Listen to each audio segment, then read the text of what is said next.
Yo, yo. What's up? What's up?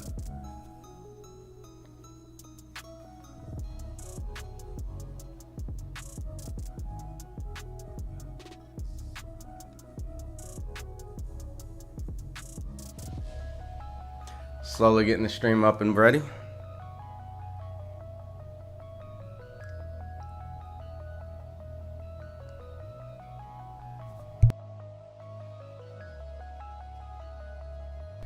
What's up, everybody? While you guys are coming in, let me know who you guys think is going to win. Let me know where you guys are from, where you guys at, where you guys watching the fight. We're going to do some live watch along. So make sure you guys got your streams up and ready.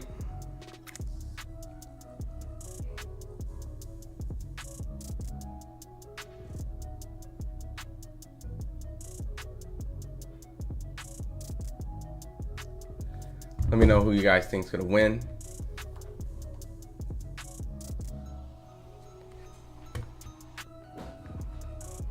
All right, all right.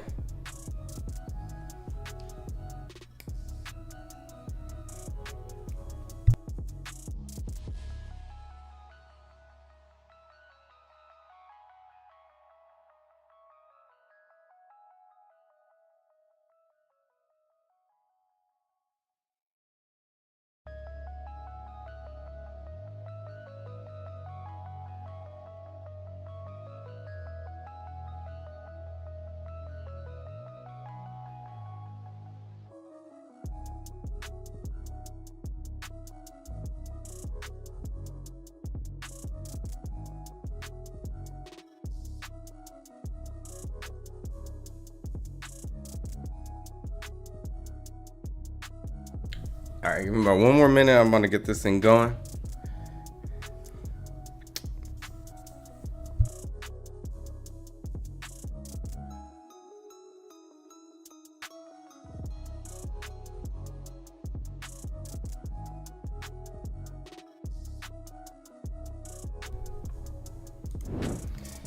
All right. What's going on, everybody? We're getting ready to get this whole entire event rolling. I know that there's been undercard fights that I've been kind of skipping out.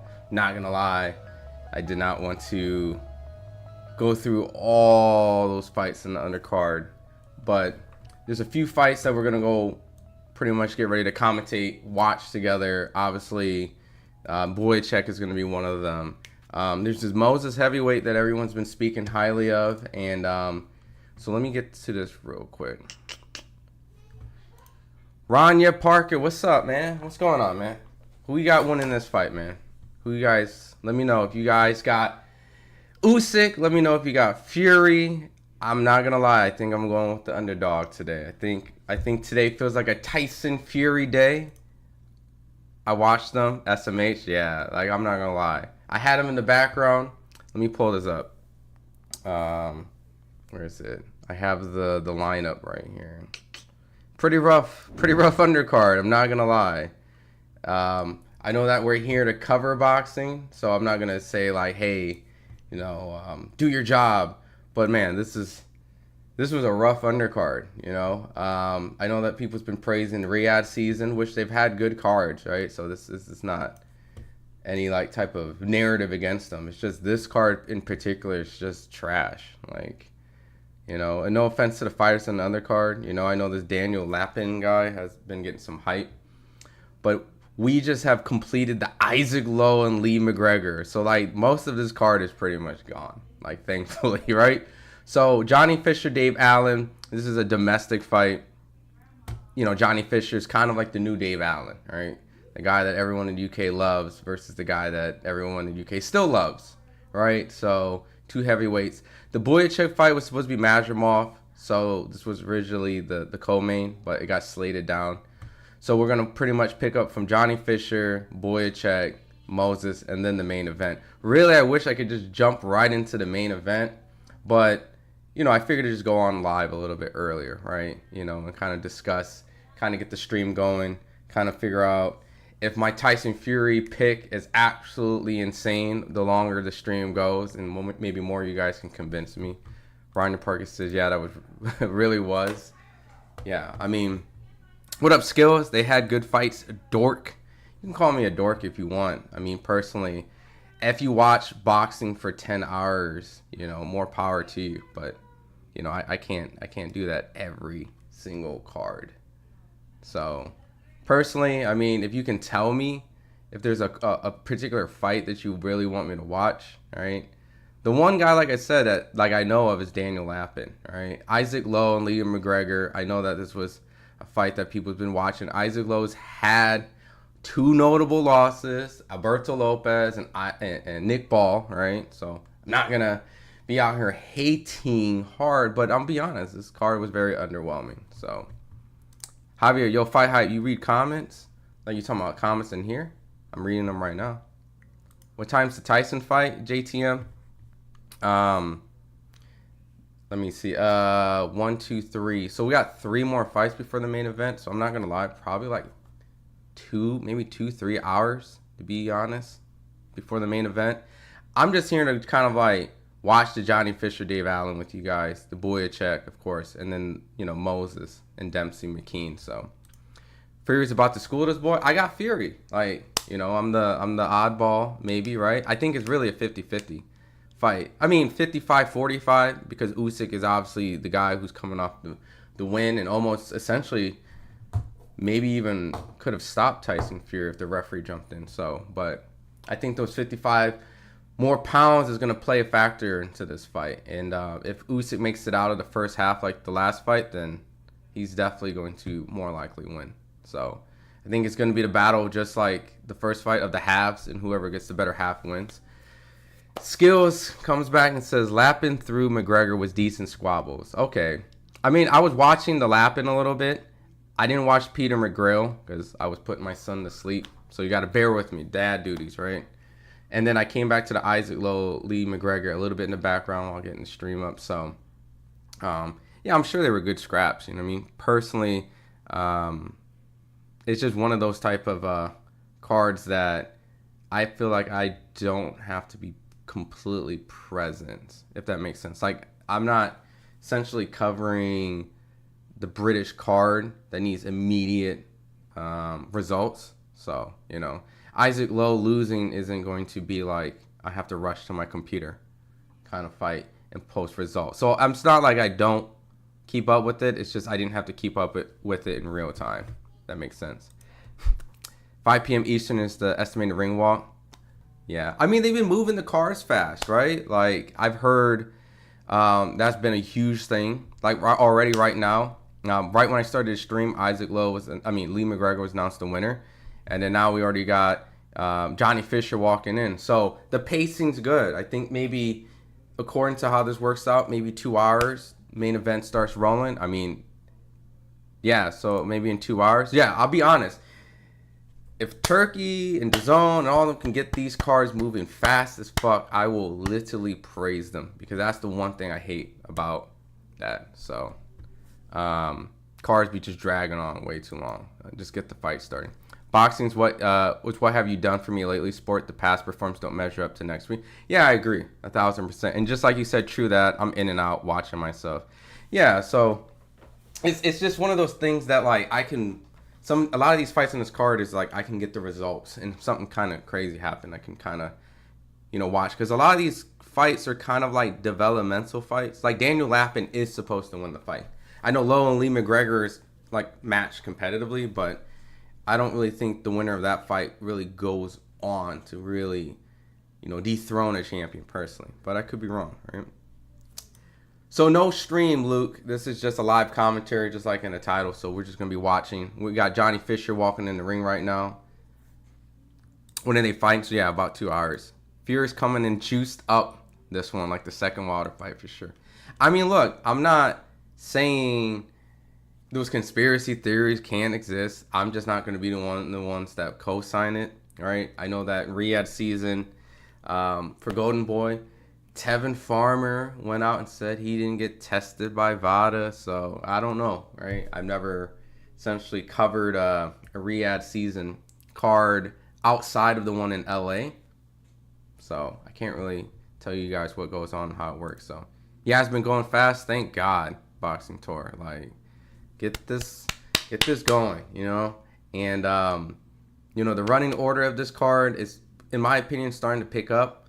The Johnny Fisher, Dave Allen is a cool domestic fight, right? I'm American, so if there's British guys in here, bear with me, right? We don't have that same type of love for Dave Allen. But I do know that this is one of those type of fights. I did see Johnny Fisher fight in Vegas when he came over and fought on Conor Benn's card, so he did bring like his fan base over, so it was cool. So I do know that this is definitely one of those fights in the UK that it's, everyone's going to be watching with their beers and getting super excited, And Dave Allen's in the ring all kind of clean cut and everything, right? Like actually kind of, I don't know, everyone's wearing shirts, so I have to see, when he takes his shirt off. But, I'm seeing some muscles a little bit on his shoulder. So what up, Angry Casual fan, man? What's up, my guy? Fury would never lose a rematch. I mean, if he beats Usyk, the trend is there, man. I just think that Fury coming in over, well, not over, but essentially 55 pound difference, just like all you guys think, he's going to bring the fight. So Usyk's going to have to survive. And, I know Usyk mentally is tough. But just something tells me that when that weigh-in happened and he saw Fury get on the ceremonial scale and heard 55 more pounds, I know at a point he was like, fuck. So they probably want to like match UFC, no lags in between for sure. Eddie and Dana's been really close throughout the years, and Eddie has kind of, I wouldn't say essentially looked up to Dana, but kind of modeled a lot of things off of the UFC formula a little bit. And so he's slowly trying to enter into the successful parts of the UFC, and which is no lag time, right? You just want to get that shit going.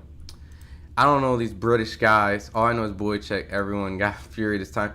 The best way to describe this fight, boxing tour in the UK, it's like, I'm trying to think of two guys in America that's like very adored. And I don't know, we don't really champion guys like this. Like a Dave Allen. Like we don't have a Dave Allen in America. We don't have like Ricky Hatton's. I mean, Ricky Hatton was a champion, so I don't know. It's just Dave Allen is just a very lovable guy over there. And, Johnny Fisher has pretty much emulated that. So two popular British guys fighting each other, essentially, that haven't done anything in the sport. So they're not getting tested. Fury's a cheat. I mean, I'm sure someone's going to start asking questions, right? This is for the WBC title, so allegedly they're supposed to take WBC testing if they're in the top 10, right? So I've heard the WBC VADA testing is kind of like the bronze level. If there's gold, silver, and bronze, like it's probably even lower than bronze level of testing, but it's some sort of form of testing. So if Fury knocks him out, it'd be crazy. Oh, for sure. I see what you're saying. Eddie Hearn is just Dana White with a hairpiece. That's what he's kind of going for. Shiso is going to be good then. I think what it is I think Johnny Fisher, what you see in this first round, I guess I'll call it, Johnny Fisher is the guy that is kind of taking Dave Allen's spot, right? Dave Allen, if I pull up his box rec, right, kind of show you a little bit who Dave Allen's been in the ring with. His record is 23-6-2, right? So American fans are very like unforgiving. They're not going to support that. So, he's had a fight with Frazier Clark, David Price. I don't know if this is helping. Tony Yoka, Luis Ortiz, Dillian White. He's been in the ring with some essential like no-name heavyweights. Lucas Brown, he knocked out Lucas Brown. So he's kind of like mid-tier heavyweight, but for some reason people just love his energy and his charisma. So Johnny Fisher is essentially the new Dave Allen, except for not saying new as in like losing these big fights, but he's on the trajectory of kind of winning these fights. And in this first round, you can see essentially Dave Allen's taking some shots from Johnny Fisher. So this is supposed to be the better Dave Allen. And what better way to kind of come in is take out Dave Allen with a vicious knockout. Essentially taking his fans, right? kind of like that diehard soccer fan. They have that like that soccer fan base, you know. It's like imagine if Amir Khan and Kell Brook never won world titles, right? But they had that fan base. That's the type of power that Dave Allen holds in the UK. When Turkey worked with Dana White, Turkey probably likes the UFC model and them just running the fights quicker with no lights in between, I feel like. Yeah, and I think Turkey just doesn't want to wait him damn self. You know, he's putting all this money up. Like, why are we waiting? Come on, let's this shit going. So, 44 seconds in, not a lot of action. When it's the beginning, everyone's telling me that it's probably going to start, the main event's probably going to start in 2 hours. The pacing's been really good. We're at the Johnny Fisher, Dave Allen portion right now. So we got Boyacek and Moses. So, you know, I'm definitely going to want to check those guys out, those fights out. Good jab from Dave Allen. This is a fight just letting everyone know that if Dave Allen looks relatively decent, you know, then I'm already like questioning what Johnny Fisher's ceiling is in the heavyweight division. And I'm not trying to say like Dave Allen's a bum, but you know, he's essentially a journeyman in the heavyweight division. You know, he's really not a guy that you really want to be looking kind of mid-tier level with. You know, if you look at the box rec rankings, which doesn't really mean anything, he's ranked 150 in box, you know, in box rec. Johnny Fisher's 40. So there's a huge difference in rankings, and this is not supposed to be a competitive fight at all. So yes, England is soccer-based, Premier League for sure. Big British fans. Yeah, so, you know, I can only imagine what type of notoriety Johnny Fisher would get for knocking out Dave Allen. And the British fans aren't stupid too. Like, they know Johnny Fisher's the favorite, so it's not like they're delusional. It's just, you know, one of these setup fights. My dad's prediction is Fury, but I gotta give it to Usyk. It's a torn prediction, even though Usyk won the first fight, which I thought he did. I picked Fury to win. I was wrong. It was still a close competitive fight. Fury won the first half, which, in my opinion, I thought he was on the way of actually demolishing Usyk because he was hurting him really bad. But Usyk weathered the storm, walked through, and essentially almost stopped Tyson Fury. So I think it's going to repeat in that fashion. If Fury's going to win, it's going to be the first half. And if Usyk's going to win, it's going to be the second half. But I don't really think this fight goes the distance, you know. I think someone's going to actually get really hurt bad in this fight. You just feel the bad intentions in this week. How to watch the fight, watch it for free link. You know how they have those type of links out there online. I mean, I can't provide it, but if not, you can watch DAZN SG. I'm waiting for Sugar Sergey Boyacek. You know I'm waiting for Boyacek, man. I was at that fight with Virgil Ortiz, so. What up, Unlace? What's going on, man? So, a minute in the second round, and Dave Allen's starting to take a lot of shots from Johnny Fisher. You know, his face is starting to get a little red. He's getting a little frustrated and shaking his head as if, you know, punches aren't landing to him, but they are. Johnny Fisher tries to go for a wing and right hand, barely misses. What's up, Khan? What's up, Ron? Dave Allen looking like a sack of potatoes for this fight with Fisher right now. Yeah, I mean, I was fooled a little bit when he had the shirt on because his, you know, his shoulders, you know, I thought there was some muscles. I mean, Johnny Fisher, I think, ate a left hook right there from Dave Allen.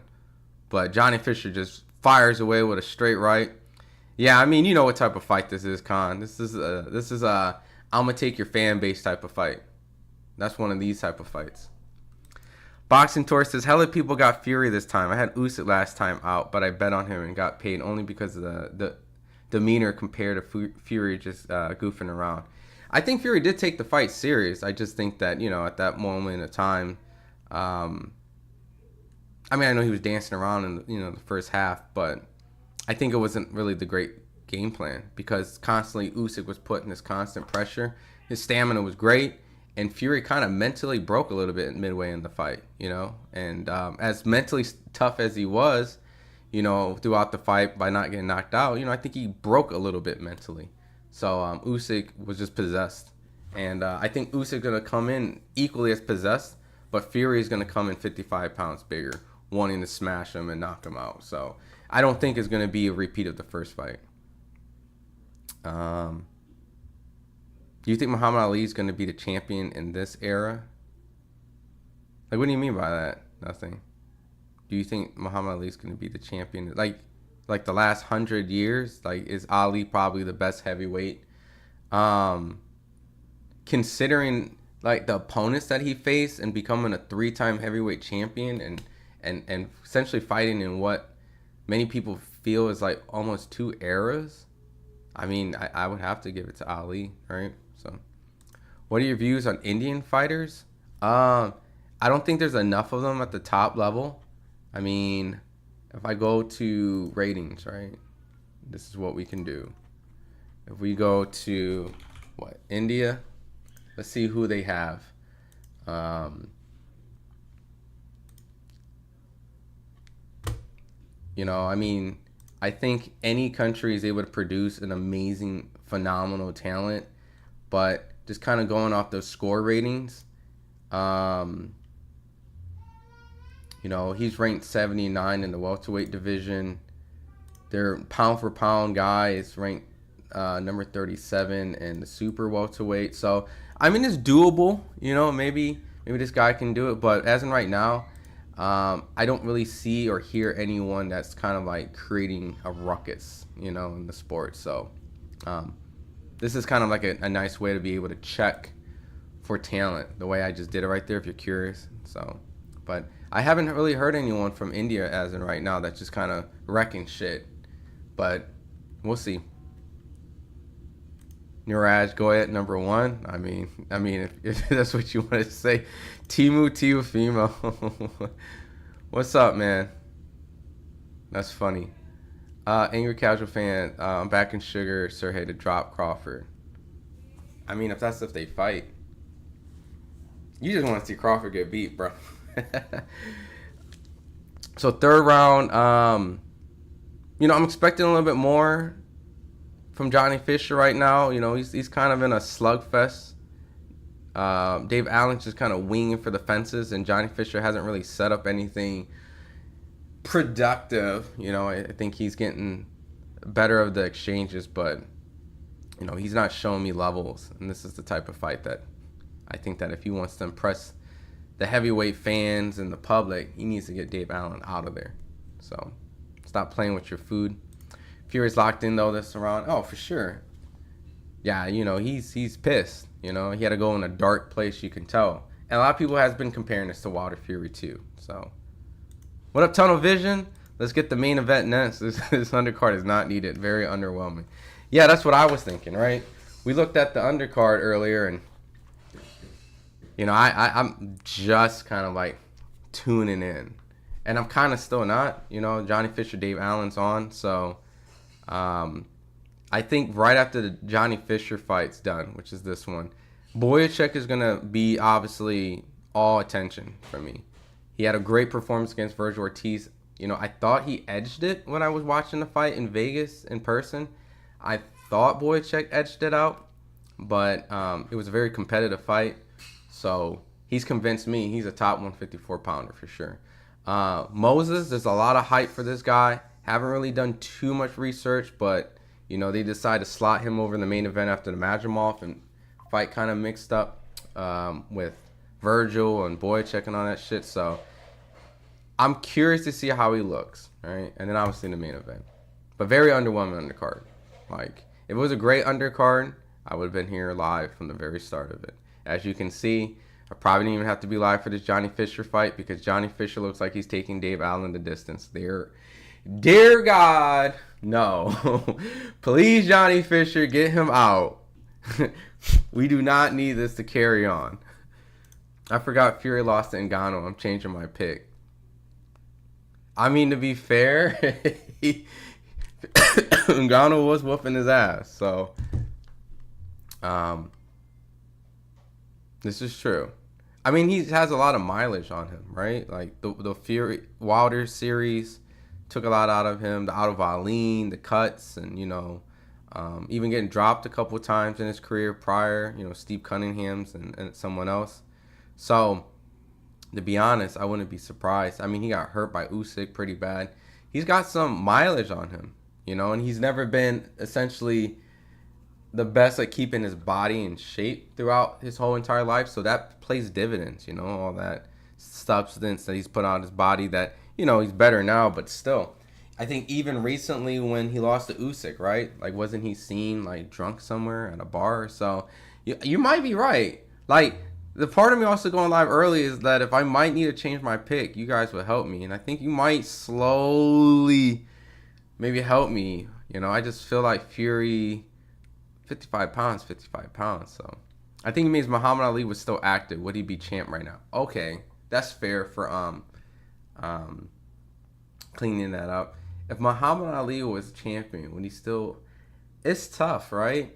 Because, you know, at the time that when he was heavyweight, they were essentially like, you know, 214-ish pounds, like almost a little bit above cruiserweight, right? They didn't have cruiserweight at the time, so cruiserweight came around the 80s. So, you know, now we're in the era of like super heavyweight. So, the best attribute that Ali had, right?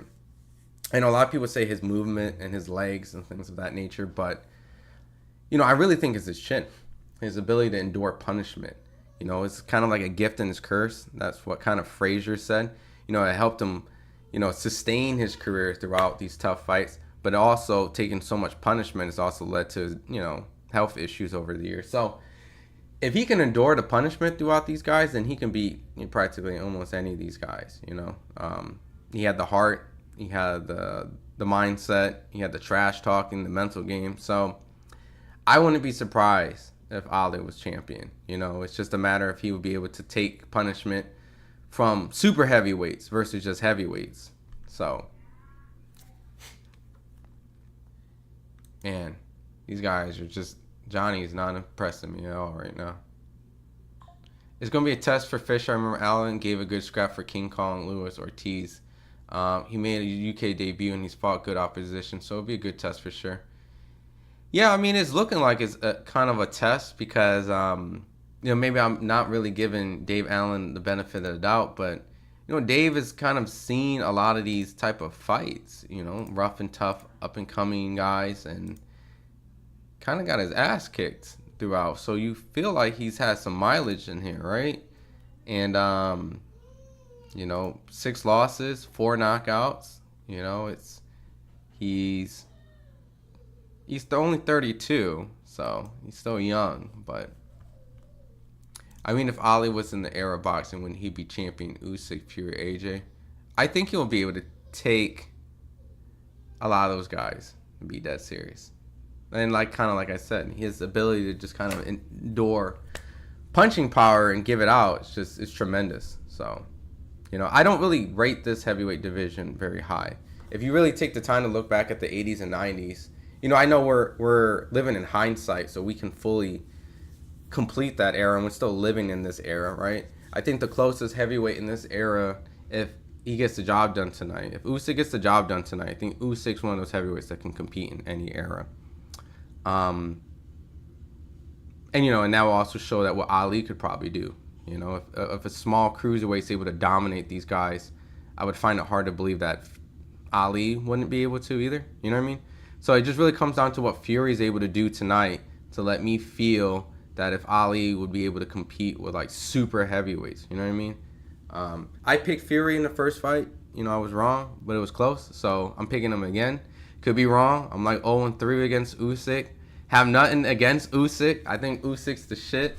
I just strangely have continued to think that these bigger guys just want to show up one day. What do you think of Diego Pacheco's fight, bro? You familiar with his next opponent? Oh, for sure. And for everyone that's coming in right now, we got the Dave Allen and Johnny Fisher fight on, so we're waiting for Boychuk.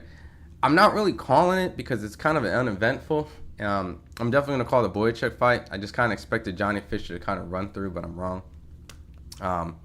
You know, I just was kind of seeing where his level of heavyweight skill is, so we can kind of see. What do you think of Diego Pacheco? Oh, I think he's fighting a tough guy. I think he's probably on paper probably fighting his toughest opponent. I think Selecki's the most notable name on his resume, but oh shit! Did Johnny Fisher get dropped? Oh, Dave Allen dropped Johnny Fisher! Oh, dang. Dang, dang. A left and a right and a left. Oh, Johnny Fisher's trying to hold. Johnny Fisher's trying to hold. Oh, he's eating a left. He's eating a right. Dave Allen just tosses Johnny Fisher on the floor. Oh, damn. Oh, man. What's going on, ref? Why are we taking this long-ass break? Like, what's up? Tell Johnny get his ass up. Oh, man. Dave Allen, man. Nice uppercut from Dave Allen. Johnny Fisher's going to go, guys. Johnny Fisher's about to go. This is Dave Allen out here proving to the British fans why he's still that guy that you gotta like be careful with, man. Just because you got a lot of hype, man, he's gonna test you. That's crazy. Johnny Fisher looks done. Johnny Fisher got his high guard trying to fight. Yo, what? What's going on? Yo, Johnny Fisher's holding on for dear life. Refs breaking him up. Dave Allen could compete in any era. Prime White Rhino was no joke. I mean, he's proven at this point that if you were at the elite level of this division, right? You know, the Luis Ortiz and things of that nature. I wouldn't even call Ortiz elite, but you get what I'm saying? But he did give him a good fight. Someone did remind me about that. So, this is crazy. All this time I'm thinking Johnny Fisher is going to be the one that kind of speeds up the card. It's Dave Allen. It's that experience, man. All right, they're holding and holding and holding. All right. But yeah, I think Steven Nelson for Diego Pacheco is a great fight. I think it's a fight that, you know, I think it's needed for him to get. Ooh, good left by Johnny Fisher. Johnny Fisher's bleeding. I think it's a good fight for Diego Pacheco. You know, he's facing, you know, BWAA's Trainer of the Year recently. You know, talented corner. Steven Nelson's been Terrence Crawford's like main sparring partner for many years, so he has a lot of tricks up his sleeves. I think Diego Pacheco's had kind of a tough fight in Vegas recently before the Selecki fight, and it lets me believe that there's holes to his game. And I think Steven Nelson, a little bit maybe past his prime because he's like I think he's 36 now.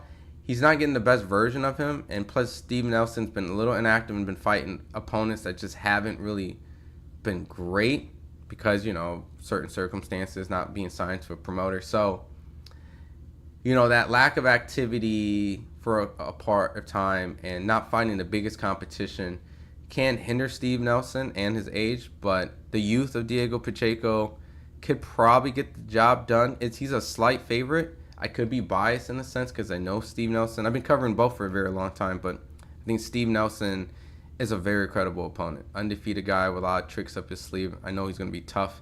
I know he's going to be ready to fight. And, you know, because he's 36, I don't know if he's going to be as fast as he was when I was covering him when he was like 32. But we'll see. You know, he's crafty. You know, he's been in there working with Bud for many camps. So, we're in the 6th round, 2 minutes and 30 seconds. Johnny Fisher got dropped, and Dave Allen's starting to put some pressure on him. Best fight on this undercard. How many more total fights into the main event? We're in the Johnny Fisher, Dave Allen. I think the best fight really is Buyachek before the main event, just because, I mean, I don't know about competitive-wise. It's just Buyachek had an amazing performance against Virgil Ortiz, so I'm just tuned in for that. Crawford loaded gloves. What's up, man? Welcome back. Fury stops him. Yeah, I got Fury, man. D. Murray, what's up? Who you got? How do you see the fight going? For everyone that's coming in, I got Fury. I just think the 55 pounds, the adjustment. I think Fury's an intelligent fighter, just like yeah, I did see that knocked out Khan. I did. So I'm just kind of trying to speed up through the comments. I just think Fury's coming in with a whole nother game plan. I think he made the adjustments well in the Wilder trilogy. I think he'll make the adjustments in this case. In the first fight, many people, even though we have that memory of Fury looking drunk and almost getting stopped, I think people forgot how competitive that first half, I mean, how dominant really the first half Fury was, and really how close the fight really was. So I don't think that fight was a whitewash that many people make out. I think you got to give Usyk the slight favorite because, duh, he's coming off the win, and he hurt Fury. But, 55 pounds is 55 pounds. So we got to keep that in mind, Anyone who's picking against Fury or picking for Usyk or picking Fury and picking, it's not a wrong pick, really, honestly. This is a who's fight, and it's, oh, shit! Dave Allen just caught Johnny Fisher again, and Johnny looks drunk. Man, Dave Allen's about to make this card speed up. Come on, Dave. I'm rooting for you, Dave, to get this card going. Come on, Dave. Most entertaining fighter is probably Benavidez. Oh, yeah, someone asked, most entertaining fighter. Benavidez is entertaining. I mean, I'll probably give it to, guys like Tank is always entertaining, right? Because you always get that devastating knockout. I think Tank's entertaining. I think Benavidez is entertaining. I think Inoue's entertaining. I think Terrence Crawford's entertaining. So there's a lot of entertaining guys out there. So had to sit through a whole boxing card. Base, rep, pill, Chad. This card was pretty rough. And this is kind of a reminder for everybody that, as great as cards that Turkey has been putting on for the boxing fans, and, the next one, February 22nd, got a lot of people excited. Every promoter, every card has one of these. They have these. You got to anytime someone glazes a little too hard on Turkey, you got to pull out this card. All right, you got to pull out. Every card was great. Every Riyadh season card was fire. You gotta point to this shit, right? So, but for the most part, most of this card has been very solid with a lot of names. So, I thought Boychuk won too. Yeah. I'm gonna read some more of the chat. I'm gonna just read some of the current ones and then go back to the top. Tank fights are usually dull to the KO. I don't know. I don't know about that. I don't know. I think he's a natural slow starter. But I think outside of that, fights like Leo Santa Cruz, Mario Barr, yeah, they were pretty exciting. Ryan Garcia in the beginning was pretty exciting.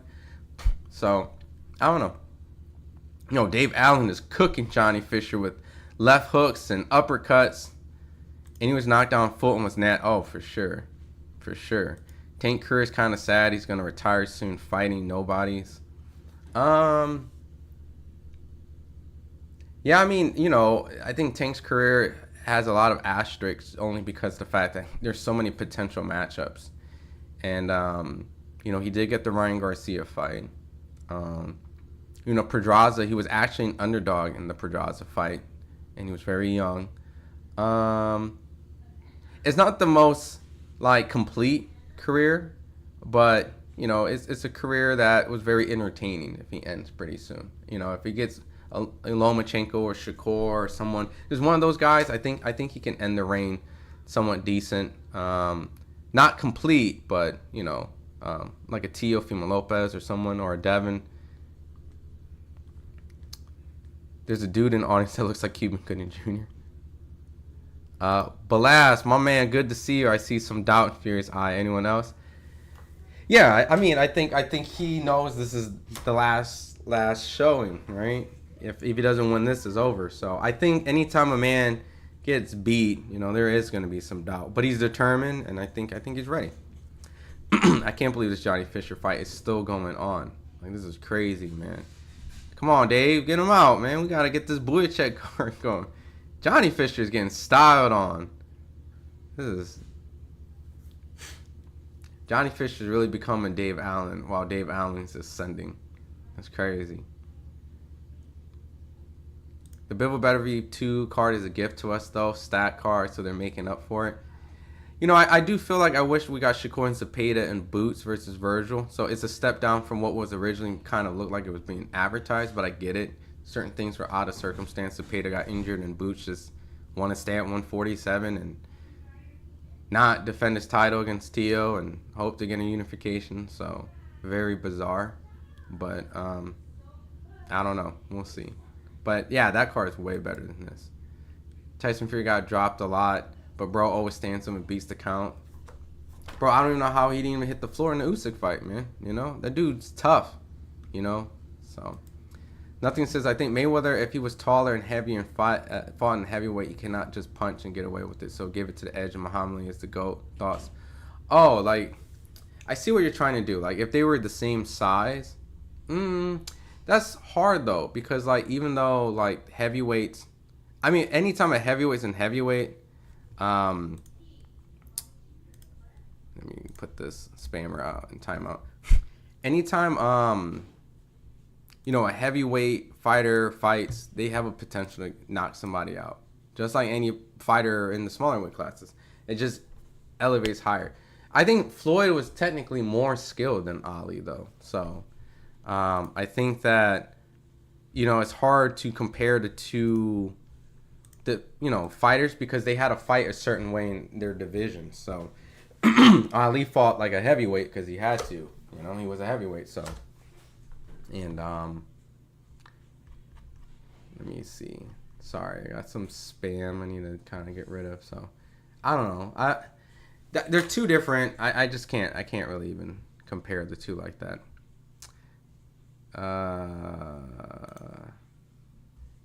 Chisora Wilder took Fury's soul. Too many wars. I agree. There was a lot of wars.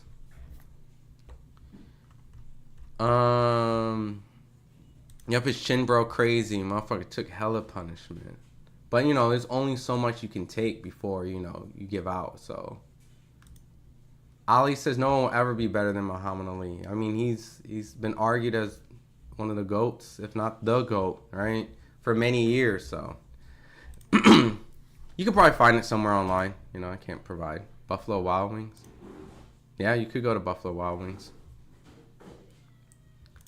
Oh, wait. That is Cuban Gooding Jr. Yo, for real. Someone actually did ask if there's someone in there that looks like Cuban Gooding Jr. It really is. He was at the Ring Magazine relaunch, right? So he was there speaking about Sugar Shane Mosley. That's one of his good friends. So he's a big boxing guy. Ali would have dominated this era too. Yeah, I believe he would be the favorite, you know. What up, Warlock Boxing? What's up? I do as well, Bull. What up, Joker Tech? Ali used to purposely drag dudes to the later rounds where they punched themselves out 15 rounds. And yo, make a great point. That gas tank, he was fighting constantly 15 rounders. So, you know, he's definitely a guy that's going to be ready to go the distance. So, and he can take punishment through the distance. So, Ali's the GOAT. I don't think people understand how good he was.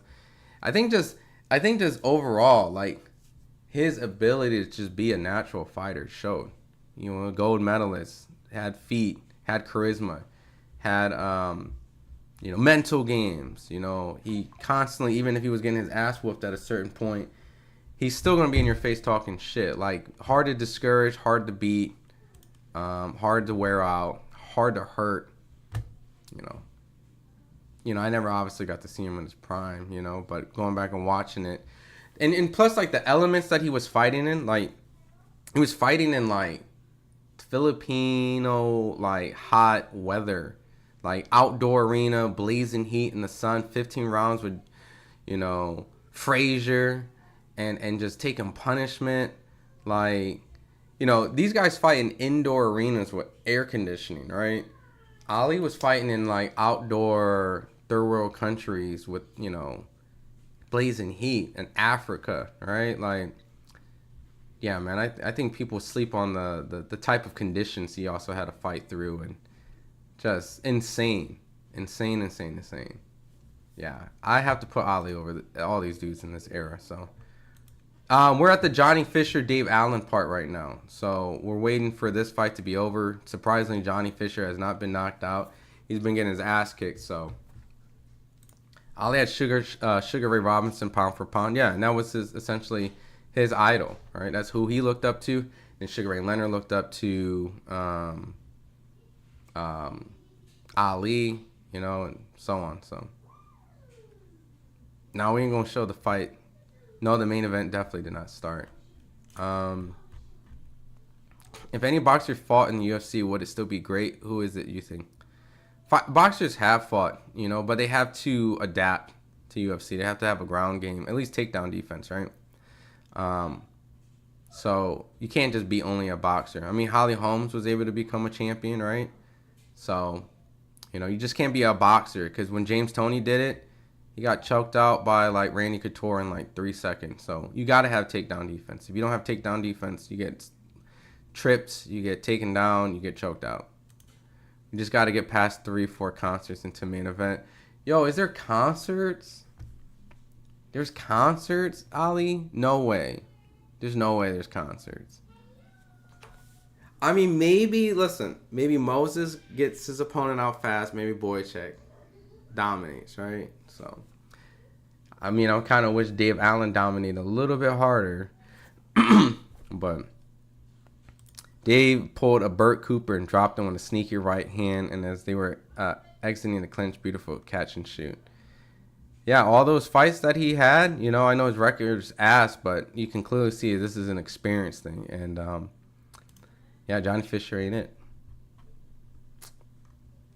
I got Usyk by stoppage in the 7th round. I mean, if Usyk does get the job done, it's definitely in the second half. I agree. Wilder's nothing to adjust to, one-trick pony. I get what you're saying, but he still had to make the adjustment. He went from boxing Wilder to pressing Wilder. So that was an adjustment that he had to make. And it works. After he got dropped in the 12th round, he got up off the floor and he started pressing the action. He picked that back up, the same strategy in the second fight, and it worked. So, you have to make adjustments. You have to make adjustments. Regardless if someone's a one-trick pony or not, that one-trick pony definitely, if he land the shot, like you can see, could probably end it. Fury's went down 4 times against Wilder, so Usyk was outweighed by similar margin in the first fight. No, it was it? No, it was not. It was not. Hold on. I'll pull it up. Give me 1 second. I put it on my Twitter. Okay, so first fight, Usyk weighed 226. I mean, my bad. Last fight, he weighed 223. 226 this time, so almost the same, right? Probably like 2-pound difference. Fury weighed 262. He's now 281. So that's almost like a 20-pound difference. It's not the same. So there is actually a huge difference in weight, Hans. Tank most entertaining by far. Yeah, Tank is entertaining. I'll set one trash card from Turkey after all he's done. I mean, what happens if everyone gets their ass beat throughout these years? It's going to be hard to keep that type of consistency, right? No, but they've been solid cards. I'm not going to even... they've been fun cards. Oh, shit. Johnny Fisher looks drunk. Johnny Fisher looks drunk in the knife. 10 seconds left. Eating a right hand from Dave Allen. How many more fights in the main event? We got 2. Why does Fury look like Kratos in the picture? Good advertising. Oh, by the way, I believe Usyk has been demanding Tyson Fury to get his beard cut because it's been, obviously prominent throughout the week. So we'll see.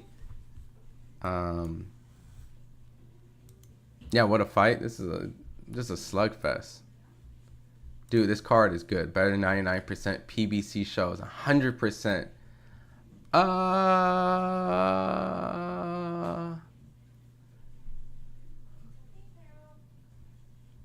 don't know about that. Like, I'm not a hater, right? But this is not a great card. Like, this is not a card that when it hit my email blast from Queensberry and DAZN and Matchroom that I was like, oh my God, they got Daniel Lampin versus Dylan Collin, and oh my God, is that Isaac Lowe versus Lee McGregor, and holy shit, Dave Allen versus Johnny Fisher. What the fuck? I mean, the Boychek and Madrimov fight unfortunately didn't happen, which was actually a great fight. I'm not gonna hate. That co-main was actually that was a nice co-main they originally had. They did have a nice co-main, but I'm just gonna call it for what it is. Mini, I'm not hating. This card's just not it. You know, it's a very lackluster Riyadh season card. And it's okay. You know, you shoot 10 3-pointers and you land 9 of them. That's a pretty fucking good night of playing basketball. So, you know, it's just, he just missed one. You know, this undercard is at the end of the year, and he's starting off February with a way better card. So, I'm not hating on it. The only lackluster Riyadh card we had so far is the Bivol Better Beef undercard in this one today.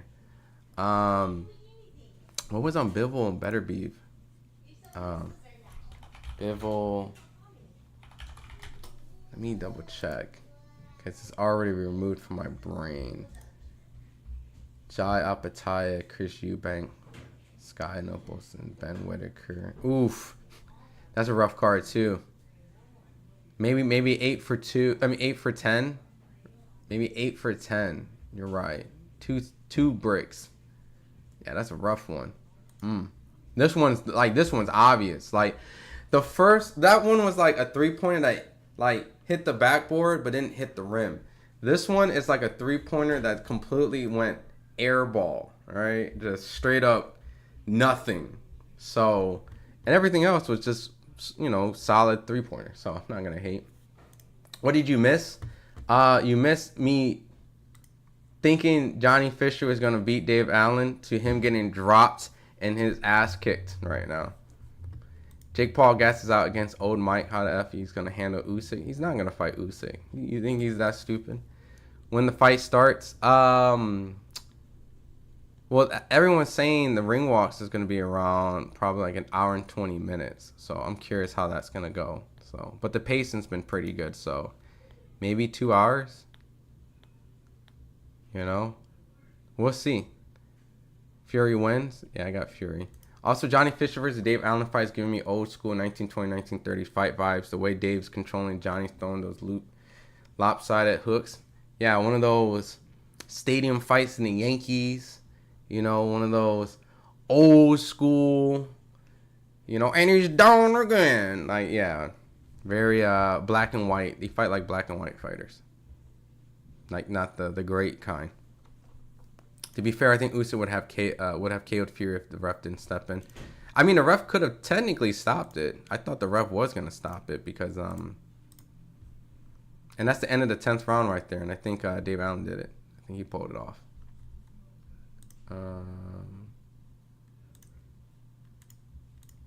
Let me see. Tank's trying to retire before Cormel gets to him. Come on, stop, bro. Come on, bro. Come on, bro. That's little bro. No, I didn't end yet. We're still just finished Johnny Fisher versus Dave Allen, thankfully. I wish AJ would have beat Usyk. We have never been getting AJ versus Tyson, but we never got AJ Wilder. We didn't get AJ Fury. I mean, it is what it is, right? That's what happens when fights don't get made when they're supposed to get made. Fighters enter the division or new guys come up and they end up disrupting the order. And that's where we're at. Has it happened yet? Who won? Has not happened yet. We just got done with Johnny Fisher and Dave Allen. He fights only... his fights were not only in the ring, but outside. Oh, yeah. He... talking about Ali. Ali definitely had a people's champion, mentality. And he had a lot of... You know about that segregation time. Like, I don't have to spill all that out. No, we're not showing the fights. Let's be real. The judges in politics want Fury Usyk 3 so decision could be swayed to Tyson. I mean, yeah, there's a lot of weird stuff going on over there. I mean, Turkey's not hiding who he wants or who he thinks is going to win. Did I just pin that? You were supposed to get put in time out. What up, Red? Best half Asian boxer reported back. Why can't I not just be one of the best reporters? Why I gotta be like in a niche? But what up, Red? Yeah, I mean, Usyk didn't hide his... Turkey didn't hide his siding. Eddie Hearn clearly was, rooting for the British guy. There's some weird judging. There's, a constant judge swap going on throughout this week, which I'm like, what is going on? So, something could be up in the air. Tyson Fury just got KO'd in round 3. No, he didn't. But you did make me read this. Bro, you watched Sonic the Hedgehog 3 yet? And oh, you were saying that so much. No, but I'm gonna chime in on that. I haven't watched that yet. That shit looks fire. Watching this live from Kyiv, go Usyk. Hey, what's up, man? That's what's up. You know, I think you guys have some amazing fighters from Ukraine. Amazing fighters. I'm actually gonna go see Keyshawn Davis versus Baranchek. So.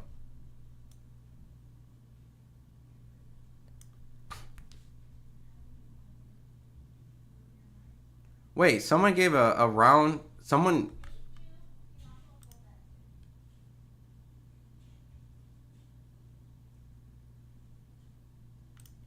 What? Someone had Johnny Fisher winning?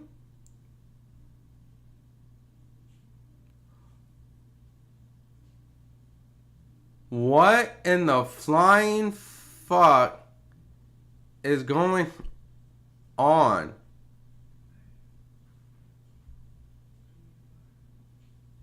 Johnny Fisher won the fight?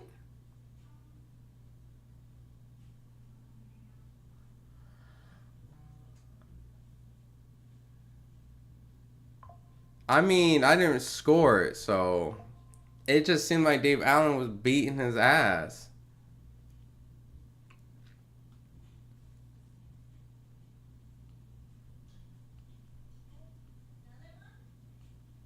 What?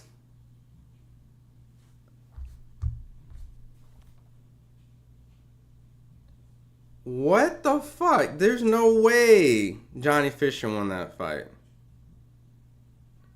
Hold on. Hold on. I'm gonna put a tweet out. That's insane. Hold on.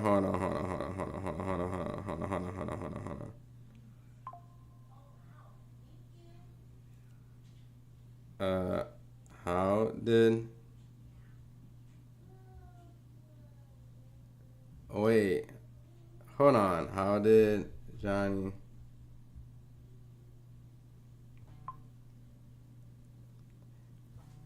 No way, yeah, he won. I saw how the ref was disregarding Allen too. No way he won. What a robbery. That's some bull. Yo, the turkey fixed this already. That's the first. Yo, what the fuck? Like, I didn't even have to score, right? It was obvious. Like, we watched boxing.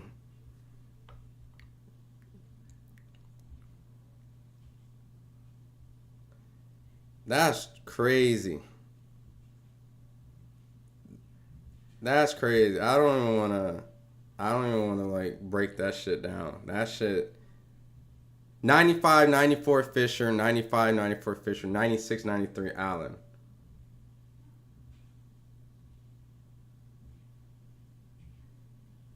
That makes no sense.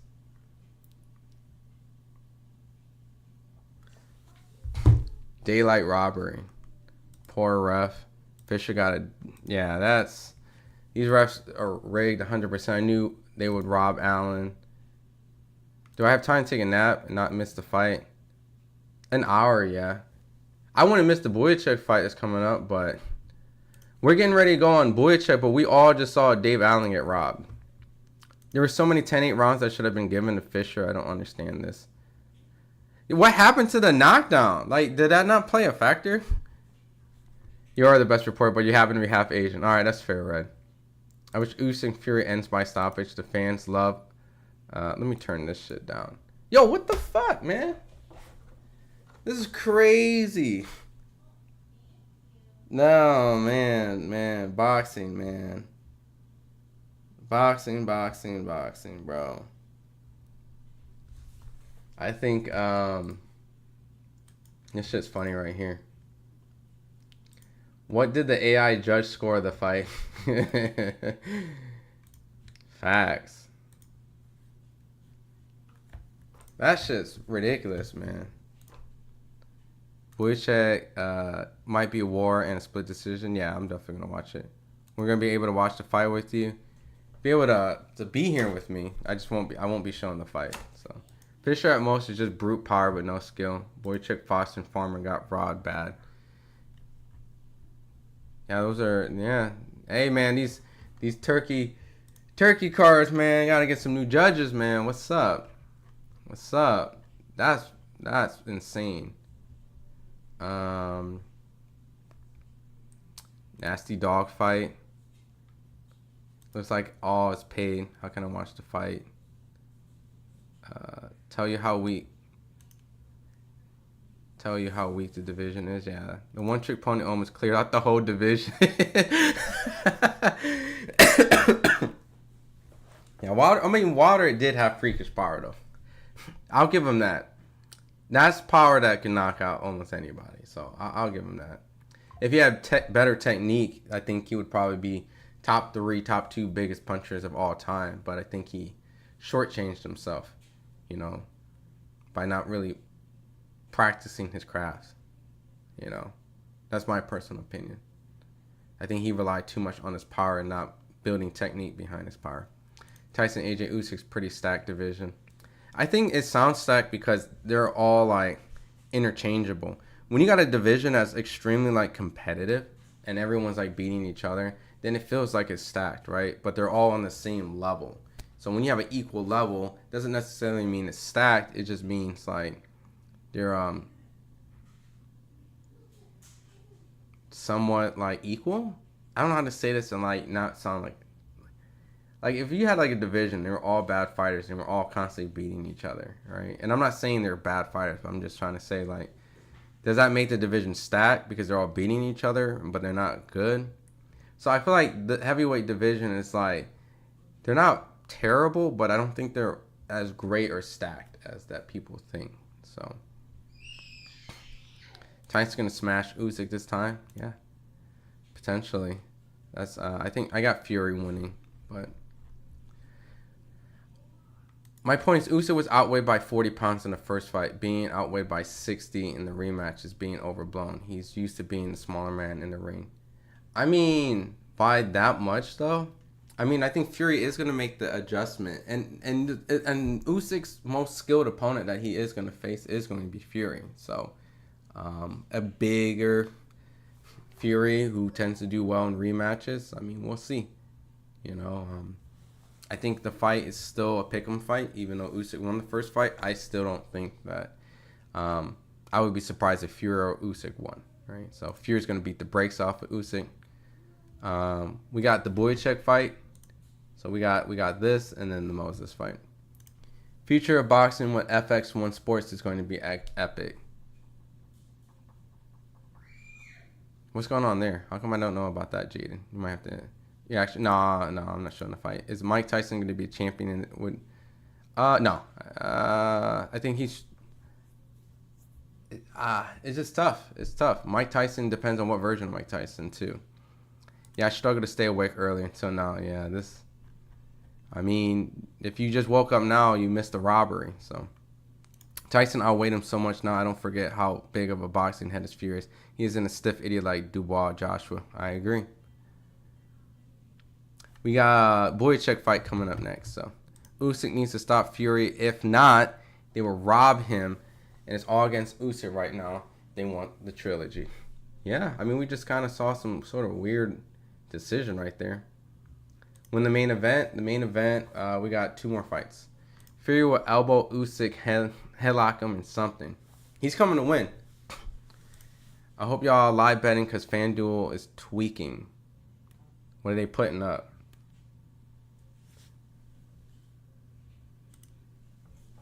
If Fisher can't stop or beat him up Allen, he ain't ready for shit. He got a long way ahead. Do you think Usyk will end Fury's career today? I think it's a possibility.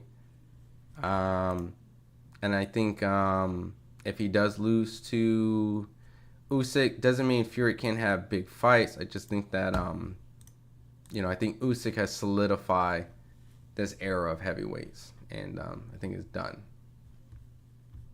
Yeah, Fury's definitely winning this if that's how judges scoring it. I think if it's a controversial or even close fight and Fury wins, it goes the distance, yes, people will complain, especially after that Dave Allen loss. So judges are useless where the hell they find them. I don't know, dude. Like, I've been to fights ringside. I've seen, fights. Sometimes it's hard to see certain angles, but dude, Dave was kicking his ass, man. The judges is useless. Dave Allen in and outside is an amazing human. Always loved his fights, interviews. He won that fight by a milestone. Yeah, I thought Dave won the fight. I've never had the privilege of talking and interviewing Dave, but he seems like a chill guy, you know? I don't think obviously he's the most skilled guy, but he's extremely loved, and I noticed that by his native countrymen. So I think back in the UK, I think people looking at Johnny Fisher sideways, and you know, they're in love with Dave Allen. So rumors say Lomachenko will be back in 2025, top ranked once. Keyshawn unification before Tank. I don't know. You know, it's so many rumors out there and so much misinformation. I would have to talk to Bob. You know what I mean? But Bob would be interested in making it. But it's just a matter if Lomachenko wants to do it. Yeah, Dave did get it done. So Buicek and Davis is in the ring right now. So I'm gonna be calling that once they start throwing punches. But I'm almost caught up with the chat. What if they purposely making it seem like they want Fury to win, so we bet on the loser? I mean, what, like the betting odds? I don't think Turkey gives a fuck about that shit. You know? Fisher, look out, FX1 Sports, check them out, what they're doing. Al Supercharged Combat Data. Okay, I'll look that up, Pat. I'm not familiar. Water was finished when Malik Scott became his head trainer.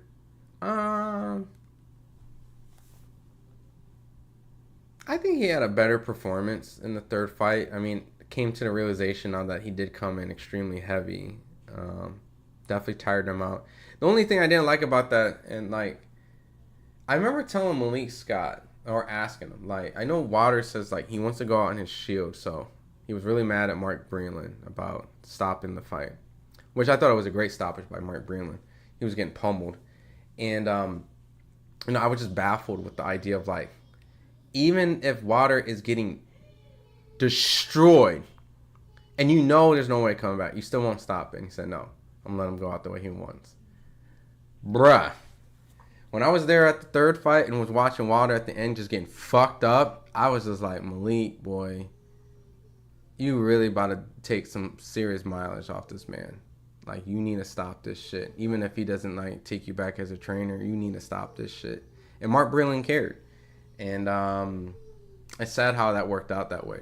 But, you know, Water just took a lot of punishment through on and then out. So I think Water was still capable of competing. I just think that fight itself ruined him. The third fight. Yeah, Boychik versus Davis would be interesting. Ishmael gave a good scrap against Josh Kelly, and last time around, coincidentally, he also was last replacement given he was supposed to fight Liam Smith, so it's fire. The only thing is, Boychik is a big guy. I mean, I'll see on their face-off here. So I think the audience should judge instead of the judges.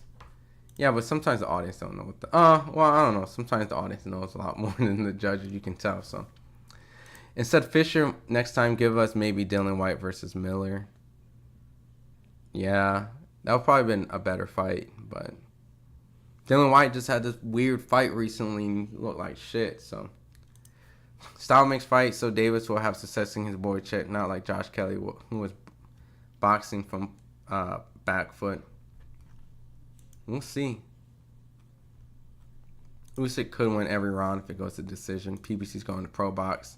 That's not true, Pat. I don't know where that came from. They're not going to pro box. That's not true. I don't know where that rumor started. Trying to build up Fisher as the next... Yeah, but... I hope that means PBC would be free. Nah. They're not... It doesn't even make sense. Yeah, they're trying to build him up. All right. No, I'm not showing the fight. All right, so first round, Boyacek versus Davis. Already, Davis goes to a sneaky body shot, and Davis is in the southpaw stance while Boyacek's putting some serious pressure. Already looks like a completely different fight from the Johnny Fisher and Dave Allen. A lot more technique, a lot more speed, and Boyacek is using that pendulum style, kind of bouncing, a little bit off rhythm a little bit. And you can see Davis is on his back foot. Nice body shots from Davis. Davis is definitely investing to a lot to the body, potentially trying to slow Boychuk's mold him down, because he already knows that if this fight goes longer, Boychuk is going to be in his face for every round. So he needs to stop him. He's measuring pretty well with the distance, as in Davis. Boychuk is still putting pressure. Some jerky movement. High guard. Davis is putting a lot of good shots together. Very slippery and slick. Left hook to the body from Davis. Davis looks ready to go. Looks like a very, very, very, very tough fight for Boychuk. Reminds me a little bit of the Brandon Adams fight. Boychuk's first loss. Oh, a good overhand chopping right from Davis, and the left landed on Boychuk. Right now, this round is all Davis. Davis is landing clean, flush, fluid shots. Defense looks on point, light on his toes. Good body shots, measuring well, getting out of that right hand from Boychuk. This is a solid performance right now in this first round from Davis. Especially after Boychuk looked like a monster against Virgil Ortiz. This is not what Boychuk needs. He has the public side. A lot of people thought he won that fight, so, he's trying to carry the momentum in this. But Davis right now in that slippery, slick southpaw stance is doing pretty well. But it's only the first round, so it's a 12-round fight. A lot has to happen. Boychuk tends to bring a lot of pressure throughout 12 rounds. But as in right now, Davis looks solid. Follows up with a 1-2 on Boychuk. Oh, Davis is slick. I like what I see right now. Good jab from Davis. As in right now, he's making Boychuk look slow. Even Boychuk's biting on some of the feints that Davis is doing. So, it has an effect. His movement, his little... Ooh, nice slippery defense right there. Gets right out of Boychuk's right hand. Great footwork. Question is, can Davis keep this up for 12 rounds, And if he does, I think this is going to be a completely easy fight. This is not an easy fight for Boychuk. And we can see right now, this might be the fight of the night. Or the wash of the night, right? Because Davis is looking solid. You think Francis comes back to boxing maybe against Wilder? I don't know, man. I think the money's there for him, so. And he just got his MMA obligations out of the way from the PFL. Boychuk versus Davis, winner would be mandatory for Ventura versus Spence. I mean, shit, it might be Davis coming up being mandatory the way he's looking. Do you believe Garcia can beat Gervonta Davis without the rehydration clause? I think it'd be more competitive, but no. I think Tank will get hit a little bit more, but that's just because I think Ryan's going to take more chances. But no, I concur. Breland made the correct call. Absolutely. We still want AJ Wilder. Absolutely. We're right now on the Sergey Boychuk fight, Georgie. Okay, we would see with Pro Box. I don't see that. I think that's not true at all. They have like an Amazon deal. Why would they go to Pro Box? They can do their free fights on Amazon. All right, second round. Boychuk is putting a little bit more activity together. Trying to work his way into Davis. Davis is still effective on his back foot. Using that jab to set up to the body shots that he just landed successfully. Boychuk needs to know how to cut off the ring a little bit. Easier said than done, but he needs to figure it out, because if Davis is able to escape that corner pressure, as in right now, you can see that he's going to have a lot of success going into the later rounds if he doesn't get tired. His footwork looks solid. He keeps his lead foot on the outside, lands a good looping right hook. Yeah, Boychuk needs to keep his lead foot on the lead, southpaw orthodox strategy. The guy whose lead foot is on the outside is going to have better foot positioning. And Davis is having better success, and he follows up to the body again from a jab. These jab body setups have been very successful on level changes. Davis is showing some good old on the ropes defense. Turns his head on a right hook. This is a solid fight. I don't even say fight, but solid performance from Davis right now. As in right now, Boychuk is going to have to make this a rough and tough fight. He's going to have to take some chances coming in and eat some shots going in, because him boxing Davis at this range doesn't seem to be working out. Good sneaky left from Boychuk after getting hit by the body. Sneaky left hook from Davis. Boychuk is trying to throw some chopping right hooks, try to sneak a little sneaky uppercut in. Barely missed. Davis is tying up Boychuk right now. Smart thing, trying to smother his shots. Throws in a sneaky right hook off the break. Good body left to the body, left to the head. Davis is crafty, sneaky. Good defense, blocks the right hook from Boychuk. His defense is... Oh! Why would I say that? Boychuk catches him with a good left hook and drops Davis. What happened was Davis had his right hand and he did block the 1-2. I mean, it was Boychuk threw a right and a left. Problem is, Davis blocked the right, but he ain't blocked the left and got caught. So he was kind of doing this little defensive hook.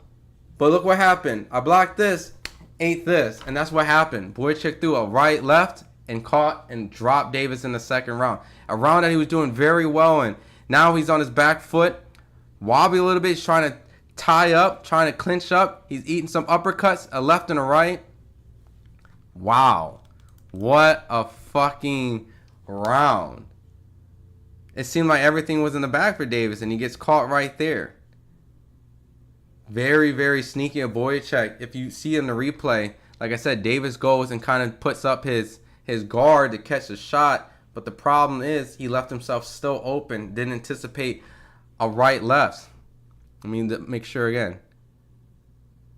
Oh, he just threw a sneaky left right in there. There was a right in there earlier. Yeah, oh, right to the body. That's what happened. He threw a right to the body. He was anticipating the right shot but did not see the left. Very short left hook. It was sneaky.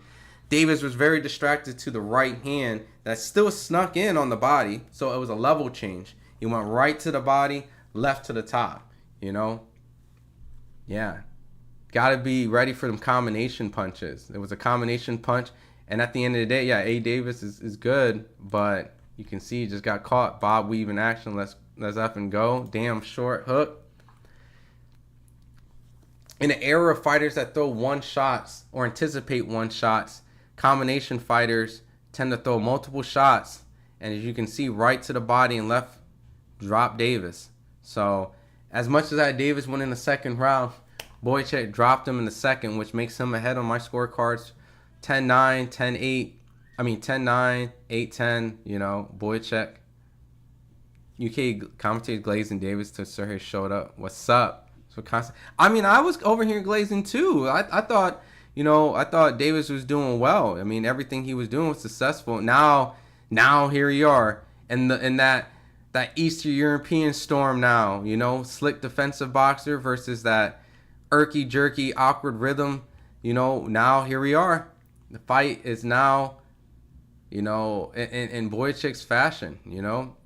Davis is having to tie up and try to smother Boychuk's style, but Boychuk has tremendous resolve and is a very good inside fighter. For sure, Davis can get sloppy. I mean, defense-wise, it seems like, you know, he had a very solid game plan. You know, box and move, get out the way, but he has to anticipate more than one shot coming. And Davis seems like a one-shot fighter, so that's what happens. You kind of fight in a way where you think a fighter fights based off yours. You fall into the habit. They're starting to duke it out mid-range. You want to be careful here, Davis, because at the end of the day, you're having a lot of great success. He's starting to get the worst of the exchange right now. You got to do what works, you know? I mean, it's okay. You got dropped. You know, maybe he hasn't recovered. You know, he's still trying to weather the storm and trying to tie up Boychuk, and Boychuk ain't letting it happen, but maybe he's forced to fight mid-range. But at the end of the day, you got to be careful. This guy fights really well here. He has great sneaky uppercuts, good hooks, triple combinations. You know, you got to be careful. And he comes in a very irky rhythm, you know. A lot of tying up from Davis right here, trying to slow the momentum from Boychuk, but Boychuk is just relentless and pushing him off. Digging to the body on Davis. Davis is looking uncomfortable in there. Eats a right hook from Boychuk. A left hook again from Boyacek. That one shot has completely diminished the confidence out of Davis, and Davis is now sitting in the mid-range just duking it out. He's trying to put a lot of pressure onto Boyacek and putting him on the ropes, but once again, you got to be careful because Boyacek has very sneaky combinations. And a nice left hook from Boyacek. This left hook that Boyacek is throwing is not missing. It is not missing. For whatever case that Davis hasn't figured out, he needs to figure it out because if he keeps fighting these close quarter kind of fashions, he's going to get caught with that left hook again, and it's going to be probably the one that puts him out. That left boom like a drum. Yeah. Fury's great punches would teach something. Yeah, I mean, we'll see. If Fury loses by stoppage, do we see him retire? I think he should. I mean, maybe if he has one more money fight with like AJ, but that's it. Fury, poor me. We have 1.5 hours to the much awaited fight. So now it's 1.5 hours. Everyone told me 5. Office Honcho got the big hair out today. What up, Edwin? What's up, my guy? Yeah, it's out. It's all. Someone told me the other day in the stream, stop flicking my hair and shit, you know? So I've been very conscious of that. So that's the only one you probably get today. I love Fury, tall like tree, but never trips. Davis was trying to be like James Hard, Rock Green, you know, but the problem, he just keeps upright and squared and not slipping.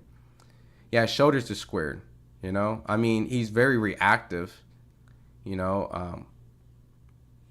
He has good defense in a boxing kind of fashion, but them close quarters, Boyacek forces a close quarter fight continuously. Davis won't last much longer. He just got to be on his toes, and he has to be smart, you know. Yeah, that was terrible. Dave Allen, I don't know what the fuck. Saudi is ruining boxing. Damn. Yeah, there's been some questionable decisions. Dancing like Muhammad Ali. Can I see live here, bro? Nah, it's definitely only gonna be live commentary. What time is it in New York? It's 4:15. All right, so 4th round, a minute in. Oh, a solid right landed from Davis on top of Boyacek. You know, this is giving me kind of like, Brandon Adams kind of vibes. You know, we got a strong, athletic guy who has to endure a tough, close quarter kind of fight. Maybe he can land a solid shot to end it like Brandon Adams did. But, you know, until then, Boyacek was dominating that fight too. We have about an hour and a half till the real men fight. This is a good fight right here. This is the fight that I actually wanted to see. All right. But yeah, I get what you're saying. The main event. As in right now, Davis is still trying to tie up Boyacek. Boyacek still putting pressure on. Forcing Davis to fight in these, escapes. Davis seems to be breathing pretty hard. I think there's like a little cut a little bit on Boyacek. Ooh, solid straight left from Davis.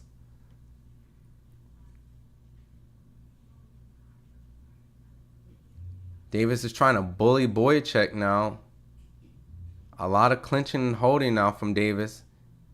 Trying to smother Boyacek. I think when Davis gets away from Boyacek, he needs to make sure he doesn't go back straight on a line. You know, he needs to turn. Because when he pulls right back, Boyacek could just go and try to pop with a straight or a jab or even a hook. So make sure you turn when you get out. Davis is just kind of leaning with his head, going forward, eating shots from Boyacek. Eating another jab from Boyacek. Eats a right hand from Boyacek. This dude, Boyacek, is a beast, man. Fury can't take punches anymore. Wilder took all his punch resistance away with the 3 fights. What up, School of Skills? Yeah, I mean, you seen him get dropped in the Francis fight and he got hurt in the Usyk fight. So, I mean, you're not wrong.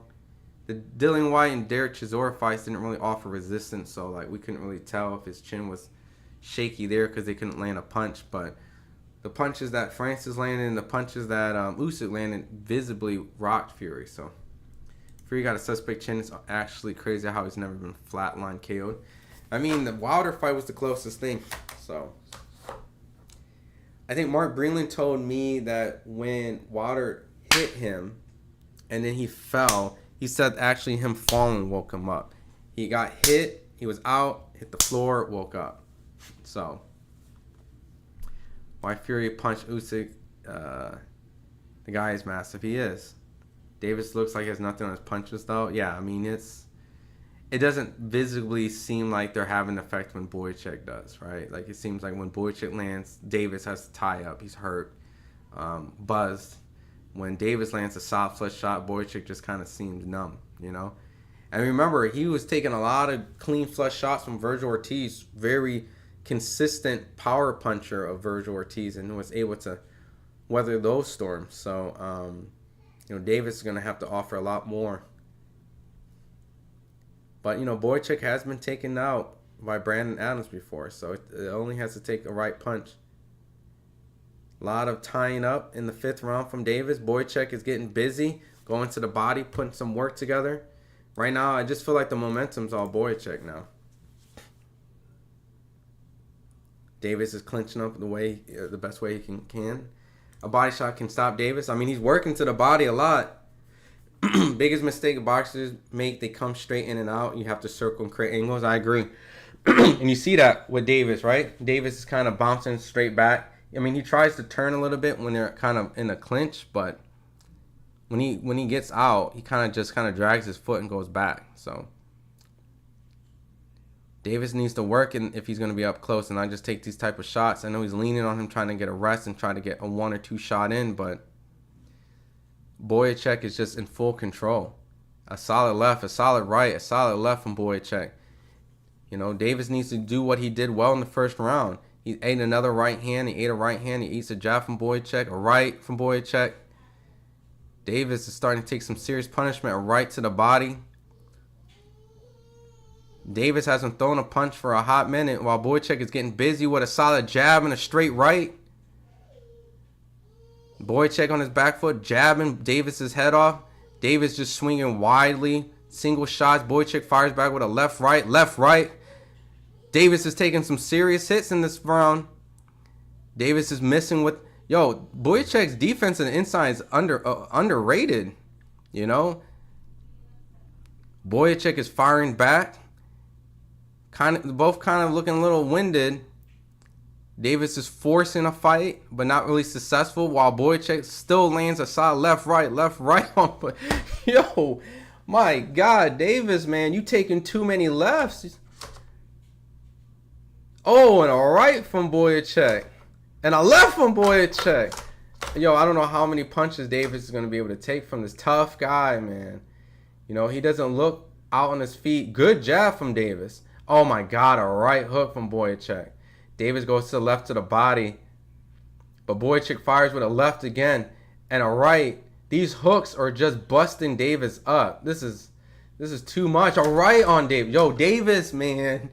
What you doing, man? You can't be in there just... You got to get back to boxing, man. You can't be in there in the kitchen like this. This is too much. This is too much. This is too much. This is too much. This is too much for Davis. Davis is fighting extremely stupid, in my opinion. He's leaning in. He's just leaning on Boychuk, trying to catch his breath and just swinging 1 or 2. Trying to catch his breath again. And while he's swinging, Boychuk is blocking it. Not in the sexiest fashion, but he's blocking it. He has his defense pretty tight. Nothing's landed. And then pretty much follows over the left and a right and a left and a right and then the body and a left. I don't see Davis making it. I just don't.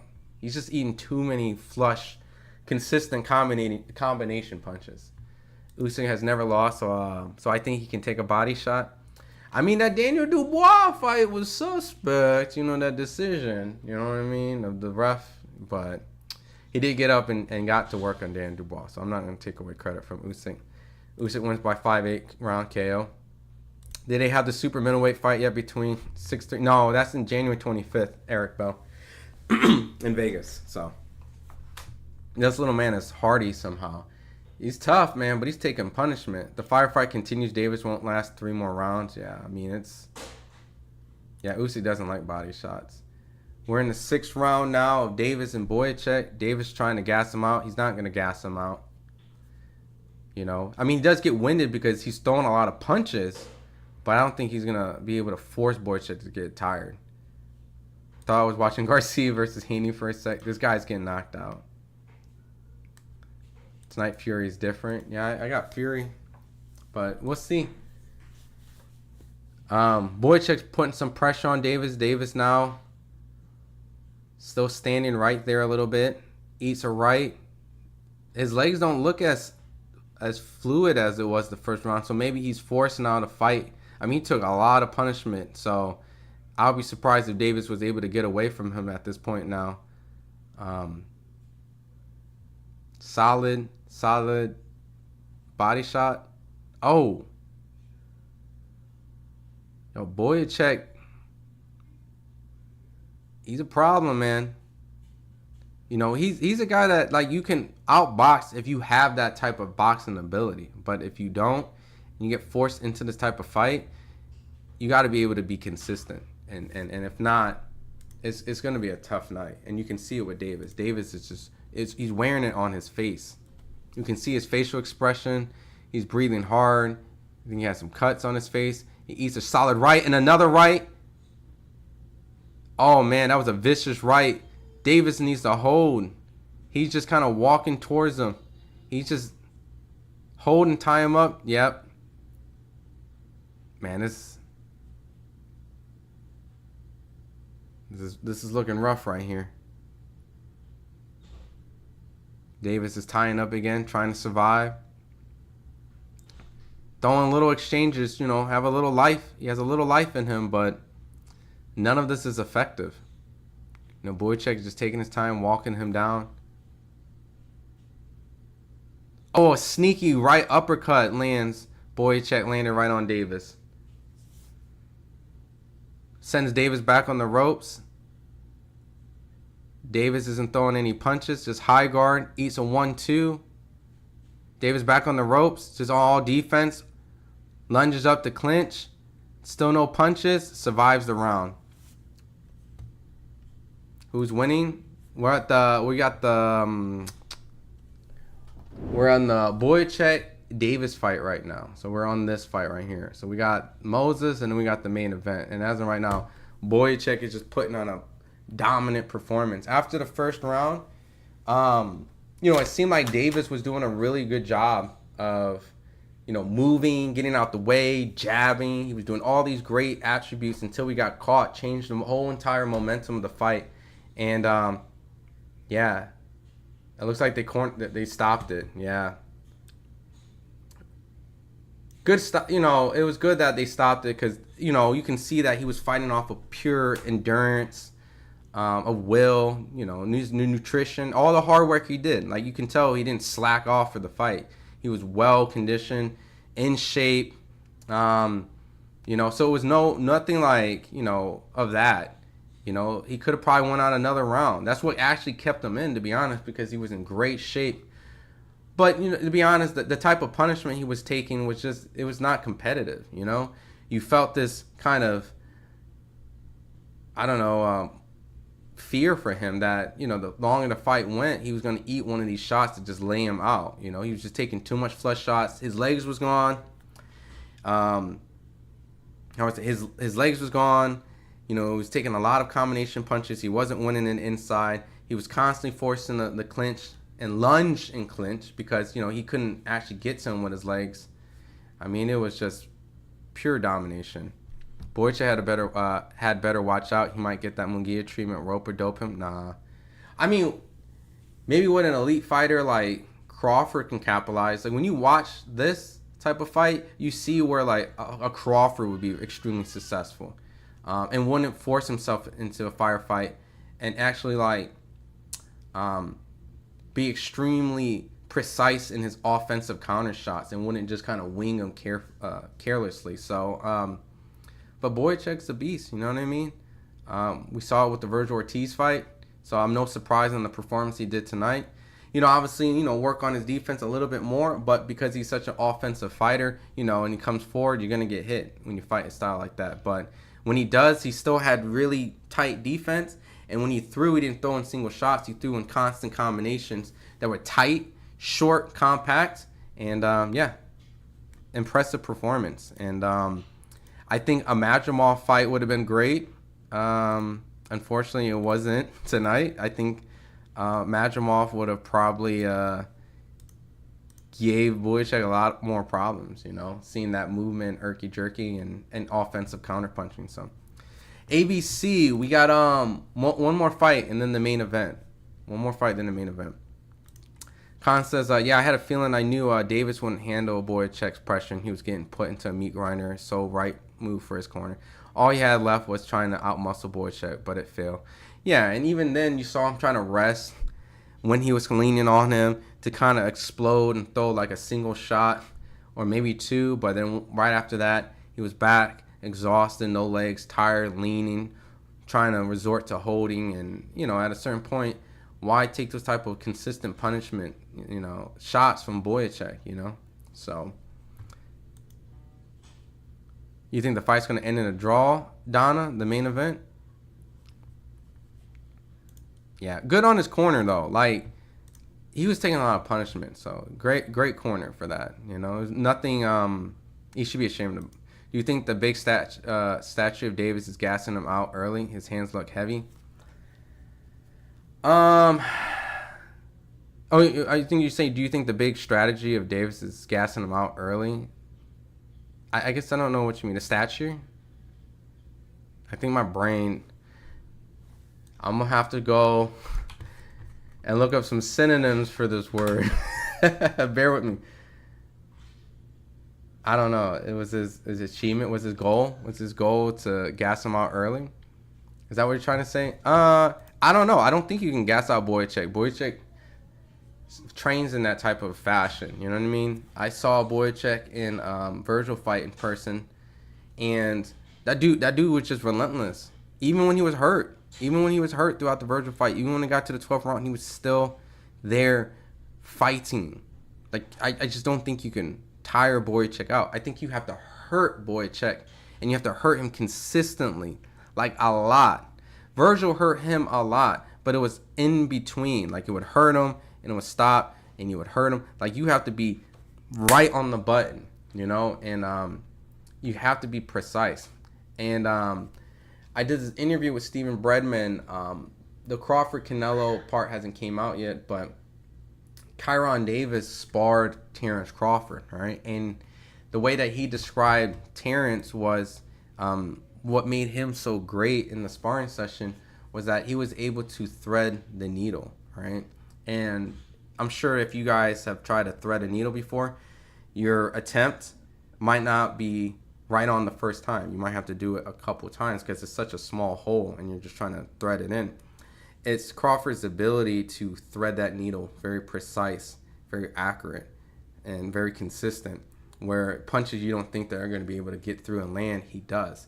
And I think you need to be a fighter like that against Boychuk, and you have to be, strong, accurate, powerful, great counterpuncher to affect Boychuk. And Virgil Ortiz had moments like that because he's a relentless kind of come forward fighter too. So they fought. So you're gonna get caught when you're constantly throwing exchanges like that. But Davis needed to be precise and consistent.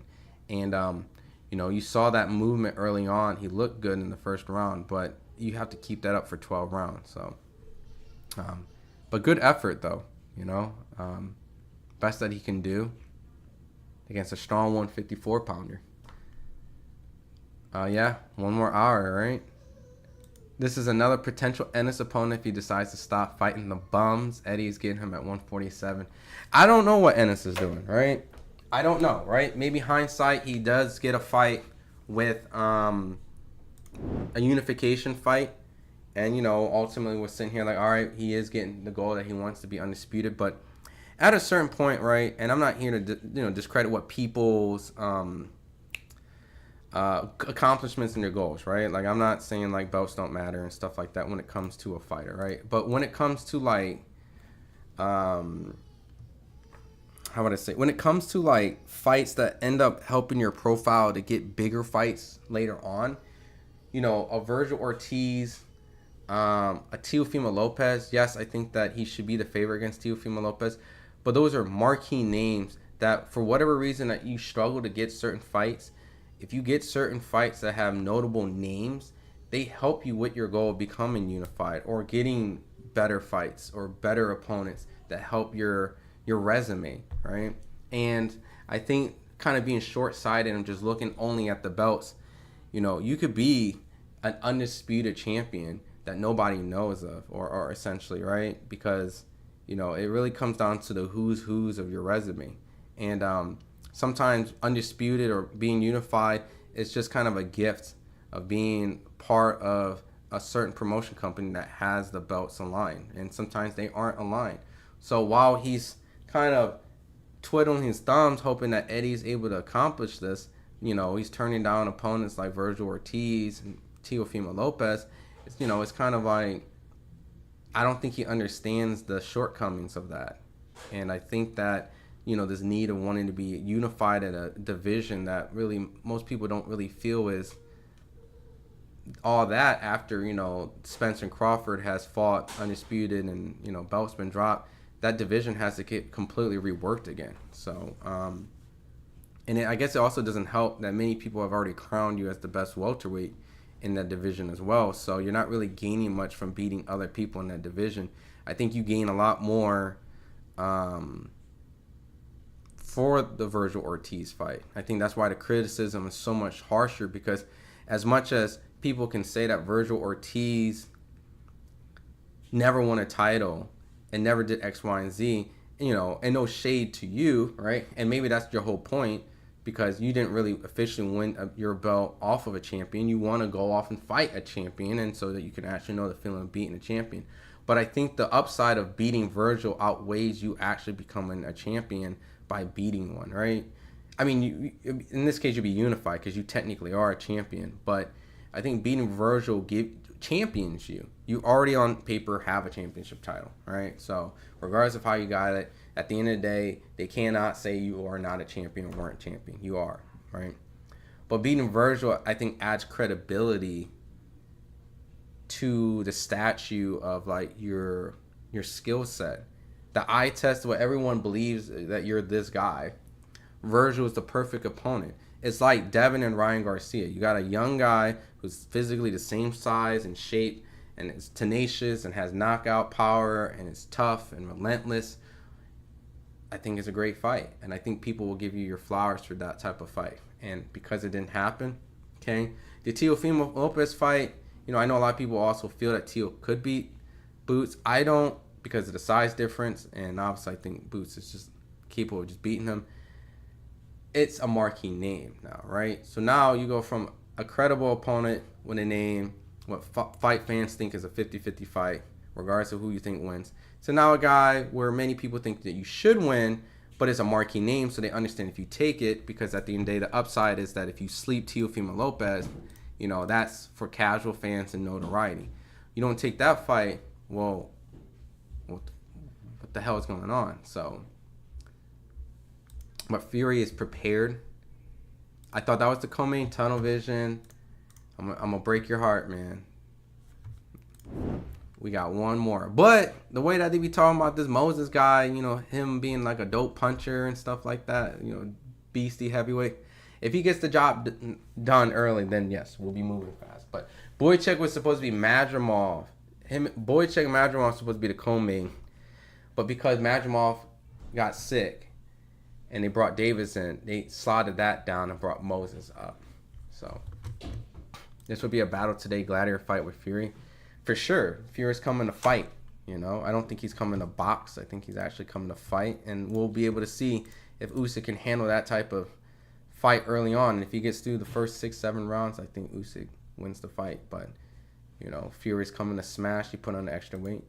Boychuk is a good fighter. I agree. And I thought he edged. And I thought he beat Virgil when I was there. No clowning around tonight by Fury. I think, who will win tonight? People say Fury by KO. And 16%. More people think the likelihood of KO will happen by a Fury. That's impressive. Yeah, so we got one more. We got this Moses versus Dempsey McKean. Yeah, there's one more fight. Right, you have to be able to counter in order to beat Boychuk. Yeah, offensively too. You know what I mean? I mean, you can see defensively when Davis was boxing and moving, but that's very exhausting too. If you're able to be kind of in mid range and then catch, you can make things happen. No, it's not the actual fights commentary. If you're on the back pedal, you lose. Bivol lost because of that. Better be would stop Bivol in the next fight. I thought Bivol didn't win the first fight, close fight. I didn't really get to watch it too much though, because it was my son's birthday. I had it on my phone, but it felt like the momentum early on was Bivol and Arthur was later. So I thought it was a close fight, just off that observation. So I don't have a scorecard, but it just felt like Bivol won. But in this case, if Better Beef puts on a little bit better pressure, and or Bivol boxes better and takes more chances, that would be kind of the key differences of those two. If Usyk beats Fury again, he can retire on top because he already. Yeah, I agree. There's really no point to continue fighting after this. You're the best heavyweight in this era. And what's so poetic about Usyk? If Usyk beats Fury tonight and retires, the poetry of that notion is that Tyson Fury came in as an underdog and dethroned arguably one of the best Ukrainian boxers of all time. Probably the best Ukrainian heavyweight of all time, depending on how you want to put Vitaly, him and his brother. But Vladimir had a longer reign, a more consistent reign. I think it's safer to say Vladimir could have been the best Ukrainian heavyweight, right? Tyson Fury comes along, beats him. What better way of kind of avenging your countrymen is you become the guy to dethrone him and become the best heavyweight in the following era? Because, Vladimir was about 38 around that time. So overall, Usyk coming in at the crisis of his country and in beating the guy that dethroned the man, the Ukrainian heavyweight champ of Vladimir, is a sweet poetic victory in that storytelling. And I think it's very heroic in that sense. I think Vladimir is obviously there to root for him, because he's watching the generation, the guy that kicked his ass is getting his ass kicked by one of his countrymen, you know what I mean? An all-time great situation. So, but it's going to be a tough fight because this is not just big man versus, quick man, small quick man. It's intelligent versus intelligence. And I think that whoever comes with the better game plan, who's consistent, because they're both dogs. They're both mentally strong guys. You can see when Fury gets hurt, he's stubborn. He does not want to get knocked out. He does not want to lose. He's very stubborn. And, he has the right mindset. And Usyk has a stone cold zombie, like walk through the fire mentality. And he took a lot of punishment in that first fight. He took a lot of pain. I think people just constantly forget how much punishment Usyk really took to get to that golden moment of hurting Fury and then dominating, the second half. So, I think this is still going to be a tough fight. Mike Tyson never threw punches because he's old. That Jake Paul fight, he was old. Talking about the belts was just part of the damage control of him walking away from the Ortiz fight. You talking about Duran? Yeah, I just never understood that. And even the storyline of how he found out and who was working on it's just one of those very questionable situations. Like, who's negotiating on your behalf to make these things fall through as close? Turkey said Duran gave him his word. You know what I mean? And now he reneged. So I don't know. He was kind of holding himself. Turkey, Goofy gifting his cousin. If Tyson wins, then it's fixed because they won a third fight. I mean, if I think Tyson wins, I think it's him hurting Usyk. So, Boots would destroy Lopez. I mean, I would favor Duran, right? But I still don't understand why not take the marketable name fight. I know that it contradicts if you saying you want to fight other champions, right? People is like, you're going to fight Tio over Ortiz. Yeah, but you could be like, I'm staying here, I'm defending my title. Yada yada. So Mike Tyson has more street fights and boxing matches than Jake. Yeah, but at the end of the day, Tyson was old, man. Like, I called it. The only thing I didn't get right was, well, actually that night I said Jake Paul decision, but previously I said Jake Paul by knockout. Only because he's so old. You know what I mean? And the fight went exactly what I thought. And Jake Paul just held his punches, and respect to him not wanting to get him out, because he could have gotten him out. We got one more fight than the main event. Moses in the ring, so we got both guys in the ring. The timing and pacing is moving real smooth right now. I like it. So if Moses gets the job done quick, they're hyping him up, then we'll be moving on very quickly. What's your opinion on the Paul brothers' corner on others stepping into boxing exhibitions? I think it's their own niche. I don't think it hurts the sport. I think at the end of the day, if you are able to be fooled by the matches that he's put on, then you're the perfect candidate to watch those fights. And I think those type of fights need to exist because they help educate the public. Now, do the public think it's fixed and yada yada? Of course, right? It's hard for them to acknowledge that a guy that once upon a time was considered the baddest man on the planet, being outboxed by this young YouTuber. But it's a friendly reminder that the fathers of the world who looks at their kids and their sons and be like, man, I'll totally outrun you. I'll totally destroy you in the basketball court, even if I'm 54. You know how long I've been playing basketball? I was a D1 college basketball player, yada, yada, yada. My friends was John Stockton and Karl Malone. We used to play all the time at the Y. Bitch, I'll old school you. And you get on the hoop, and next thing you know, your 18-year-old kid is like, and you're just like, I'm just a little rusty. Let me lock in. And you see his movement. You're like, oh, that's a basic dribble technique.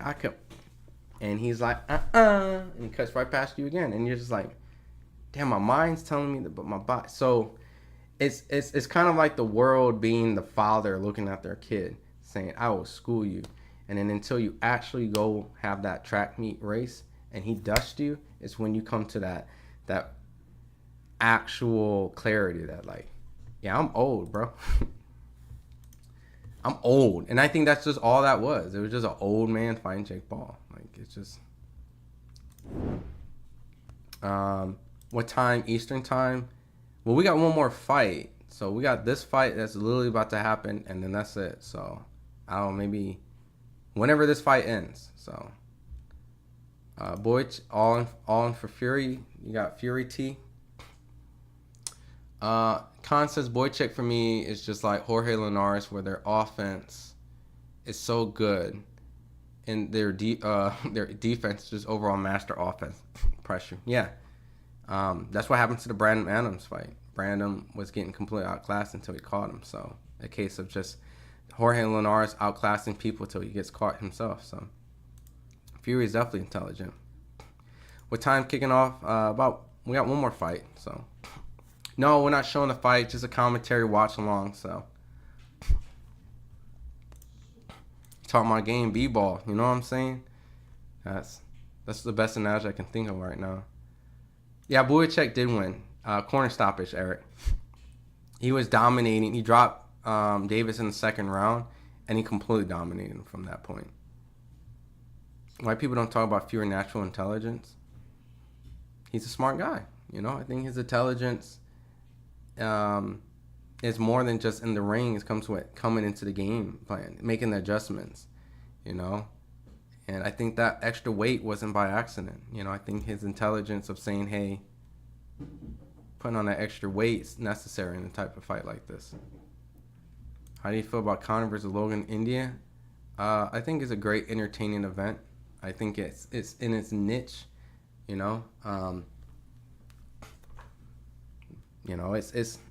here. You know what I mean? It's not real boxing. When I mean real, it's not top of the pound for pound list. It's entertainment. Two notable guys fighting each other for a lot of money, for the entertainment value of the world, right?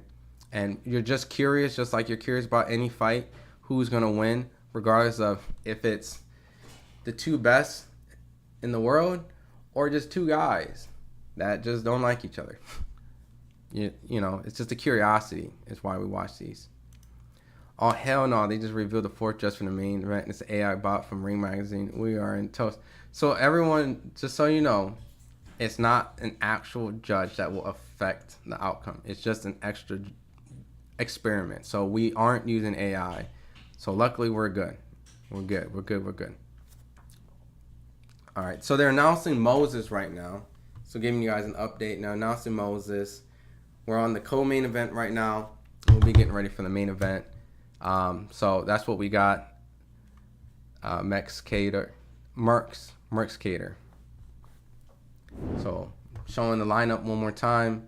We're on this fight right now. They're in the ring. They're announcing them. So right after that's done, then we'll be getting ready for the main event. Fury is huge. I don't know if he can last 10 rounds. I think it's all about early game strategy. So I'm with you. I think if Usyk gets out of the early rounds, he has a very high chance of making a fight in favor of him. When is Usyk after this fight? Yeah, I'm thinking there'll be a third fight also. If Fury wins, it's fixed. In my opinion, Fury can't take a punch anymore. I mean, we'll see. Did I lock my bet in for Fury and Usyk? I'm going with Fury, man. I'm going with Fury. I'm 0-3 against Usyk, so fuck it. Why not be 0-4? If I'm wrong, I'm wrong, right? Might as well get completely swept, right? Just get swept. Usyk, just sweep me in this case, right? And I have no malice against you. I just think one of these big guys eventually is just going to show like they're just too big, right? This is the perfect case. This is the perfect case that if this guy is too big, it'll show tonight. All right. So, co-main, Moses versus Dempsey McKean. All right, let's see what all the hype is about. All right, Johnny Fisher was supposed to be the guy, the hype. So let's see Moses is also the guy in the hype, right? Ooh, a solid jab goes in while McKean tries to go a 1-2. Yeah, I don't think this one's going to stop. These guys are throwing heat. Someone getting slept. There's no way someone doesn't get slept away. McKean got this European style high guard, kind of like a Callum Smith, posturing out. Moses got his hands down, kind of relying on his athleticism and feinting, setting up traps, high-low. Who's Crawford fighting next? Not sure. Crawford fighting Canelo next. Announcement coming soon. We'll see.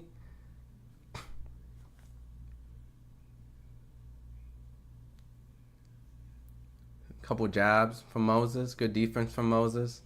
Long Tyson's heavy hands are like massive clubs if you don't. Oh, and Moses drops McKean. Not even a minute and 30, McKean goes down from Moses. Oh, shit. Let's get him out of here, Moses. We get this main event. McKean on the ropes. He's holding on for dear life. We're almost in the main event. If Moses gets him out. Oh, shit. Over the top. Ooh, and he drops McKean over the top. Oh, it's over. It's over. Thank you, Moses. Yo, MVP is Moses for moving the card along. Thank you. This is what Johnny Fisher was supposed to do. Get this card moving. But you know what? Right on time. Shout out to Moses. I'm watching Moses from now on just because he moved the card comfortably along and did what he was supposed to do. He had all this hype, all this attention. Everyone's telling me, you got to watch this Moses. Moses. All right, I'm watching him. He's the co-main. What I need for him to do is move this card along for me to feel like he's the real deal. All right? And not saying I put a lot of effort in reading into his opponent, Dempsey McKean, but, it seemed like the right opponent for him to have a nice little, knockout, and he did. That's what you're supposed to do. So he looked solid. He looked like what a heavyweight prospect's supposed to look, fast, strong, and explosive. And he delivered in all three of those aspects, got him out of there, and probably by far had the most spectacular, performance outside of Boychuk, just destroying Davis over like 6 rounds. But that's what's up, man. We need some new heavyweight blood. Because a lot of these guys are about to fade out. So, but let's see. So cool. Now next fight is Usyk Fury. So everyone that's coming in asking when to come is up next. So how many rounds for co-main is done? Derek is done, thankfully, right? Shout out to Moses. Hopefully Mike Tyson's in good health. Again, what happened where he was hospital. That's another reason why I didn't understand why people were picking Jake Paul. I want Fury to win and retire. That'll be upsetting. You got to do a trilogy, man. B-ball's garbage now. It's all threes and dunks. Yeah, that's pretty much. I don't watch NBA as much anymore either. Yeah, Moses hits like a truck for sure. But like I said, everyone's constantly telling me I gotta watch this Moses guy. You know, and I feel like I've watched him on undercards before. I just never like put two and two together. But damn, that was a flush ass shot that just broke his whole entire skull in. He did a feint. He's setting up traps, right? Level changes. Low and over the top. Boom. Sneaky over the top left. Got him out. Moses also killed a man before by one punch. Did he really? Are you trolling me? Does he actually have a body on his account?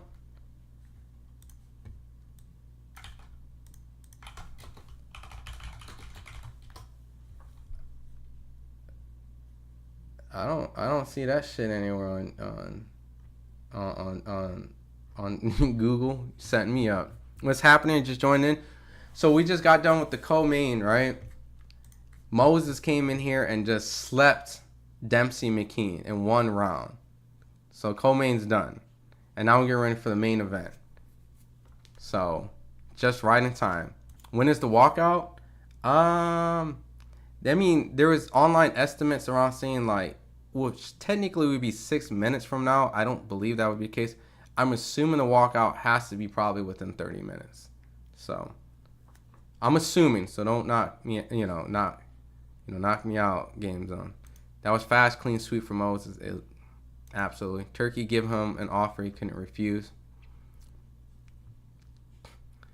I can't show the fight, Charlie. I'm sorry. We'll get copyright. Extra weight, so he's going to gas out later rounds. Fury wife says that he's acted this way since Fury versus Wild 2. Fury's about to get dirty. So I'm saying, man, he about to fight him. So Usyk for the win. All Usyk has to do is survive the first 4 rounds. I think 6 rounds actually. School. I think it'd be a lot more. Oh, okay. You're talking about that Moses. Yeah, McKean got cooked. Like, dropped twice. So, yeah, I can't full screen it. We'll get copyright. Can't take a punch. Usyk gave his best shot and couldn't drop Fury. I think it's just his punch resistance has kind of went down. But I'm agreeing with you, Jordan. His stubbornness and his ability to kind of endure that just is impressive. So you have to get a gun to kill Fury at this point, man. You can't. I don't even think punches work on him that way. But you can see him. You can hurt him though. Prophet Moses killed the man by one punch. Yeah, you went deep on me there. I thought you meant this Moses. But Moses practically killed Dempsey in the ring right there. So, how was the undercard in your opinion? I enjoyed the Boychuk fight. Like looking at the card itself, it's terrible. But watching certain fights, the Dave Allen fight, it was a great upset in my opinion. They just gave it to Johnny Fisher, which is unfortunate. Boychuk was a very exciting fight. Boychuk was doing his thing, and Moses had a great knockout. So entertainment value, at least from watching from Johnny Fisher and up, I was entertained. But on paper, it's not a very heavy card. You know what I mean? Like, I expected Johnny Fisher to win. He did, but he didn't. I expected Boychuk to win this fight, and he did. I expected Moses to win this fight. He did. So, it's just kind of one of those type of cards. But I give the victory to Fury. Crawford and Canelo never happening in politics of boxing. Yeah, we'll see. You know, I'm going to be very pessimistic, for right now. What was up with the fully clothed weigh-ins? I think they probably weighed in before, and that was the ceremonial. And if you're familiar with ceremonial weigh-ins, it's just for show. And they just stepped on, and, it is what it is. Very uneventful weigh-in. So, fighting for who's the best in this era. Yeah, this match will be live, Ivana. It's just I won't be showing it. So, dude, I thought it was prelims. Absolutely not. It's not prelims. We're getting ready for the main event. The card moved on extremely fast. You know what I mean? So, let me put this there. I think 12 rounds. Damn. Yeah, that was. Canelo will rematch Bivol before he fights Crawford. I don't know. I don't know what Canelo's gonna do. And by then Crawford move on. Fury should rough this Usyk thing. Why you call him a Usyk thing? Fury versus Usyk's next already. Yep. Thankfully, so. Fury's gonna use that big heavy bag to tire Usyk, hanging all over Usyk. But the question is, can he get to Usyk, right? You know, Usyk's gonna definitely use his legs, which is ironic because Usyk used his legs to offensively go to him. But in this case, everyone's thinking now he's gonna use his legs to get away. So we'll see. Turkey's supposed to be having these great undercards. This was one of them. Nah, this was trash. This undercard was trash. Watching it now, in hindsight, I was entertained, but I'm still gonna give it like a bad rating. You know what I mean? Turkey gave all the money to Usyk Fury, so he had a lackluster undercard, possibly. You know, and you know, I can't sit here and say I came here to watch any of these fights here. I came here for the main event. You know, it's a needed main event, so I'm not gonna knock it. So a lot of times we do watch just for the main event, but as diehard hardcore boxing fans, we like to be entertained throughout the night. So this undercard is more catered to the British boxing fans, given majority of these fighters in the card are more familiar with the fan base. International wise, it's a package star for us and Americans. Yeah, I agree. Like, we clearly saw that Johnny Fisher, Dave Allen was definitely that. Right? Johnny Fisher and Dave Allen was purely for domestic British boxing fans. It was supposed to be one fan base, engulfing another one. And, you know, he fell short today even though he won. Boyacek and Madrimov would have been a great fight. Hint, if Madrimov wasn't sick. And Moses was obviously an up-and-coming heavyweight prospect that a lot of boxing fans have told me from the UK I have to watch. So they're there to watch the hype. And so was I. Isaac Lowe versus Lee McGregor is clearly a British fight. Peter McGrill and Edwards, British fight. Daniel Lepin is a Ukrainian up-and-coming prospect. So obviously he's, you know, there for Usyk. So, yeah, it's just not I don't know. But I'm American, right? So I'm speaking as an American. The main event's coming up next. Do you think there's any fighter in the division who could beat Crawford? Because I don't think there is. In any division, I mean, the bigger the weight class it goes up, it gets tougher. I think at 154, I think he's the one to beat everybody. You know, I even think he can capture belts at 160. The real question is, can he beat Canelo at 168? A guy who is, you know, an intelligent pound-for-pound fighter with good offensive technique, with solid counter punching, good upper body movement, and he's big, strong, and powerful. You know what I mean? When I mean big, it's just stocky, right? Height and reach is going to be probably very similar. Maybe Crawford has the reach, but you know, that upper body, fast, powerful counter punch is you know, can you know, Crawford take that? But would Crawford even fight in a manner of being able to give Canelo an opportunity? You know, Crawford has great legs. He's intelligent. You know, we've seen moments of that in like fights like Victor Postal. Would he fight like Victor Postal? You know what I mean? I wouldn't count Crawford out. I think Crawford should be the underdog, but you know. But when you say any division, I mean, can Crawford beat Usyk and Fury? No, absolutely not. They're big as hell. So to kind of separate that question, I think any fights in his kind of parameters, you know, I think the toughest one would be Canelo. Is there anywhere I can watch the fight for free? There's a lot, Sarah, online. It's just unfortunate I don't provide it here. So it should be coming up next, Auto. We're just waiting. They're doing some commercials, so it probably be coming up real soon. Um,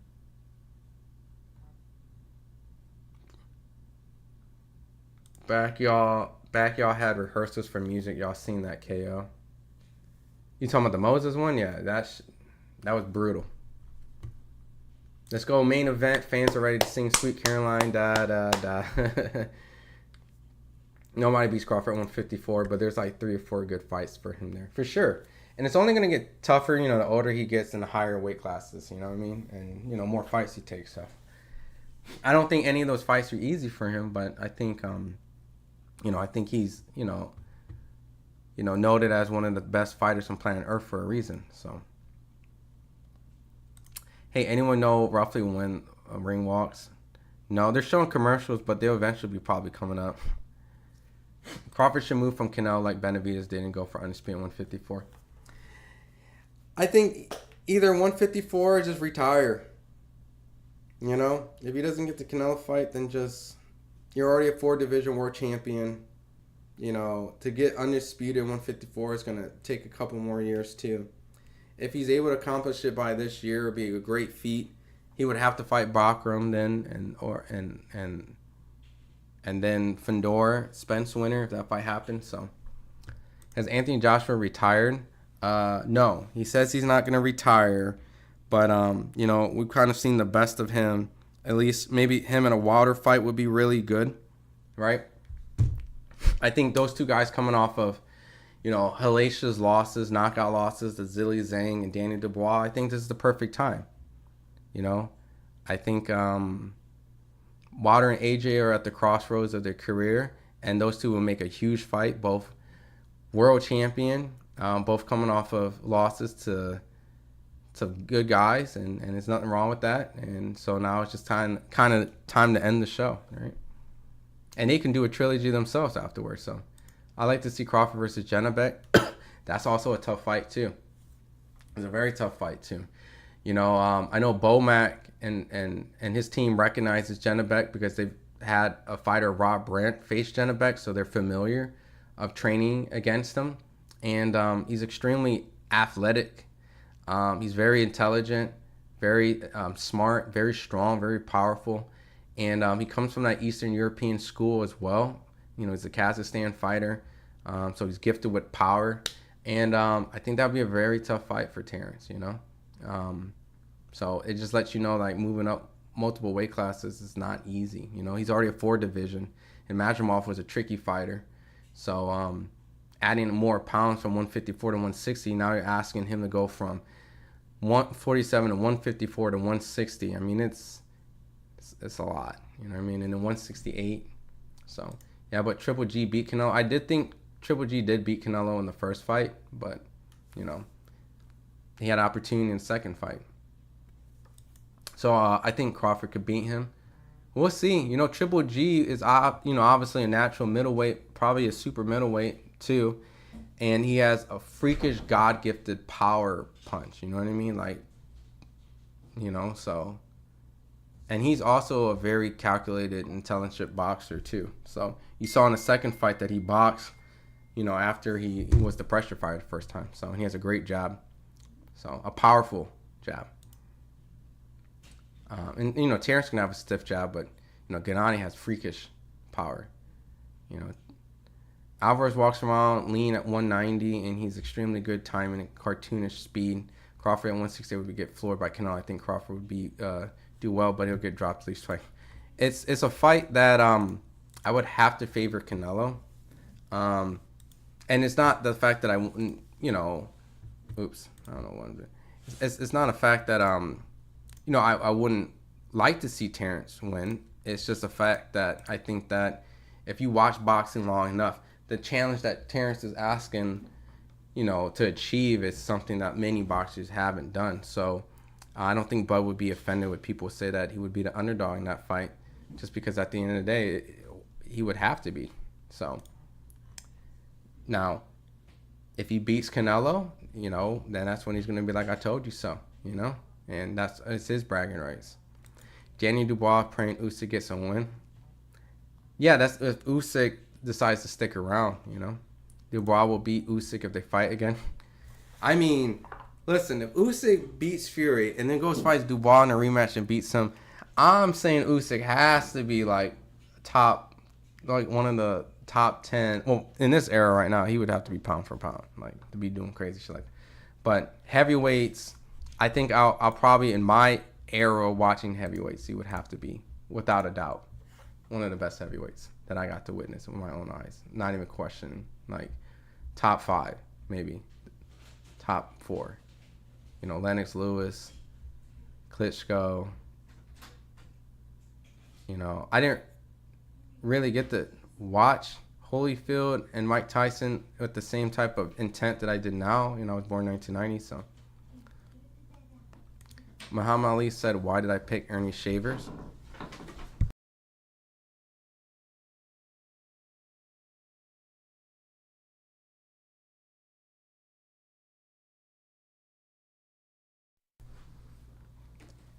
My girl and my son came in and brought me some food. Very cute. He likes coming in my office, so he might cry a little bit on the side. So cute. Let's see. How long till it starts? They're doing the build up commercial now, like the infomercial stuff. So I'll let you guys know when they're doing the ring walk. It should be coming up real soon. I feel like probably in the next 5-10 minutes. Come on, Tyson. Nobody's taking Crawford Canelo seriously. I mean, it's a fight that fight fans are taking it seriously. It's just, I think majority of fight fans just realize there's weight involved, huge weight. So I think the majority of boxing fans realize it's a fight that probably shouldn't happen, only because of the simple fact that Crawford is really getting into the stratosphere of trying to do what could be one of the most impossible things in the sport of boxing. Jumping up 2 weight classes, and let alone being in his 6th weight class, really, by skipping 160, you know, it'd be his 5th weight class, but really 6. So you don't see that in boxing. That's just freakish stuff. So I said it here, Crawford stops Canelo. If he does, man, Crawford's probably one of the best boxers of all time. Muhammad Ali's sustained hardest shot from Shaver. One of Ali's best attributes, probably his biggest attributes, was his chin. If he didn't have his chin, he wouldn't survive probably 60% of his fights. Crawford fights Fedor. I think he can break him down and get established, because I saw the shorter guys like Lubin and those that give Fedor serious. Yeah, I favor Crawford in that. Yeah, main event is next. So I'm gonna throw this up real quick. What up, my boy Elms? Now 20 minutes in ring walk scheduled for 10:30. In the UK, okay. So everyone, we got 20 minutes to kill. 20 minutes to kill before ring walk. All right. What up, Elms? What's up, my guy? Definitely one of the best to do in heavyweight. For sure. He would definitely be one of the best to do it.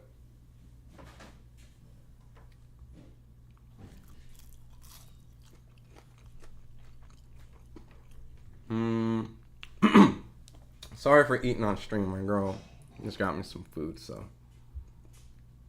Canelo's tailor-made for Bud. That's why he wants to fight. Canelo hasn't really shown interest in the fight. He's been recently downplaying the idea that he's never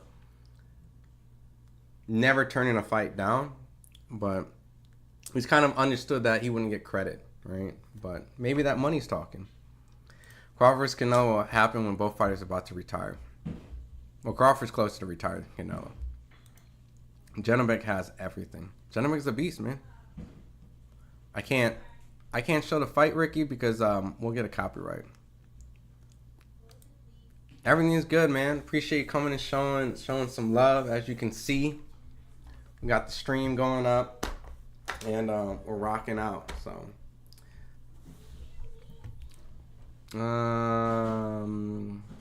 Dubois is Buffalo with that one punch. Yo, he kicked AJ's ass. And my dumb ass was like, maybe, AJ is motivated, and AJ looked serious, and AJ looked amazing in the Francis Ngannou fight. He's locked in. He looked great in the Otto Wallin fight, and he looked really good, and Francis, this is the new version. Ben Davison got him super ready, and I don't know, man. Daniel Dubois went through a gauntlet of legitimate tough fights, and I just and he just beat the shit out of AJ. So, yeah, Dubois did his thing, man. Can't even hate. If Wilder, and essentially could have probably got the win against Usyk if the ref saw it that way. If Wilder has his full confidence back, I think it's the first time Deontay touches AJ's chin. That's good night for him. However, Wilder looked awful in Zane. His body language alone was pathetic. To be honest, I don't even know how to even predict that fight. I went so many back and forth with Wilder and AJ. I'm so over it. I just want them to fight so that it could just be it's over with, I have this picture with AJ. I have a picture with AJ and I have a picture of Wilder, right? And while I was covering both guys, I was thinking, all right, this could be my Ali Frazier. I can show my son. All right, these two guys fought each other, yada yada. British. Oh God, they have a concert. All right, so after this concert, the ring walk goes. But I was thinking I can show my son. Let me see if I can get the picture. This is funny. I'm thinking to myself, I can show my my son. Actually, here, I just pull it up on my phone. I'm thinking I can show my son, yo, this is my era of heavyweights I covered, right?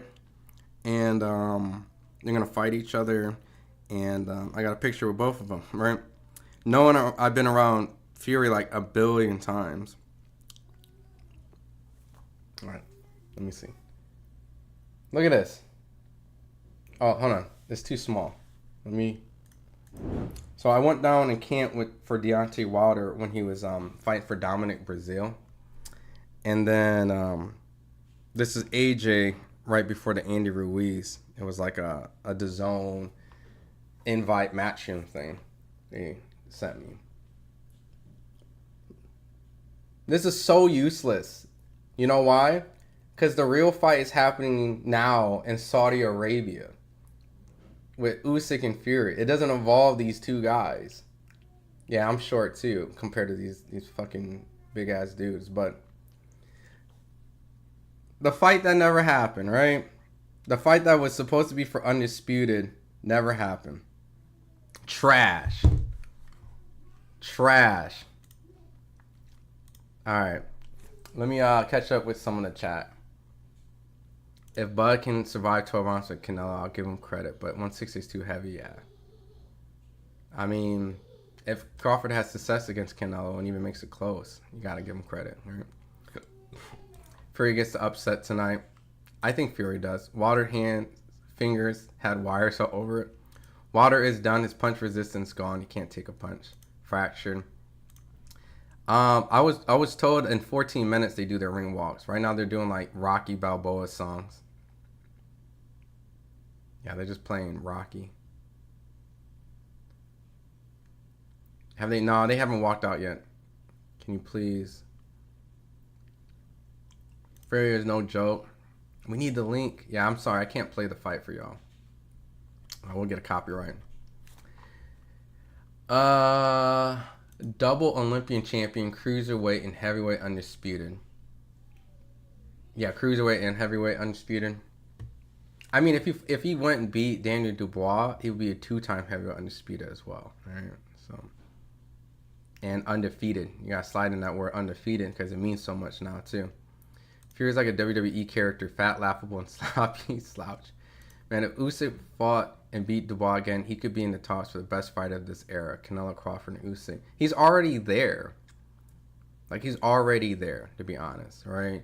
Regardless if he loses to Fury or not, he's arguably there because he's a 2-time undisputed. He went through the gauntlet. He's a legitimate all-time great. Now, where he places himself amongst the other all-time greats, a win tonight elevates him even more and solidifies him as the pound for pound right now that I think personally, should be, right? Fighting a guy 55 more pounds bigger than you is a lot. You know what I mean? So I gotta get rid of this. But user and timeout. All right, cool. Sorry, give me 1 second. I'm just cleaning up the chat. Every time I do these lives, I get these. All right, cool. What else? Usyk stopping Fury.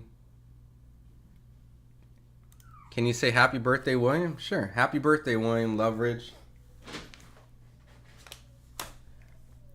No, I won't be showing the fight. Fight probably won't have him. Canelo's a coward. I really want him to fight Benavidez. I think that's a more competitive fight.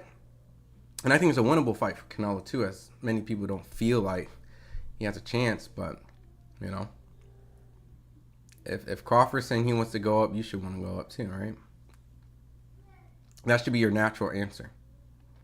It's interesting, but Fury yearly, we can watch boxing this year on Screen Valley. That's the only good place to watch this fight. I hope Fury dominates Usyk and ends him quick. You're doing all this like showmanship in the ring right now, so we're just waiting. So, but it looks like it's almost gonna happen in 10 minutes. All right, let me speed up. No. Usyk, leopard, Fury, lion. I don't understand that analogy. Commentary events. I want Dubois rematch. I think everybody wants a Dubois rematch with Usyk. You know, that last fight was very controversial with that low blow. And, you know, Usyk did dominate the fight, you know what I mean? But he did get caught with that. When's the fight starting? It looks like they're going to do their ring walks in 10 minutes. They're just doing their... They have this crazy ceremonial thing going on right now. Asia should just start starring in those Creed movies. I mean, he should. People know him. He's very famous. Right? They had Tony Bellew and Andre Ward. And Tony Tarver and shit.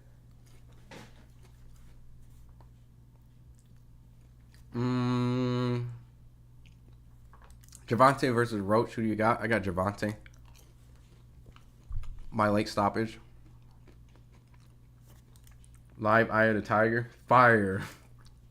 I can't tell if you're trolling. Fastest heavyweight was Muhammad Ali. He was fast. Joe Frazier was near blind. He was fast, man.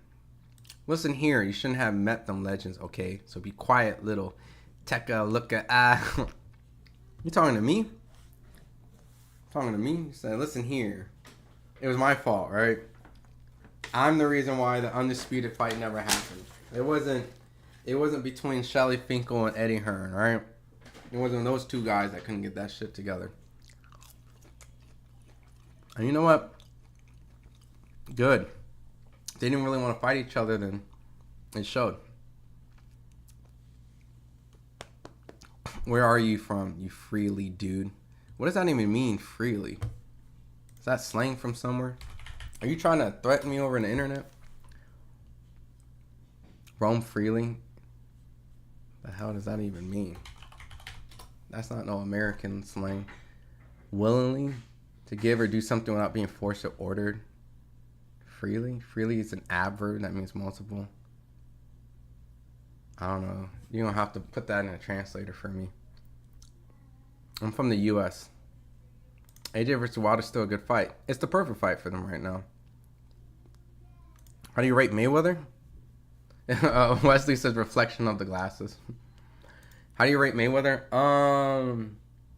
You know, it's probably insane to kind of not have him as an all-time great, right? He belongs in those conversations of Mount Rushmore stuff. Do you have to always put him in a Mount Rushmore? No. You can build a 4 without him. But me personally, I'd probably build a 4 with him. You know what I mean? I think being 5-division world champion, undefeated, fighting back to champions, having flawless performances. Has two generational talents underneath his belt. Manny Pacquiao, which he was younger than him when people say out of his prime, and he fought Canelo when he was out of his prime. So, when Mayweather himself was out of prime. So, had his 50-50 fights with Corrales. He fought De La Hoya, a big De La Hoya compared to him. So, all right, it looks like the ring walks is about to happen. Michael Buffer's in the ring. Benavidez is down at 168. He can fight Canelo. That's why I was saying, if Canelo wants to move up. Thanks for the commentary. Appreciate it, Jordan. I'll do my best. Usyk, I heard the dodgiest man on earth.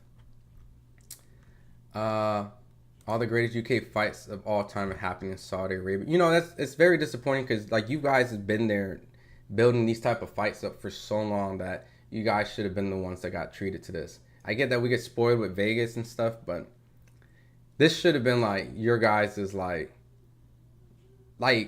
know what I mean? You guys didn't get Lennox Lewis and Holyfield. That was an MSG. You guys didn't get that shit.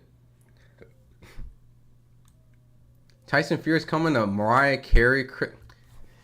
After all this man was serious, this and that. Dude, still coming out to fucking Mariah Carey. I mean, it's Tyson Fury, right? You can't change the man. He is going to be who he is.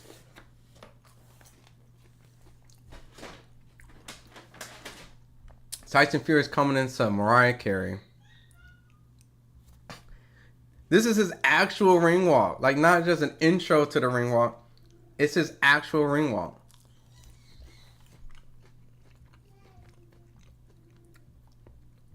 And this man.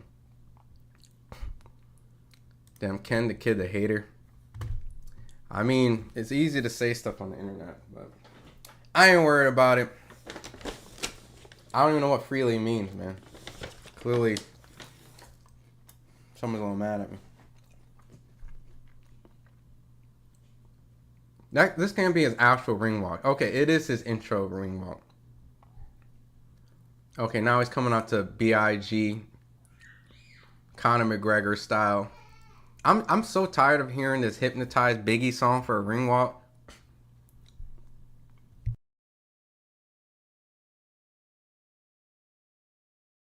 Main event. He's gonna knock him out in the 7th round. Eddie, yeah, anthems in the ring walks. Yeah. That ring walk was cute. It got the little Mariah Carey, was cute.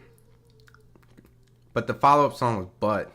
I'm so tired of hearing Hypnotized from Biggie. Eddie's failed. Wilder and Joshua undisputed. Fury, Joshua undisputed. Canelo, Demetrius.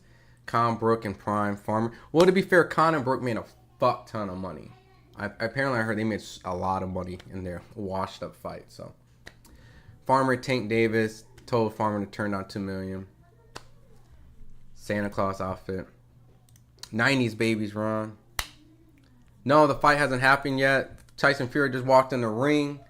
He came into Mariah Carey. All I Want Is Christmas Is You. Then Biggie Hypnotized. One of the most played out ring walk songs ever. Especially after Conor McGregor's done it like a billion times. Alright. I'm going to take a bite out of this burger real quick. Let me see. Alright, cool. We're at main event time.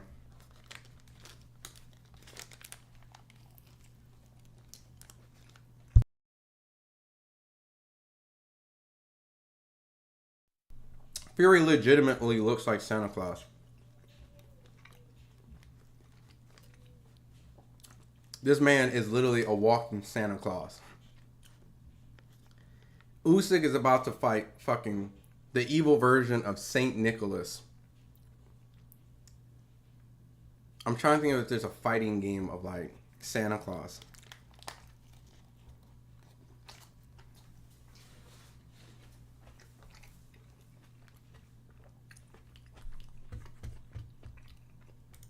You're right. He did also do it before McGregor. That's what I'm trying to say. It's like, I'm so sick of hearing it.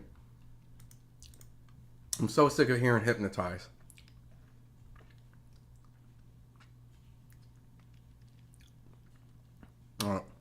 Usyk's coming out to his like badass Ukrainian band that he's been touring with all week.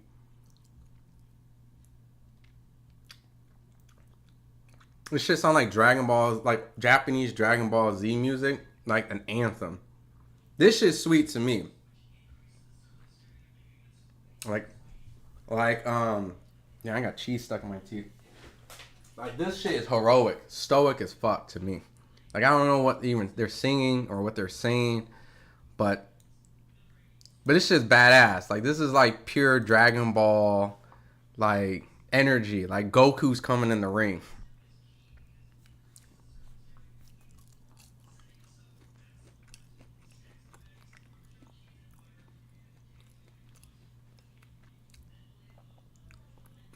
Oh hell no, we got Atlanta versus Papa Smurf tonight.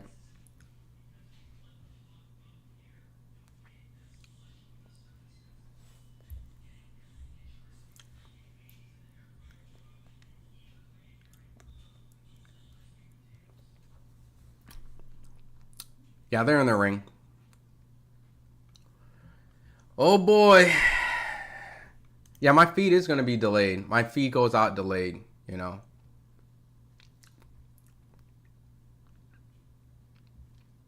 It would be considered it would be Oleksandr Usyk. Nothing beats when Israel Adesanya came out to Undertaker entrance music.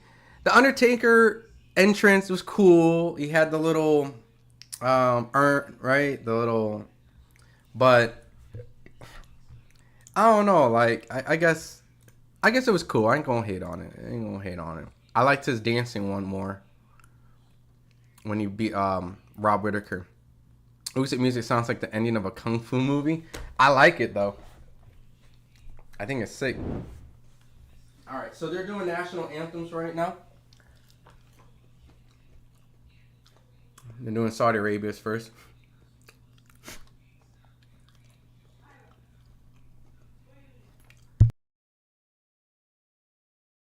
I'm not even gonna lie, because like you know, sports, you constantly hear national anthems, so there's stuff that you're familiar hearing. I'm always hearing like Philippines, Mexico, America, British, all that, right? I've never heard of Saudi Arabia's national anthem until I went to LA and covered Crawford Madrimov. Had no clue what it sounded like. So, but here we are. They're here in boxing. So, if it's staged in Saudi Arabia, or shit, not even Saudi Arabia, if it's Riyadh season, because they did it in LA, we're going to hear it all the time. Mike Tyson versus Spinks Tyson coming out the DMX was lit. I thought the Spinks fight, he just came out to noise like chains and everything that was clanking. Like this, he came out to DMX for it was the intro of his first album. It was Peter McNeely. He came out to that. Let me make sure. Mike Tyson, DMX ring walk. Yeah, he came out to the chains, but he did come out to DMX. Peter McNeely. Yeah. When he came out of jail, because that's right when he came out of jail, and he fought Peter McNeely, and he converted to Muslim, and he had like the black shirt and the little boy. That shit was hard. Oh, that shit was hard, boy. That shit was hard. I just pulled it up right now on the side while waiting for them to get done with the national anthems here. That shit was hard. That shit was hard. That ring walk is so hard. That shit was hard. Do I show the fights here? No, unfortunately, we would get copywritten, John. So we're just commentating, right? Live commentary, reaction, watch along. So if you get the fight, you leave the stream up. You know, you can watch along and react. And but for the most part, you know, and I can open up the lines if you guys want to chat afterwards. You know, but other than that, yeah.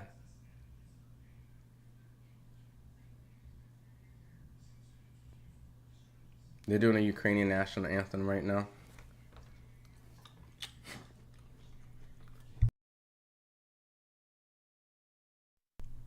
You know what's crazy? I'm so familiar with the Ukrainian anthem now after Lomachenko and Usyk. I'm so familiar. Actually, I take that back. Vladimir Klitschko had a lot. The Klitschko's. That's where I first really heard the national anthem.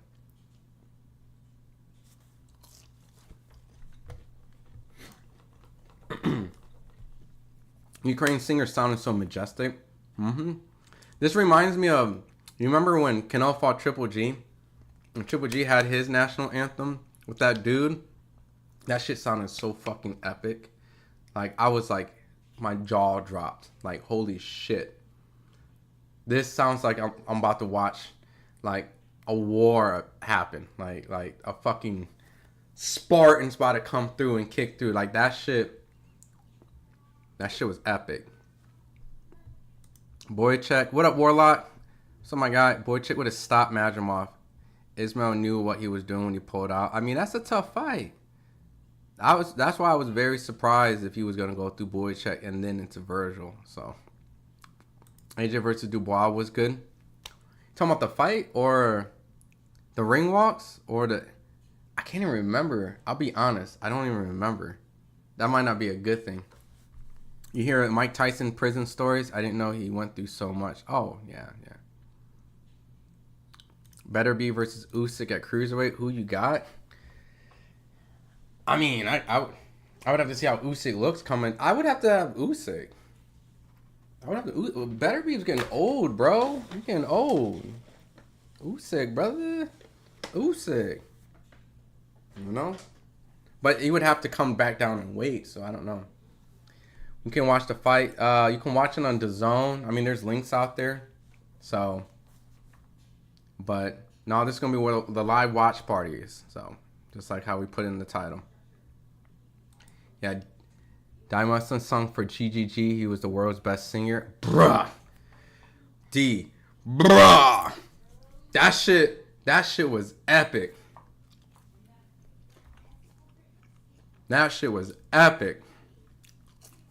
I have to look at the ring walks again, or remind me. I might have like missed the ring walks to be honest, because I was setting up the stream at that time. I was in a different location on my laptop, so I'll have to look at the ring walks.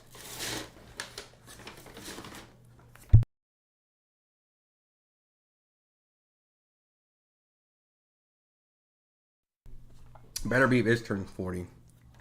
And had a questionable decision. Some people thought he lost the Bivol fight. Some people thought he won. So Eric Bell says, I like them old school ring walks with all the Ali versus Stinks, Duran versus Leonard 1 and 2. Oh, hell yeah. All that, ain't no stopping us now. We're on the move. I know David Haye always came out to that song. But like in the 80s when that song first just came out, it was new. That whole 80s era of ring walks was ill. The whole disco era and early 80s, and that shit was dope to me. So, to me, like, I feel like when people half-ass their ring walks, it pisses me off. Because you have this iconic, epic moment to, like, leave an impression, right? Like how Elms brought AJ and Dubois. Like, I have to look it up again one more time. I'm sure it was dope, but you know, these ring walks are sometimes the most important part of like everything next to the fight. Think about it. You got the opponent set up, right? Boom. So you got a fight. Outside of the fight alone, what is more important? Like the ring walks. The ring walk just sets the tone, bro. Why the F can you not just show the fight? Lewis, because if I show the fight, I get a copyright strike. The stream goes down. And that's a strike that goes against the channel. You see what I'm saying? See, what happens is they're trying to sell the fight. And because they're selling the fight, they don't want my dumb ass on here showing you the fight for $3.99. You get what I'm saying? So what I can do is I can commentate, I can react, give you guys a place where you can chat, yada, yada, yada. But at the end of the day, if you guys understand how the YouTube aspect works, then, you know, you'll kind of come in and kind of give me a little bit more nicer comment. You know what I'm saying? But that's why. And that's why no one else can show the fight. If they show the fight, your channel's gonna get taken down. So, yep, ready to start. Yep, the fight's on. Crazy, what's up? FightHype coming to you live. Never seen this ref. First conspiracy theory. All right, so they're almost getting ready to fight there in the ring. They're just announcing their records and stuff now. Love watching De La Hoya do consistently fight. Oh, for sure, bro. Yo, as much as people speak bad about De La Hoya, I grew up watching De La Hoya fights, and I was always excited watching De La Hoya fights. Like, to me, he was still like the man. Like, you know, you gotta watch De La Hoya. He fought everybody. Like, and regardless of what people feel about his personal life, like De La Hoya's the shit. Explain fair use in 2024 is nasty word. It's not even fair use. It's like deliberately playing the fight. It's copyright. Not even fair use. Fair use if I showed you 2 seconds here and there and explain in an informative fashion of X, Y, and Z. All right? Me showing you the fight is just illegally distributing the fight, which can be also a lawsuit. I can get technically sued for distributing, you know, a fight. You know what I mean? It's modern day bootlegging. Like, if I went in the movie theater, filmed a movie, and sold it on the street or gave it out for free, that's bootlegging. I am essentially bootlegging a fight. So I can't bootleg a fight. So, but yeah, it's still nasty work. But some people don't understand it, you know what I mean? Because they've probably seen it somewhere. All right, Bivol. All right, enough with the comments. I'm sorry, Dane. Bivol will be more likely to better be in February, but worse this time. We'll see. We'll see. All right, so everything is all related to this. Now, I caught to all the comments. I'm only going to be reacting to the fight. I'm going to be giving my honest opinion of the fight. I'm picking Fury to win, but I do feel that if Usyk gets out of the early 6 rounds, or the first half, then it could highly favor Usyk. We got a very big man, 55 pounds bigger. They're both intelligent. They both have high IQ, and they both have the tenacity to fight a tough fight that needs to be won at this type of level. So you already see these guys. Oh shit, Usyk is already putting pressure on and lands a good jab. Obviously looks very quicker than Fury. Was able to, oh shit. All right, you already see Usyk's movement. Creating a lot of problems for Fury right now. Fury doesn't look completely settled. He's trying to measure Usyk out with the jab, trying to keep him at bay, keep the distance. Tyson has a nice little jab that landed, just tiny one on Usyk. Usyk's putting pressure. All this whole got to move his legs and kind of keep away. He's still right there in the pocket. He maybe feels confident that he can probably land a good counter shot. I love the confidence. Looping left hook from Fury. Grazes on top of Usyk. You can see the size and the range and the reach that Fury has. This is, I'm sorry, anyone who does not have Usyk pound for pound for beating Fury, let alone if he beats him now like this, good job from Fury. It's insane. Like, this is a giant, massive man. All right, so right now they're just pawing. A lot of pawing action going on, a little jabbing, you know, back and forth. Fury landed a nice little jab. They're just establishing the distance and kind of gauging each other's speed and rhythm. Now, Usyk just has to be very careful when he comes in because Fury definitely can probably time him coming in. You know, he's a lot more patient in this round. Oh, shit. Usyk goes in a little bit. Lunging shot lands by Usyk. Lands right on Fury. Kind of catches Fury off guard a little bit. You know? I feel like every time Usyk explodes and jumps right in, it catches Fury off and kind of throws him off a little bit. All the rough tactics and leaning on and all that stuff, thinking that Fury's going to walk him down, go straight at him. It's not the case right on the first round. It is a boxing match in the middle. Usyk is meeting him right in the middle of the ring, and Fury is keeping him at bay. But at times, Usyk lumps in. Massive right hand barely misses Usyk. Another right hand misses Usyk. Fury looks a little bit slower than Usyk. Usyk's still putting a lot of pressure. A lot of feints, a lot of movements between these two guys. A lot of irky-jerky. Level changes from Usyk up and down.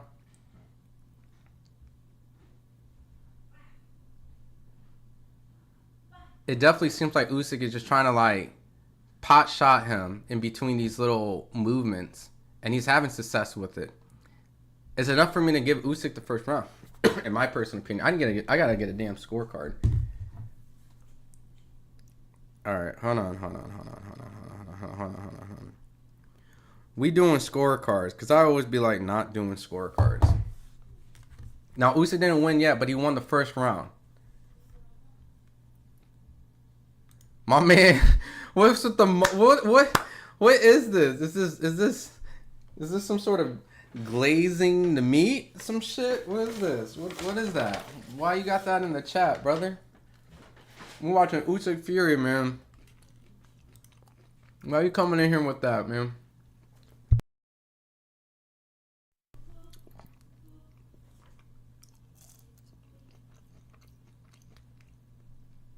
Usyk looked good. Usyk looked real good in that first round.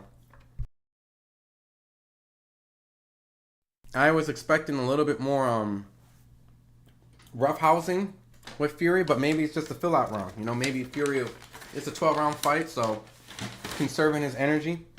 I can't even eat this damn this sandwich. What up, Eddie? All right, second round. You can see what's going on is that Fury's still trying to keep Usyk at bay. He's keeping his jab extended out. If not, he's using it as like a pull, just trying to make sure that Usyk has to lunge in, you know, so that he can try to counter. That's the best opportunity that Fury has. Even though Usyk beats him to the punch jumping in, it's still a good opportunity to try to keep him back so you can react. So he's still kind of keeping Usyk back, but Usyk is still side to side, Mike Tyson style, bouncing around, up and down, levels change while pumping the jab. Fury's definitely trying to line him up with this right hook. Jab and right hook. Hasn't landed success, but, you know, he's going to have to pump that jab out a little bit more, but he's kind of aware that Usyk will capitalize on him if he overextends. So a lot of methodical thinking, a lot of feints, a lot of opening up, setting traps, a lot of feints. So, ooh, he's really trying to get that right hand on Usyk. From the camera angle, I couldn't tell if it landed flush. But Usyk is definitely taking chances. He's definitely lunging into the body. You know, he's trying to go to the body, maybe tire him out. You know, he knows that he put on a lot more weight, so a lot of stab jabs to the body on Fury. Another jab to the body. It almost seems like Usyk could just touch his body as ease. Fury still hasn't been able to land a solid, significant shot in between the two rounds. And a good, solid, straight Usyk landed on Fury's body. At this point, you know, me kind of going with the underdog pick is not aging well. Usyk is looking phenomenal. And it's not the late rounds, it's the early rounds. Usyk constantly setting up traps with that lead jab and is constantly getting Fury off rhythm and can't time him. Fury attempts to throw with a leaping right hook. Couldn't land it on Usyk. Usyk is still bouncing up and down, creating level changes, and Fury doubles up on the jab. Fury has to be creative in this sense. You know, he can't rely on just kind of measuring him up and then trying to time it, because in between that, Usyk is just constantly throwing jabs to his body.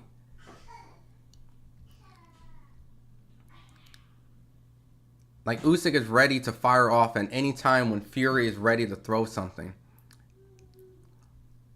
Looks like Fury got a nice right hook to the body this time. Double jab from Fury. Another jab from Fury. Another jab. A 1-2. A 1-2 gets through on Usyk. Kind of gets his attention. Best shot from Fury in between the two rounds.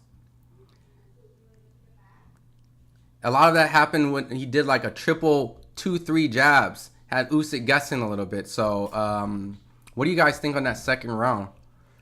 I mean, it seemed kind of close until Fury kind of got a little bit of that second half.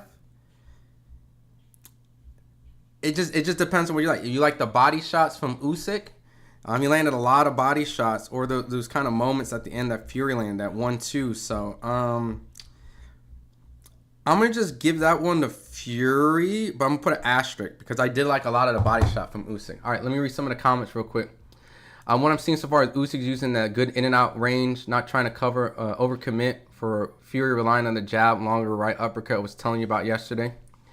I think Fury thinks the extra weight was going to be effective like the Wilder fight. Fury's clever boxer, I think.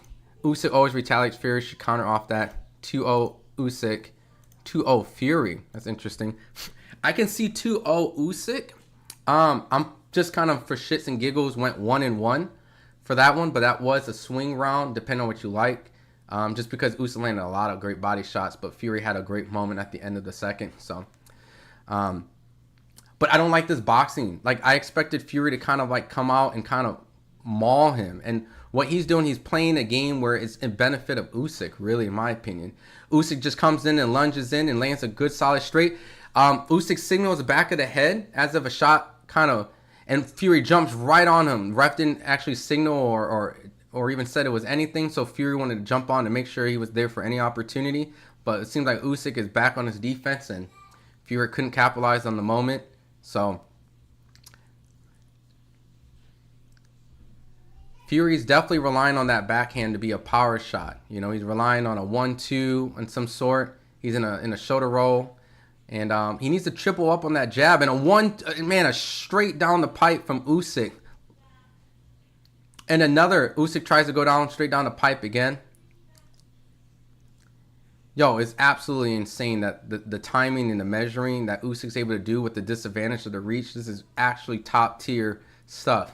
Highly impressive because all the different levels, the feints, the speed changes that Fury's trying to give him, and Usyk's still able to time in it. And it seems like they almost clashed heads in an attempt of Usyk trying to lunge in again. Usyk's going to be doing a lot of lunging in, trying to get to Fury because of the distance.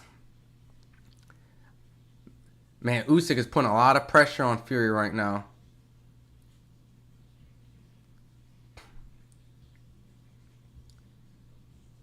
Usyk is looking great, man. Usyk is honestly setting up so many different type of looks. It's actually throwing Fury off. That he's almost frozen to a certain degree. You know, he has to reset constantly. And he has to sit there and he actually has to think, what should I do? While Usyk just kind of catches him in between while he's thinking. And there he goes, pawing again, trying to keep Usyk at a distance where that he has to lunge and he can just get out and be evasive. Usyk attempts to try to lunge in again, but barely misses because he was just out of reach. But as in right now, Fury is just not really firing back. He's just trying to just kind of slow down the rhythm and the tempo of Usyk and the pace, because Usyk is right now just putting a lot of pressure. Good jab to the body from Fury. All right, Fury's in the southpaw stance. Man, very slow left hook that Fury tried to throw. And now he's in the orthodox. He's doing some switch stance and lands a sneaky left hook from switching.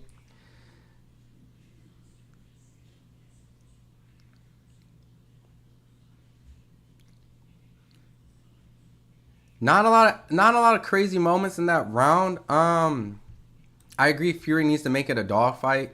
Fury's looking really to land a flush right straight to finish quick, because the longer it goes, the more tired Fury will be because of the extra weight. That's the second fight. Huh? These small crowds suck. We need a stadium UK energy. I'm really sorry that's not in the UK. Like, this fight should be in the UK. That would be electric. Who do I give that round to? I mean, I'll give it to Usyk. I could see this 2-1 or 3-0 for Usyk right now, personally. As of right now, my underdog pick is not aging well.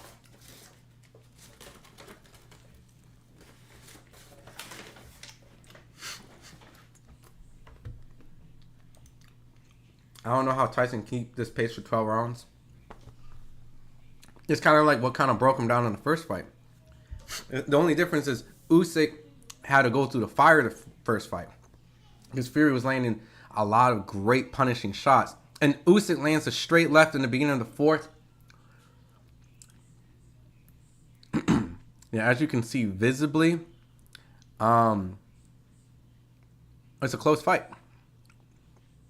But I got Usyk.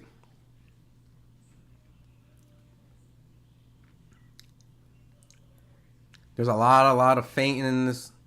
I have Usyk up 2-up. Yeah, I do too. Fury's boxing nicely. Don't know if he can keep it up in the later rounds. I mean, he's trying, right? He's using his energy a lot better than the first fight. You know, he's not moving around as much as he did, but he's getting hit a lot more early on, and he's already down on my cards versus the first fight, you know? You know, Usyk went to the body a lot more and he threw a barrage of punches, but Fury looks absolutely slow compared to Usyk. Everything looks like it's in slow motion. Makes you wonder if he actually intentionally did put on the weight for any type of sort of benefit. You know, did he have like a mental lapse and actually just gain weight? You know, but as in right now, he looks like when he throws for the heavy shots. Oh, and Usyk goes in for a leaping left. What a great shot from Usyk. Probably the best shot in the fight. Landed right on Fury. Oh my goodness, what a shot from Usyk.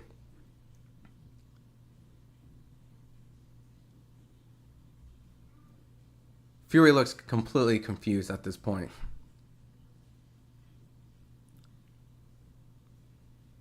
I feel like Fury right now is just completely confused on what to do. I don't think he actually has a legitimate game plan, you know, because every time he's trying to execute something, Usyk is able to out-punch him, out-maneuver him, out-jab him, out-rhythm him. Hence why he went southpaw to try to give a different look. But a nice 1-2 goes down on Usyk.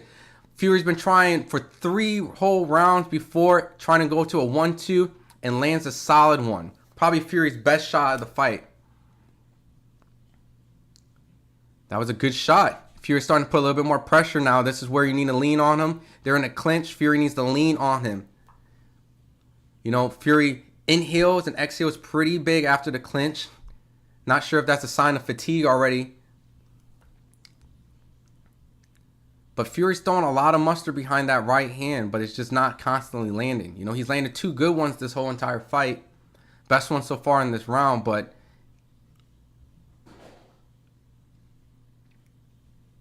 it's boxing, you know, you're going to get hit with something here and there. So they both landed bombs in that fight, you know, in that round. They both landed good shots. Khan says Usyk's being really smart, slipping under and going to the body. Fury's using that stick to try and set up something, mainly using the stick as a jab and maneuver Usyk around.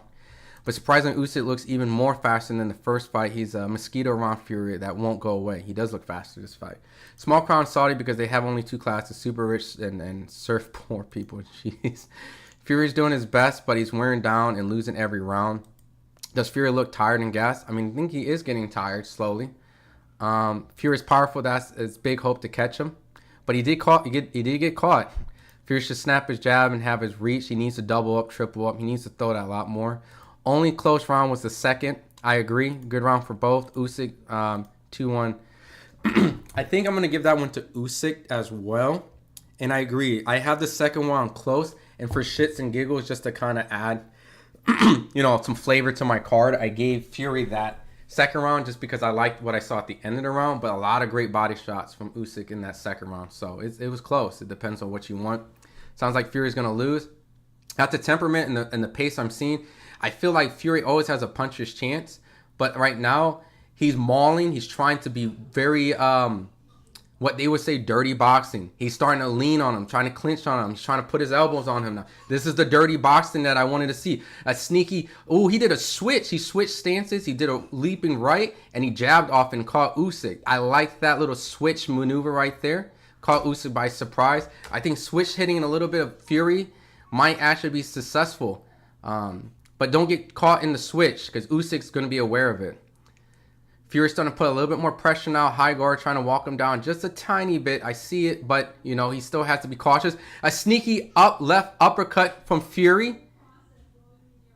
I'm not sure if that landed, but that was a good attempt. Fury's actually starting to be creative now. This is where I wanted to see Fury become the dirty dog. Maul on him, lean on him, get on him, push on him, be a bully, take a shot and get in his face, smother Usyk's range, make him uncomfortable. You know, and that's what Fury seems to do now. Now we're in that fight that I wanted to see. Fury being a little crafty, Bernard Hopkins, you know, using little dirty little veteran tactics, some Andre Ward. Usyk comes up now, goes 2 left hooks to the body and catches Fury on the top and then gets back out in good position. Now Fury needs to definitely take advantage of these opportunities of Usyk trying to take these chances and kind of turn this into a brawl. Push Usyk back on the ropes. I like how Fury still hasn't used a lot of energy while Usyk has to bounce around a lot. Oh, and a good, solid, strong right uppercut goes on to Usyk. Fury's starting to put a lot more pressure. Is this possibly where Fury changes the momentum? He's throwing some heat now. This is a really, really, really good attempt from Fury right now. I like the energy. And, you know, Usyk now has to fight that 55-pound man. Not box the 55-pound difference, but fight the 55-pound difference. And that's where you're going to start to see this become a lot more tougher for Usyk. You know, all that boxing and movement is great when you have someone sitting there wanting to exchange with you from a distance. But what are you going to do when he wants to come and push you, lean on you, throw uppercuts in the clinch, accidentally hit you with an elbow? And 2 solid body shots from Fury lands on Usyk, and Usyk smiles. Usyk retaliates and comes and throws a 3-punch combination. Some is blocked by Fury. But as in right now, I'm seeing heat being thrown by Fury. And I'm not going to lie. I think I might have to give this round to Fury. Solid straight left from Usyk landed on Fury. Usyk's in here. He's fighting. He's fighting. I'm going to have to give that one to Fury. Only because I love the body work. I love the solid shots. I love the little sneaky tactics he was going in. Like I said, he was in a southpaw stance. And then he switched over to orthodox. Oh, no, my bad. He was in orthodox stance, right? And he went over and threw a hook, stepped into it, and then jabbed off it and caught Usyk by surprise. And, yeah, I like this is the Fury I need to see if he's going to win the fight. That was a great round from Fury. You think Fury would clinch Usyk early? I'm surprised he hasn't yet. Yeah, you got Usyk 3-1. I think that was the 5th round. That was the 5th round. Am I tripping? I got Usyk 3-2. Fury shorts have a life force of their own so huge. Fury wear your shorts as a brawl really high. FanDuel has an even. Pillowfish Fury with a puncher's chance. Fury effing that boy up while y'all watching. The ref shouldn't let... I mean, you know, I saw that round, Fury was doing this thing right now. So the ref shouldn't let Fury have his trunk so high. Personally, the momentum right now, if Fury fights like that, is going to go in Fury's favor. Anyone think Tyson could be juiced up? I mean, I don't know. That was a great round from Fury. I agree, D. So we're in the 6th round. And let me put you... 6th round. And I'm seeing a lot of that momentum that Usyk had early on slow down a little bit. A lot more tentative, a lot more cautious. You know, but Fury went back to the boxing, not to the mauling, not to the bullying, not to the craftiness that he was doing in the 5th round. He's bouncing on his toes a little bit. And he's being patient now, back to the boxing range. Need to be a lot more crafty in his approach of fighting Usyk. Sneaky left hook, check hook, caught Usyk trying to lunge in. Usyk is starting to get caught a little bit more, and Fury's starting to get his rhythm a little bit better. Ooh, Usyk caught Fury trying to come in with a double lead. And Fury catches Usyk with a solid right straight down. Very close round so far. Usyk's now starting to do a lot of the pendulum up and down movement. But a solid lead left hook from Fury caught Usyk.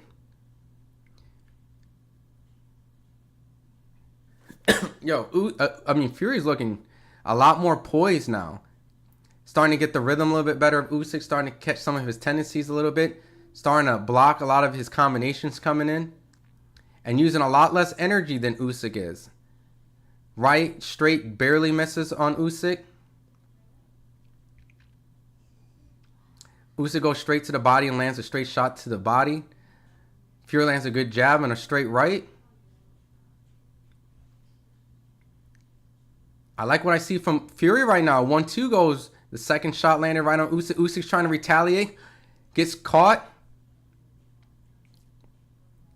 Usyk needs to be careful coming in on Fury. Fury looks a lot more calmer than he was in the first couple rounds. You feel a little bit more... Oh, and a solid left caught Fury from Usyk. What a shot. Kind of buzzed Fury. Right when I was starting to compliment Fury, Usyk comes in and lands a game-changing shot. And Usyk lands another solid shot on Fury and got Fury on his back foot. I think Usyk just stole the round. And right when and a solid another shot from Usyk.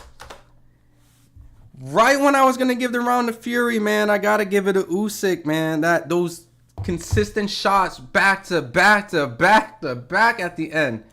What a change of pace. Yep, he just visited Martin Carefoot, got him some boar meat.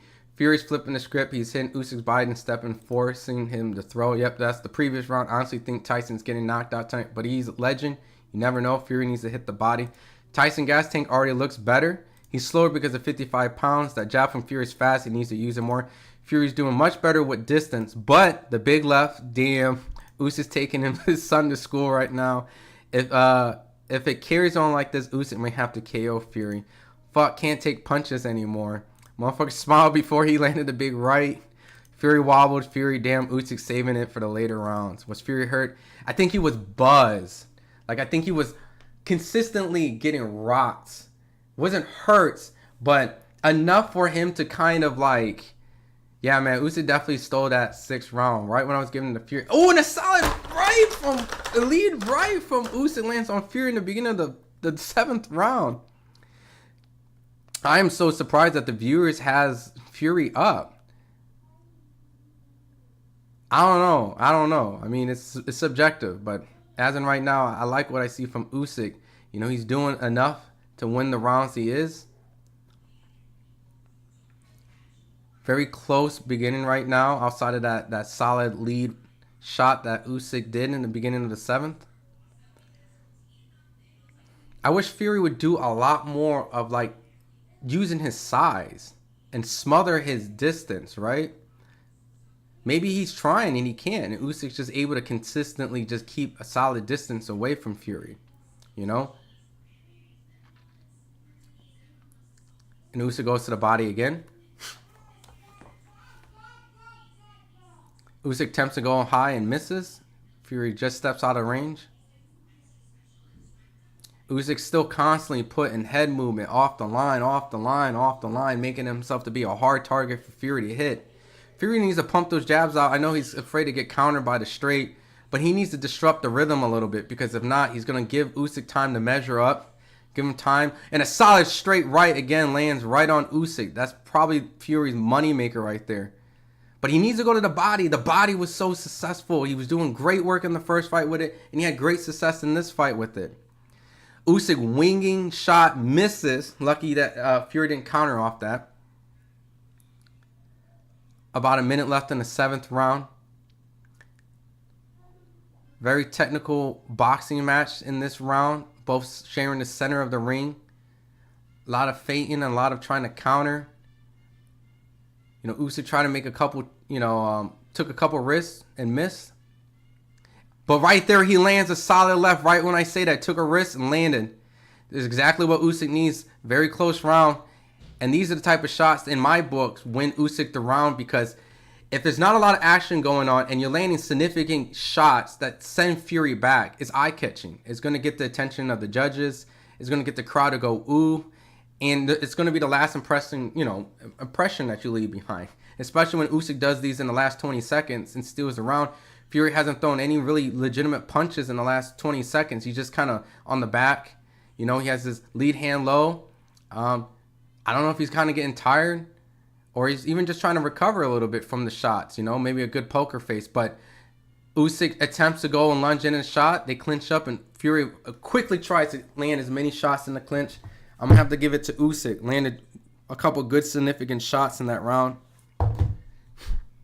Yeah, man. Fury better stay off the ropes. As crazy as it sounds, man, Fury does not have the rope-a-dopes that the people compare him Ali. And you expect to see that, right? But in this case, he just completely leans back and gets caught. So Usyk's showing levels. Fury stopped walking forward. He's still standing still. Yep.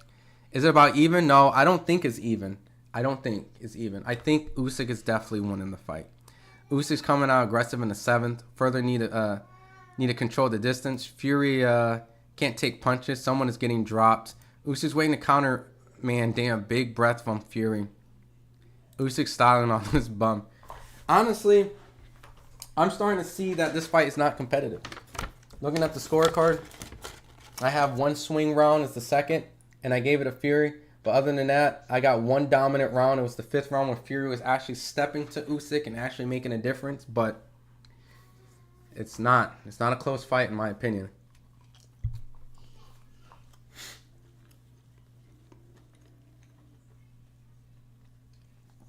All right, 8th round. Fury's starting to jab a little bit more. He really relies on that 1-2. He needs to be a lot more creative. I like those uppercuts he snuck in, the switch stances, the body shots. Where did those go? The high guard walk down, where did all that go? Usyk's doing whatever he wants, essentially. Good body shot from Fury. Sneaky uppercut attempt from Fury. I don't know if it landed flush. But I like that. Attempt. Do things like that. Do things like that. You got to give him a different look.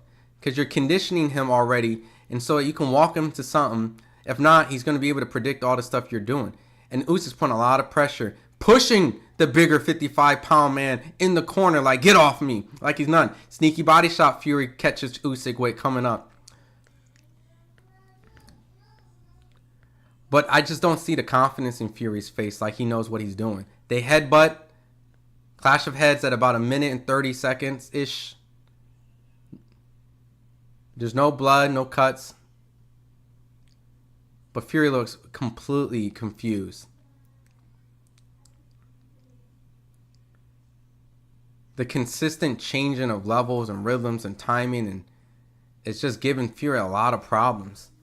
And maybe even the mental pressure of just feeling like this little guy who's pushing on you, very overwhelming. Like, he's bullying the bully, essentially, as they always say, right?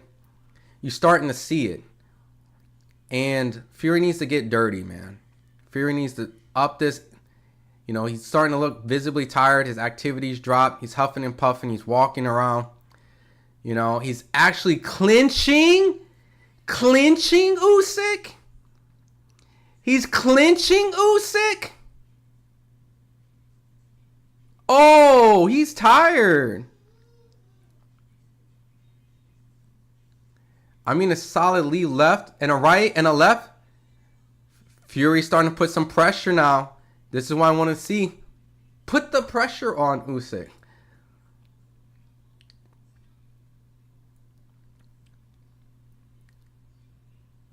A lot of punches landing. Usyk's going to the body. Usyk is hunting. It feels like Usyk sees and smells something. Fury's clinching again for the 2nd time. And he's not even leaning on him when he's clinching. Like, what? Is he mentally tapped out? Like, he's not even leaning on him in the clinch. And he catches Usyk coming in with a check. This is sad. Fury's fading. I mean, look. I didn't really kind of score it. I kind of felt that round was Usyk. I was kind of more in my own world.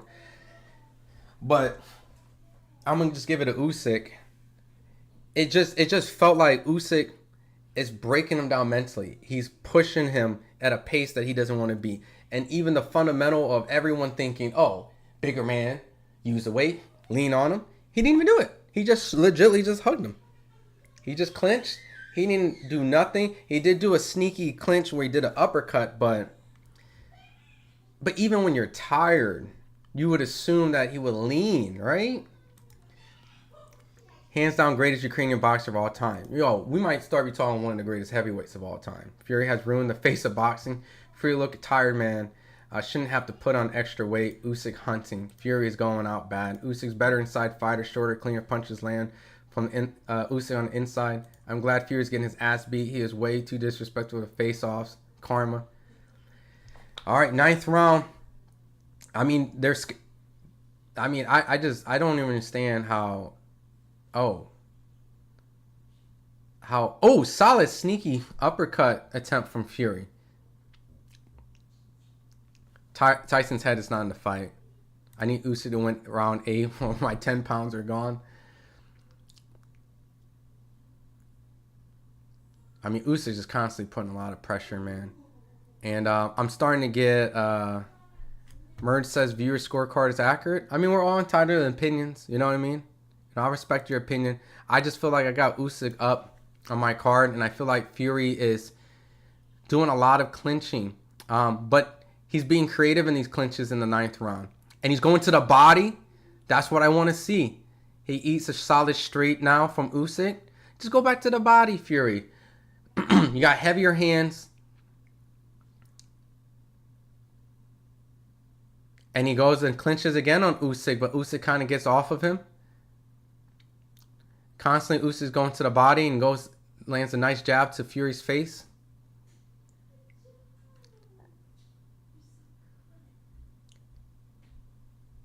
This is where that mental space comes in the championship rounds, you know? Fury's starting to land some sneaky shots in this round, even though like I'm high on what Usyk looked, you know. But inhale, and exhale from Usyk, and Fury's starting to get really creative in this 9th round. He started landing some sneaky shots, especially the body shots, leaping, lunging shots after clinches. 1-2 attempt from Fury. He eats a jab from Usyk.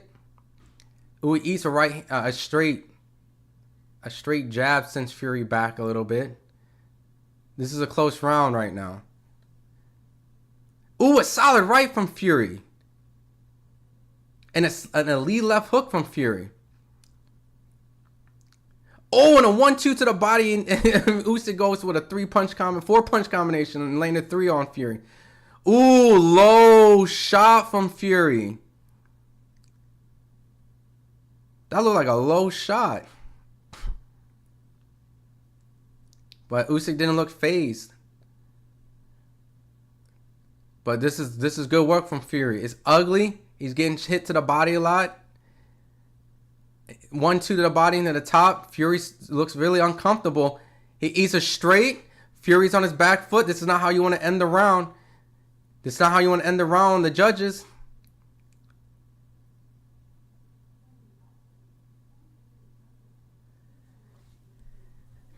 Jeez, ending the round like that is not good, man. I mean, there was a lot of success Fury had in there. But right after that, dude, like Usyk is like the showman, the Sugar Ray Leonard of this fight, still in the last 30 seconds. Do I give that to Usyk? I'm going to give this to Fury, but I'm going to put an asterisk again because I felt like that was a close round too.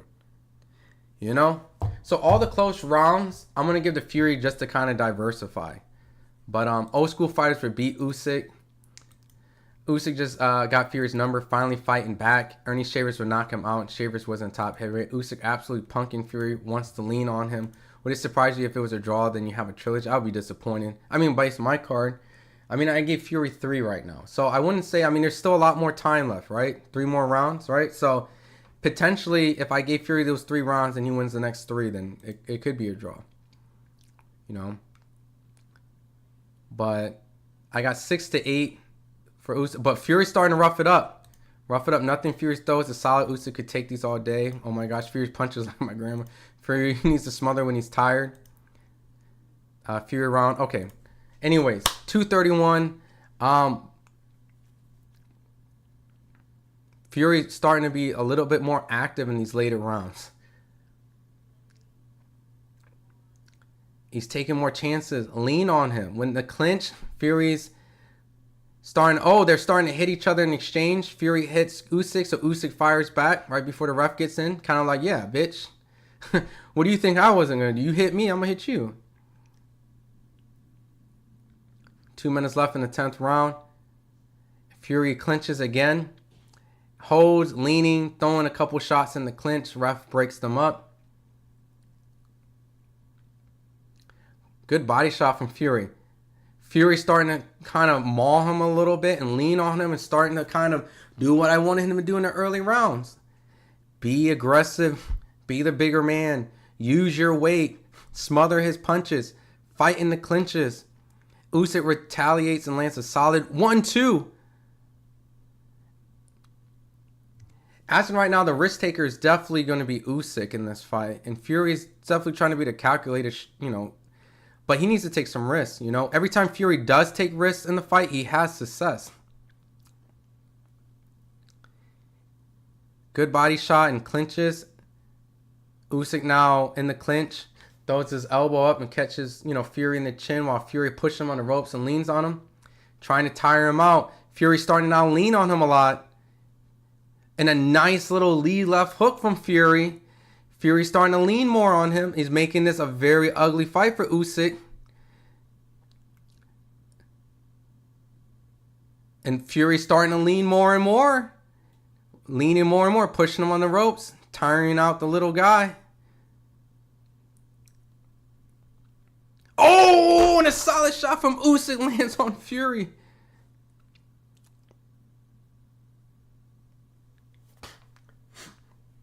Oh my goodness. Good solid body shot from Usyk.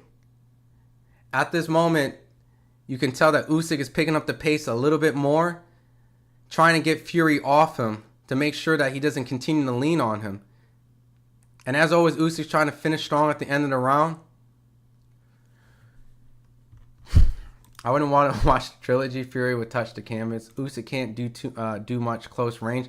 That's why I'm very surprised, Murd15. Like, when Fury does this, he looks clearly more of the more dominant fighter. It makes me wonder, and it's very bizarre that he fought at Usyk's pace and range from a distance. Do you feel Fury has just given what he has, but AJ saw in Usyk is a head wrecker? I mean, he has, destroyed Fury's confidence early on. You can see how confused he looks, but I give that round to Fury, and I give that as a definitive round, not a asterisk round. And personally, that's what I want to see from Fury. Another round from Fury. Usyk's really whooping this boy. I thought there was good shots in there, but I see a desperation look a little bit in Usyk. More of like throwing a lot of shots to try to retaliate and quickly try to capitalize. Whatever Fury happens, Fury won't accept unless he wins, but you can never trust the judges unless you have a stoppage. So these last two rounds, even though I have Usyk up and with two possible swing rounds, you still got to win these two rounds, because Fury has two definitive solid rounds for me and two swing rounds, so I gave those two rounds to Fury too. So I have it 4-6 as in right now. With Usyk 6.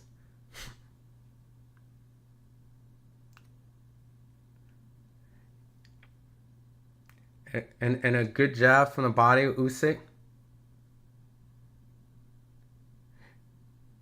And Fury still has his head together. Fury didn't get rocked in the last like the last fight, so he's still able to compete. He's still able to process, and he's still able to win these last two rounds.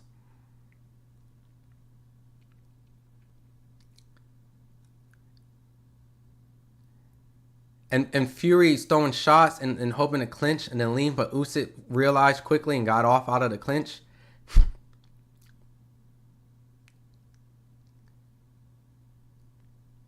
I feel like Usyk definitely is going to try to be busy this round because he knows that these championship rounds coming up, depending on what Fury does, can potentially sway the fight.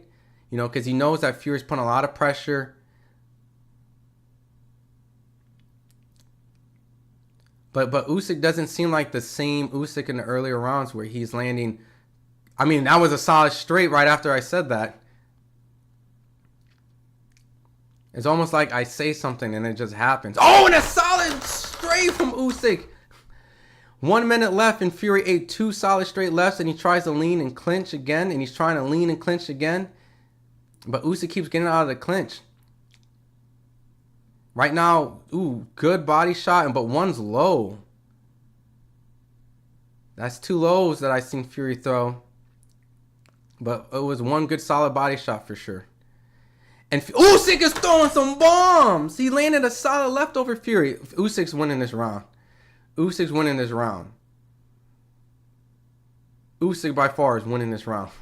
It's this combination, pacing, outworking him. I mean, geez, another straight left.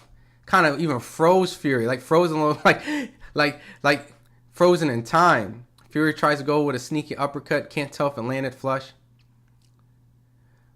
But Fury looks completely like out of it at this point. Just kind of like either he got buzzed or he just got frustrated that that shot landed as flush as it did.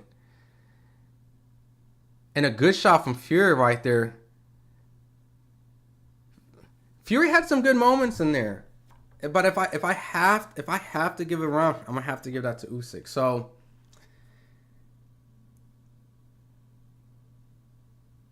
man, it just really depends on what you like at this point. Street Fighter stun, right? Ugh, that's what I saw. He was just frozen. As obvious as it looked, it looked like a Street Fighter stun. Like, it's Fury conditioning. He's not able to fight fast. Fury needs to keep it up. This is the only path. Only Fury coming out of your mouth, bro. Well, you know what? I got Usyk up. If that's what you're trying to say, go happy. I have Usyk up, and especially that last round, Usyk won. So we're going into the 12th round. Which round is this? We're going into the 12th. That was the 11th. What round they in? That was the 11th. Usyk's fighting for ground aggressively. Fury needs to force him back. He does need to force him back, but he's not. He can't be consistent. And every time he tries to clinch, he does not able to keep Usyk there. Usyk slips out. Fury loses and goes on to face AJ in the Wembley and then retires. Usyk's beating this guy with ease. The zone commentary is a joke. I have Usyk winning the fight. All I'm hearing is solid shots from Usyk. He's landing solid shots. Whoever wins this round wins the fight. I don't think so, but I can see potentially, right? Because I have some swing rounds. I can see it the other way. Oh, and a solid jab from Usyk. It's too late. He should have emptied the tank in the mid rounds. But I see what you're talking about, round Mud 15. I don't agree with it, but I can see what you're talking about. But I think Fury does need to go for broke. Like, I feel like Fury needs this round more than Usyk, personally. You know? And as of right now, the desperation look on his face, the inactivity, you know, trying to match with the smaller guy. He just got to fight. Just fight him. Maul him. Run after him like he's doing right now. You can see Fury just going after him now. Chasing him. Oh, and solid right from Usyk lands on Fury, and Fury clinches right after, and now he's just leaning on him. All this leaning, it should have been in the mid rounds, man. All this leaning, you gotta fight him. Fury, you gotta fight him. Eat some shit and go. Because if not, Usyk is just landing vicious, solid, clean shots. And Usyk just standing right in front of Fury like he ain't even concerned. This whole...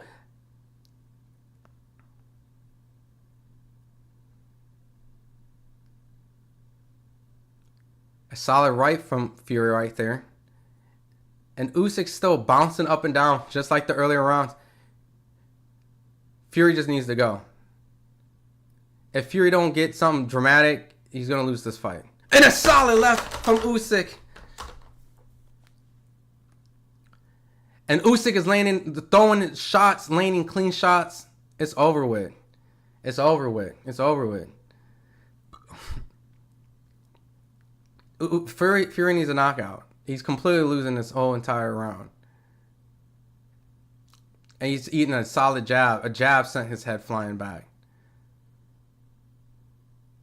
Are we witnessing the best heavyweight in this era?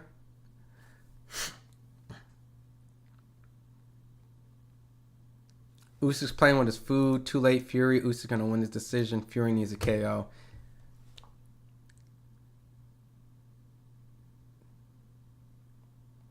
There's nothing Fury can do. It's done.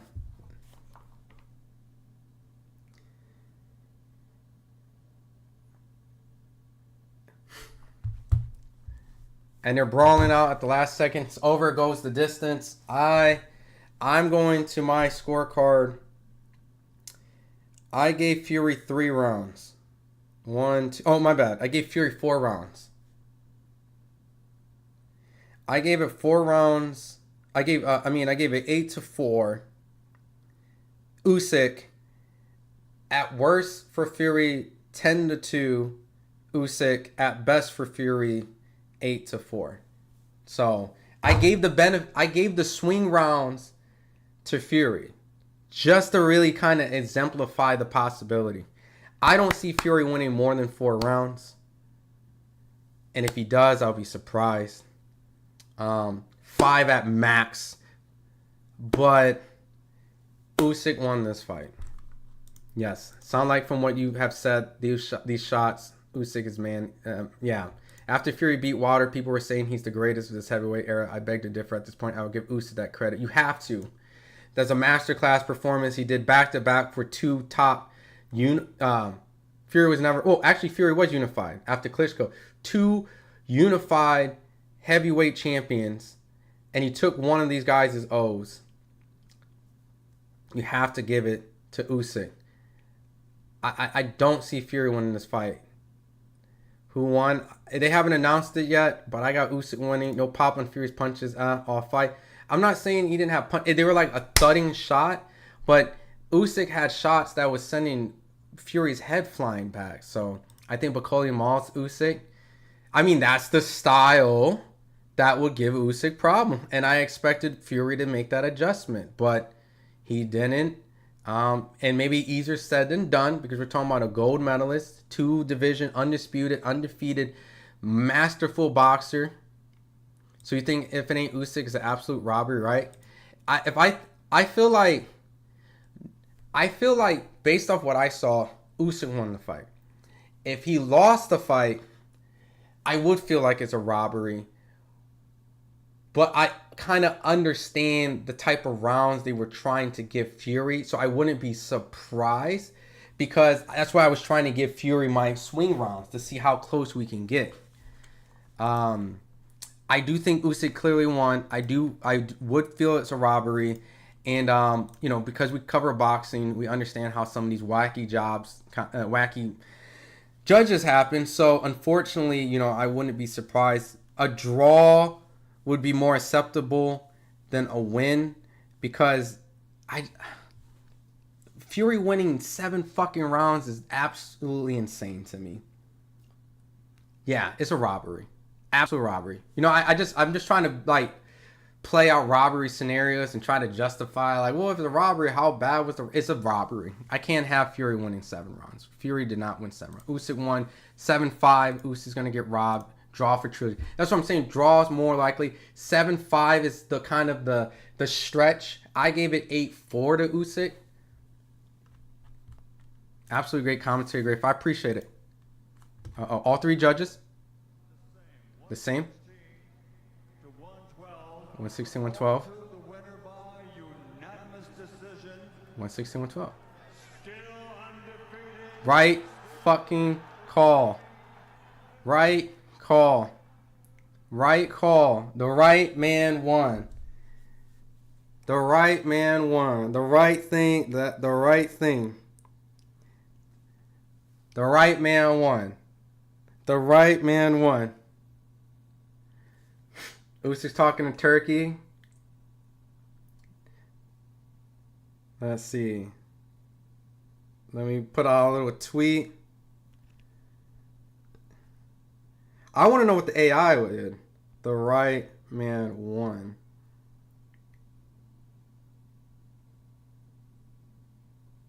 There we go.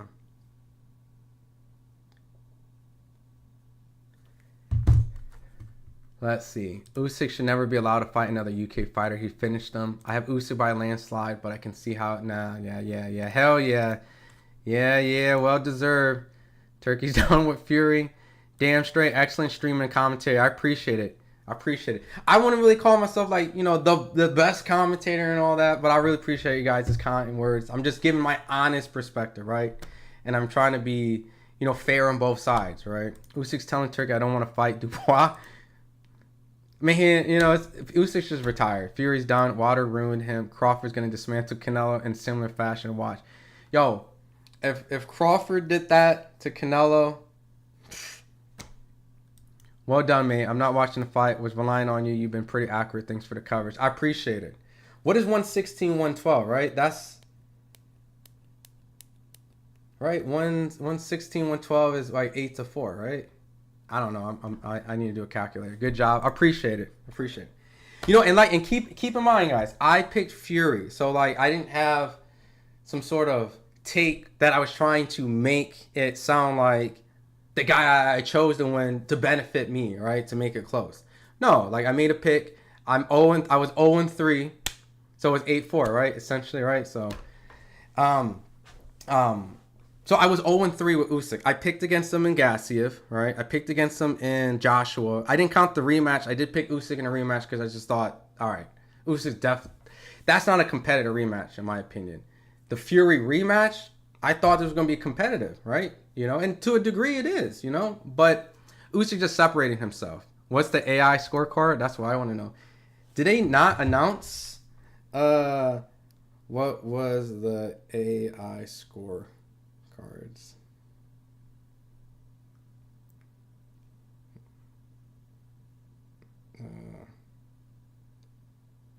All right, throwing some tweets out. Yeah, I don't know what the AI scorecards was, but is it at the end of the fight? Yeah, it's at the end of the fight. Usyk won. Usyk's better than Ali and Mayweather. I mean, I respect your opinions. Usyk's an incredible talent. And I think at this point, thanks for the stream, brother. You were great. I appreciate it. From South Africa. Hey, that's what's up. That's what's up. If any of you guys want to kind of jump in, I can pull up a stream. If not, I'll just keep chit chatting. Just let me know if you guys do. Great commentary. Appreciate it. 8-4. Yeah. 8-4. That's good scorecard. That's why I watch your live content, because you keep it simple and fair. Yeah, I'm 0-4 against Usyk. I have no malice towards him. I think he's incredible. I think, going into this fight, I think Usyk for pound is fair. I believe Usyk was my pound for pound. And this fight only just solidified it even more. I think Crawford anyway have great cases, but Usyk won. And, I just know that time and time again, big guys typically, especially with the 55-pound difference. And Fury's an intelligent guy. Like, he's intelligent. He makes good adjustments. You saw this wasn't an easy fight for Usyk, but he kind of made it easy. He had to work for it. But that was just because his great ability, his great IQ, his great adjustment. And the great thing about Usyk is that he takes risk at the heat of the moment. Where there's a round that's kind of close and it's a toss-up, he's going for the win of the round. Fury kind of didn't seem like he had that hunger and that desperation to the end. And unfortunately, you can't wait to the end. And Usyk every round put himself at risk because he wanted to win. He had the skill set. He had the determination. He was just the better fighter, the hungrier fighter, the fighter that wanted the more. And it's clear as day that Usyk, by far, wasn't just a fluke on the first fight, but he's clearly the better fighter from Joshua, the Fury, to all these guys. I know Dubois is the other rematch, right? If he goes off and beats Dubois in a rematch, that's like a side quest that like it's almost to the point where it's this man needs to get in a time machine and go back in fucking time. Send him to the 90s. Oh shit, they put Dubois in the ring?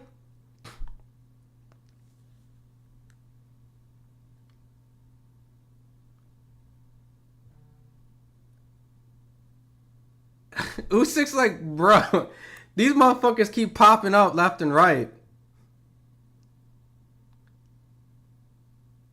Oh shit.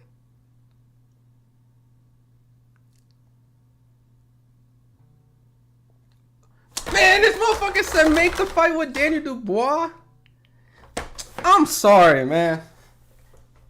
I'm sorry. That is some G shit. That is some G shit. That's some G shit. Oh, you thought that shit was a robbery? You thought, okay. Instead of saying something like, oh, bro, I beat you before, oh, you just a sore loser. You know what that man said? Mr. Excellency. Mr. Excellency. Make the fight. G.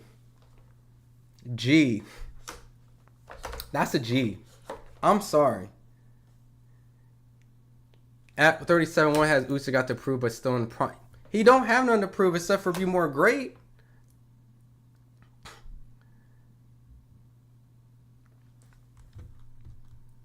AJ scored at 118-112 Usyk. I mean, that's the other scorecard. I said it's either 10-2 or 8-4. Usyk versus AJ rematch was more competitive than this rematch. I agree. Yeah, I knew it was come out victorious. Usyk won for the children in Ukraine. Yo, it's great, man.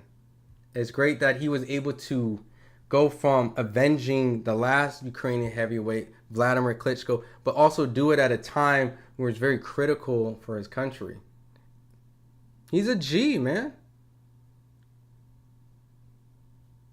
This is like modern day Ali kind of shit. You have a country behind you. You have people that's relying on you to win. And you go out there and time again, you're fighting at the top level. That's some G shit, man. Appreciate the commentary. Nice commentary. Thanks for the stream. I appreciate you guys, man. Check out what Pro Grappling's doing. Who won? Usyk won. Fury must be going through issues coming at 300. Zayn KO's Usyk. I don't know, bro. We just gotta let this man live, bro. You know. It was easy, bro. Yeah, I mean, like I said, I had it 10-2, and I just gave the 2 swing rounds to Fury just to make things just as clear as day, and you saw it. If they fight again, will it change Usyk? Did AJ? No, Usyk would stop AJ. Let's go Dubois.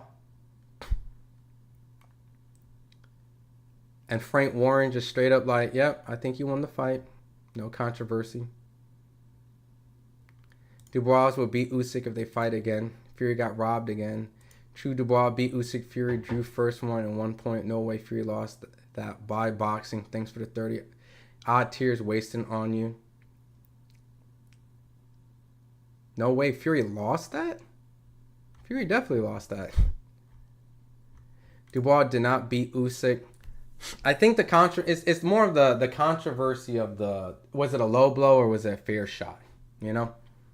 I thought it was a fair shot, but it wasn't considered and called a fair shot. So when Usyk got up, he cooked Daniel. So, but the fact that he says he wants to do a rematch, D says this era heavyweight division so weak.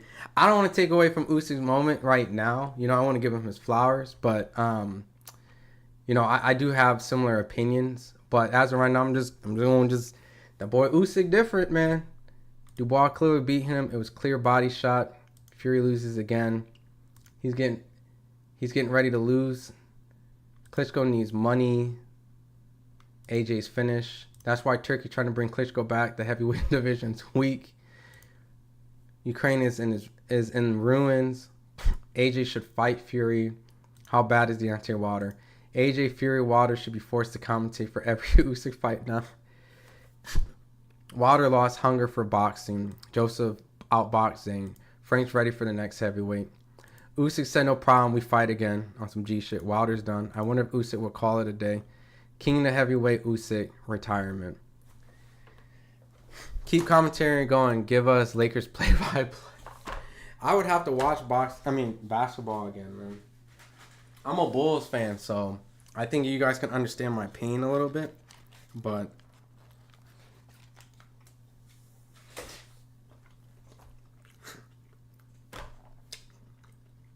Usyk's special, man. Usyk's special, man. Let me see what Twitter has. Because they said Joshua said something.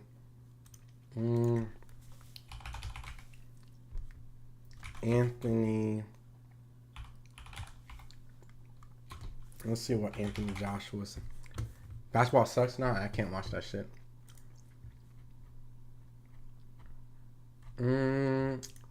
What did they say AJ?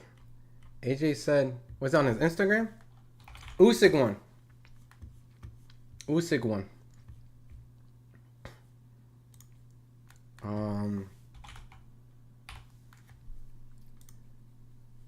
Oh, shit. I went to Usyk's page. I gotta go.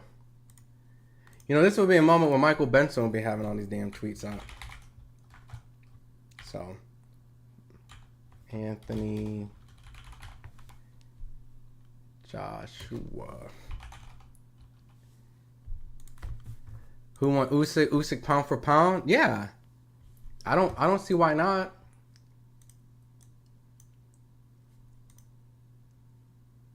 Okay, yeah, I don't see this Joshua, whatever. Usyk pound for pound.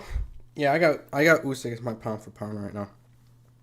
You know, and Usyk has Crawford as pound for pound right now, and you know, some writers have anyways pound for pound. So at the end of the day, it's all subjective. I think we live in the moment. If Crawford goes fights Canelo and beats him, if he did, he's pound for pound. You know what I mean? So, but we live in the moment. Is what have you done for me lately? And they've all done incredible things. But I think Usyk fighting a guy 55 pounds bigger, a man of stature, Fury. Yeah, Usyk will win. Usyk boxed his ears off. Usyk already KO'd Dubois. Again, Tyson Fury lacking. Fury not busy enough. AJ scorecard screams. I'm still salty. Where's this AJ scorecard at? How come I can't find this?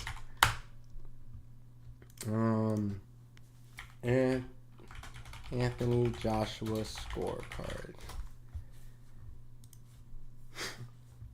Anthony Joshua scorecards is terrible. Anthony Joshua scorecard is dumb as fuck. Yo, what is Anthony Joshua's scorecard? What did he score?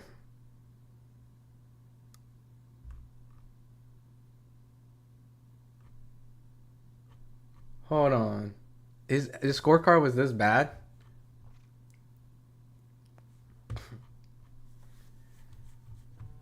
I know Fury didn't have a good camp. Can't nobody tell him what to do. He does what he wants. I think he will fight on Dubois. So much younger than him. Hey, he's a G, man. Where is this dude's scorecard? So I know he was a live commentator. The AI scorecard scored 2 10 rounds. Delete that motherfucking, don't bring that back. Oh shit. Oh shit. Oh shit. AI scorecard. Another poor judging of the night. Jesus. So as of right now, I'm still here. I'm working on some videos right now. Getting some social media posts, and I'll be reading some of the comments. But man, dude. Let me see. Who can I get? The AI scorecards were that bad, huh? 10-10, so I never ever bring AI in. How can AI score that? Because it's AI. It's fucking stupid to even think we're going to have AI determine a subjective sport. Like, I'm sitting here with with my scorecard with asterisks asking you guys, how do you guys online? And a fucking robot supposed to determine that shit? No, bro. Off of lines and zigzags and shit? Yeah, no. But it's cute. I get it. We have corrupt judges and unfair scorecards all the time. So, like, it's kind of like the idea of it. But, you know, either or, the right man won today without scorecards and with human beings. So, let's go. Let's go.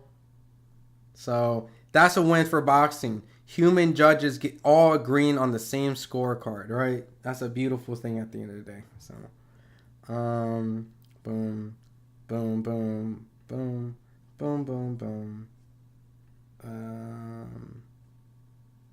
Sorry, I'm just working on a video. Boom, boom, boom. How do I get this?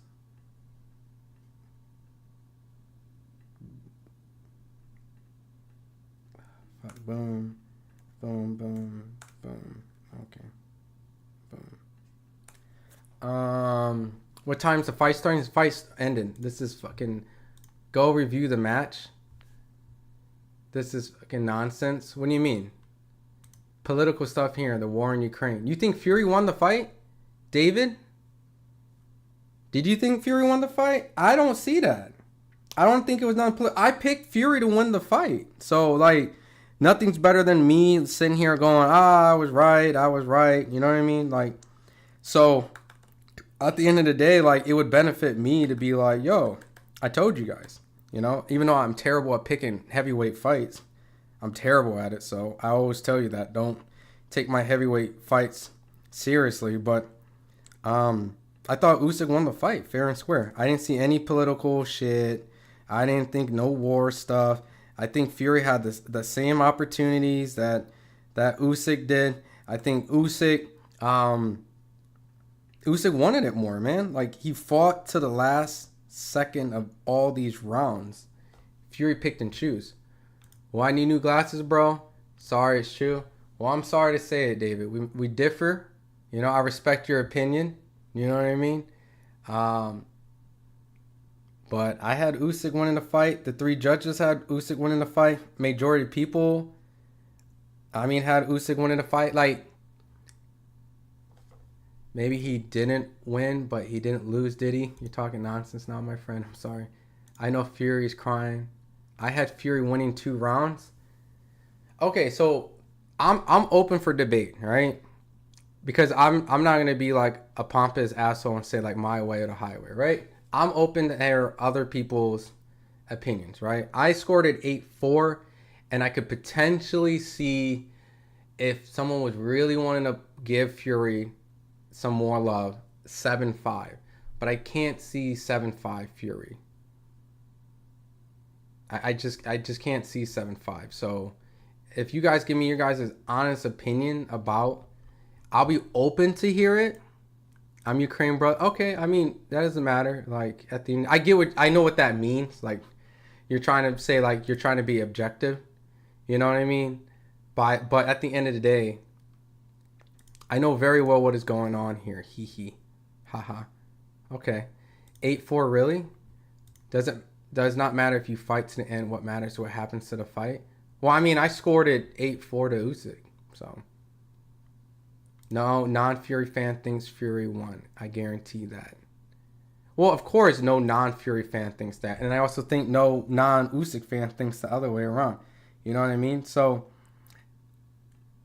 I thought it was moments in the fight where Fury had control in certain rounds and he lost it. And I think in some of those rounds could been potentially be some of the rounds that you guys thought. But, you know, it's a lot that comes to not just having spurts here and there. I get it. But I'm watching it from every aspect from the whole entire round. And I'm giving my honest opinion. So I get the get your glasses checked comment all the time. And yes, the judge got it right. 160, easy call. Look, I gave Fury my swing rounds. I gave him my swing rounds. I didn't give Usyk my swing rounds. I gave Fury and still couldn't come to this 7-5 or more for Fury. That's just, to me, way too much love. Personally, Fury threw a backhand. So,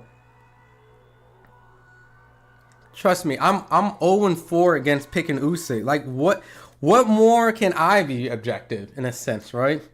I picked Usyk to lose by essentially 4 times. And by the end of it, I said, yeah, Usyk won that fight. Yeah, Usyk won that fight.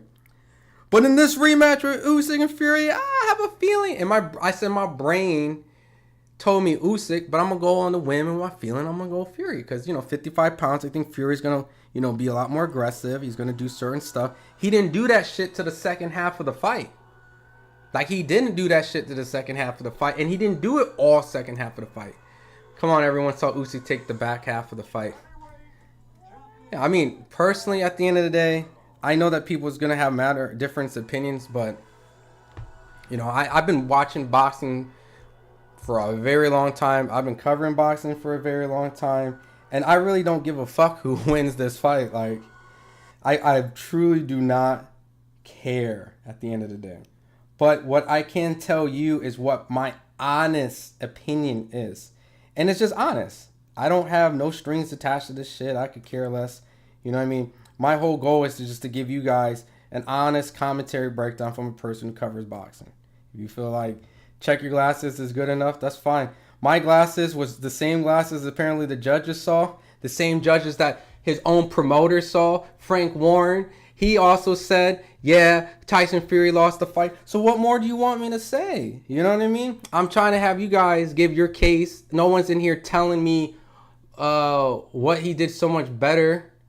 Like, I think I saw one person here said, like, he had effective aggression. Ring general shit, that's GR. He was not effective aggressive the whole time. He was not effective at all the whole time. He's had moments of effectiveness. I can tell you that 5th round was great effective. I can give you rounds.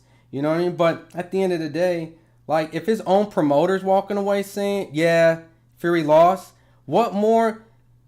What agenda does he need? Is like what he's part of the Ukraine team trust fund? Like it's not even that deep. Like it's a boxing match, and the boxing match has shown back to back that Usyk won. You know what I mean? So now he did less what he did last fight.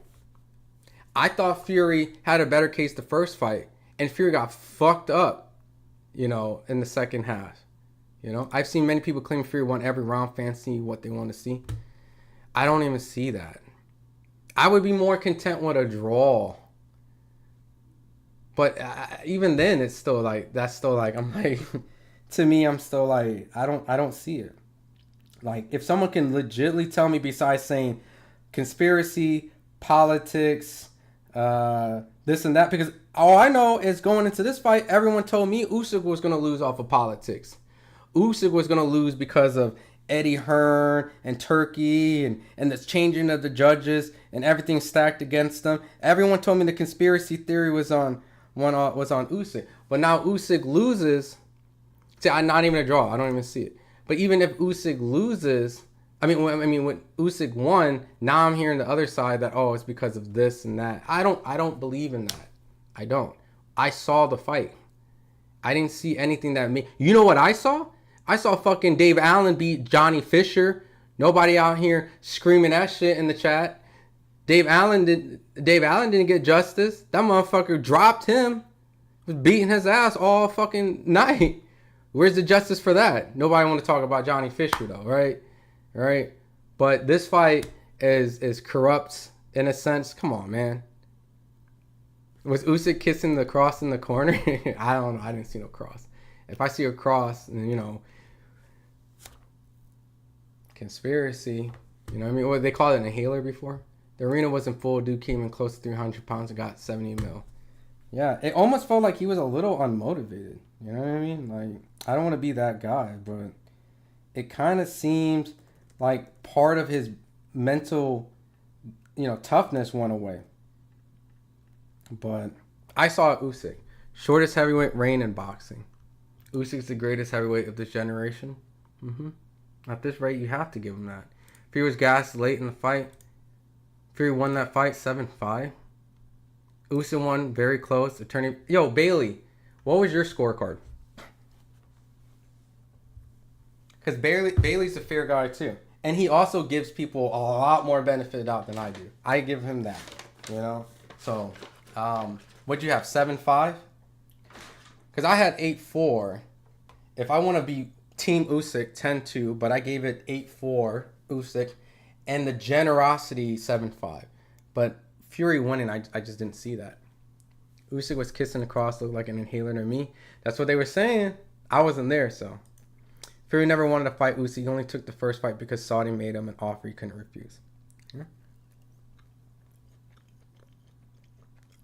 He made some adjustments in this fight, but he wasn't consistent.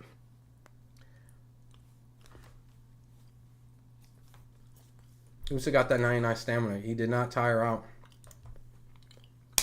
$5 super chat, my boy Tony Bailey. Usyk won fairly. Neither fighter wanted established dominance. Both wanted a chess match. Allen robbed. Facts. This was a lack of temperament fight. Chess. Yeah, I thought Usyk won fairly as well. And, Bailey and I usually agree 99%. Not necessarily always on like hot takes, but when it comes to fights, we pretty much have the same verdict of like who we fairly think won. So the AI scored it as same as me, 10-2. So AI scored it 10-2? Okay. But I heard they did 10-10 rounds, bro. That's stupid. Fury got outboxed again. Talked all week about a knockout, but wasn't even aggressive as he was in the first fight. He didn't go out. He made it seem he would. Right, Leroy Green? That's exactly what I saw. Usyk's a bad man. He could back his ass off. I had Usyk all day. But Usyk got 50 million pounds, wasn't it? And Usyk got 90 million pounds. Happy days, yeah. At the end of the day, they're good. He did adjust. Fury definitely tried to be more aggressive. Clown less. Yeah, he did make adjustments. It just wasn't consistent enough. And it's either a matter he wasn't consistent or Usyk made him inconsistent. So, well, I didn't see. Listen, this is what's hilarious. I only had one person in here who said the fight was extremely close. At a point, Fury was up, and that's it.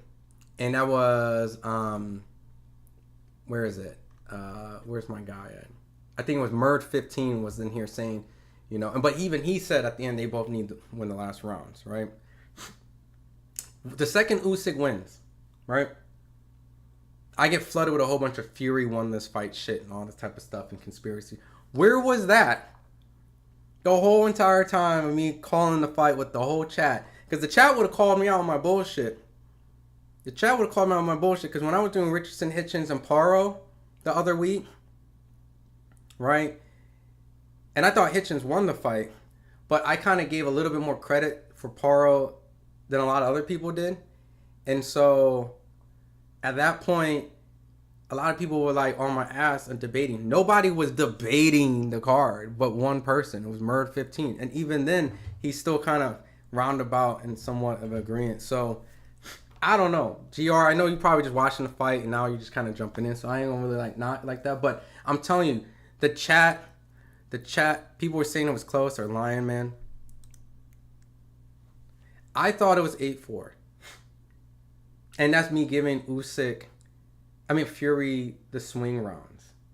Instead of debating on who got the edge, I just gave him to Fury.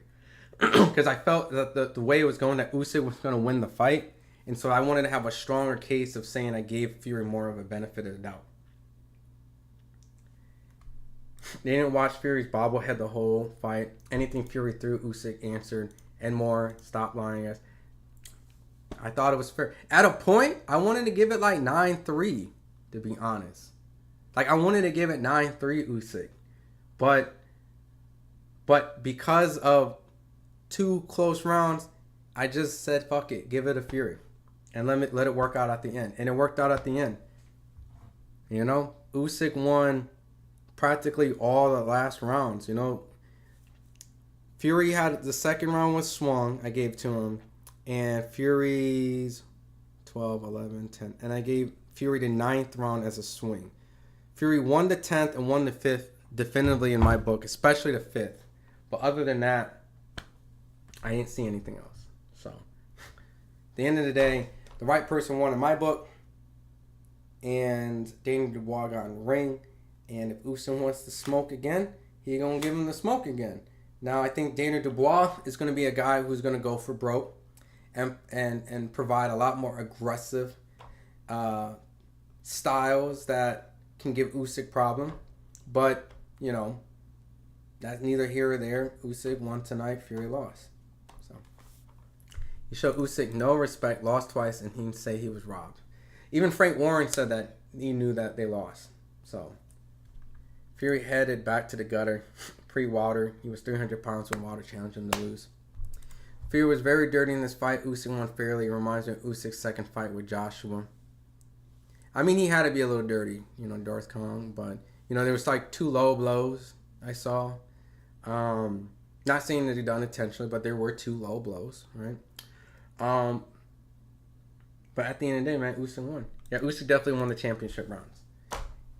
And when there were certain rounds that felt like it was kind of a toss-up, you saw Usyk going for it. From the first round, Usyk took risk. You know what I'm saying? Like, there's a matter of, like, who's the better boxer, who has the better game plan, who's the more better technician. But that saying that, like, who wants it more? Usyk wanted it more. He took chances. Those chances could have been dangerous when he was leaping in while Fury was trying to line him up. But he took the chances and he benefited from it. So, when you take those chances, when you win the fight. He won the fight. To our super chat, Bailey comes in. My guy says Fury lost some of that dog in the water fight. You seen it, right? He kind of like, even when he was clinching, he just didn't lean on him. He just wasn't as like, come on, bitch, what's up, little man? Like that energy he had for Wilder, like, you're just puny, you little fucking man, little man, just wasn't the same, And it seemed sparks of it, but you've seen him get discouraged and pick himself back up and get a little discouraged. There was a point where he got hit and he was stunned, or he just dropped his hands. Like, bruh, the motherfucker hit me. How are just supposed to score that? How is AI? Listen, when AI sees you get hit and your body does this, ew. How does AI score that? Since AI is now involved, what is the parameters of AI saying that if a fighter punches you in the face and you drop your hands like this and you stand there frozen for 2 seconds, do they count that as like, oh, that shit was devastating? Usyk won that round. Like, bro. Like, I invited those type of conversations in the beginning because I'm very like open-minded, but the more and more I defend my case, it's stupid to say that Fury won the fight, in my opinion. Fury fought a guy in water who has no defense and can not box, and he almost lost it. He almost lost the fight twice. He almost lost it in the first fight, and he almost lost it in the third fight. He went to war. That first loss can change a man. You can. You damn right. You damn right. He did lean on him the first couple of times Usyk started. But Usyk, you notice Usyk was like, I'm out. Like that TikTok dance. Like, wait. No. Like, he was like, wait. Yeah, man. You gotta give flowers, man, to Usyk, man. And, I definitely think Usyk definitely needs to get his flowers. At the end of the day, we just gotta just give it to him. As much as people want to, debate and all this stuff, like, you gotta understand, this is a guy who was a cruiserweight, went through the gauntlet out there, went to heavyweight, dethroned a unified champion, and then went after essentially the lineal former unified, a guy who has every belt at home. Not at once, but he has all the belts at home. And beat him not once, but twice, and damn near could have almost stopped him in the first fight. A guy who came in the rematch and outweighed him by 55 pounds. By 55 pounds. A cruiserweight. That's Evander Holyfield. That's modern day Evander Holyfield. At the end of the day, you just have to give him his flowers. You know what I mean? If you like him, if you don't like him, whatever the case, even if you thought Fury won the fight, which I don't, you gotta give him flowers. That motherfucker is different. Tyson did lean on him and clinch. Usyk nullified him during that after the third, fourth time. Yep. Well, maybe that's what it was. Maybe it wasn't Fury wasn't doing enough. Maybe it was Usyk who was constantly like, because he would pop right out of it. Usyk is tough. Tough, ugly, mean. Usyk's a good fighter. Did Fury speak after the fight? He kind of like threw his hands. I know there's going to be a post conference after, but maybe he'll show up. Usyk stuck his forearm in his bicep and forearm and would have threw a punch or two to discourage him from continuing. Usyk's like Goku. He rises to the level in his competition, beats younger, bigger dudes. Yo, the fact that Danny Dubois came in and he was like, yo, what's up? Like on some, give me my rematch. He just was like, Excellency, make the Dubois fight happen. Like some G shit. Like, for real. The music, like he was coming in, felt like Goku, felt like Dragon Ball Z, right? So, man, people just can't even hate on this guy, man. Usyk gone for his body from the start this time. I think that could make a difference. I mean, dude, he was doing everything. He was going for his body a lot, Bigger guy, probably wanted to tire him out. Evander Holyfield, they hated on him. I'm sure they did. Same thing. That man beat Riddick Bowe one time. He has a win against Riddick Bowe. I want you to think about it. A prime Riddick Bowe. Little Evander Holyfield moved up to heavyweight and beat the only man to definitively, on record, because I know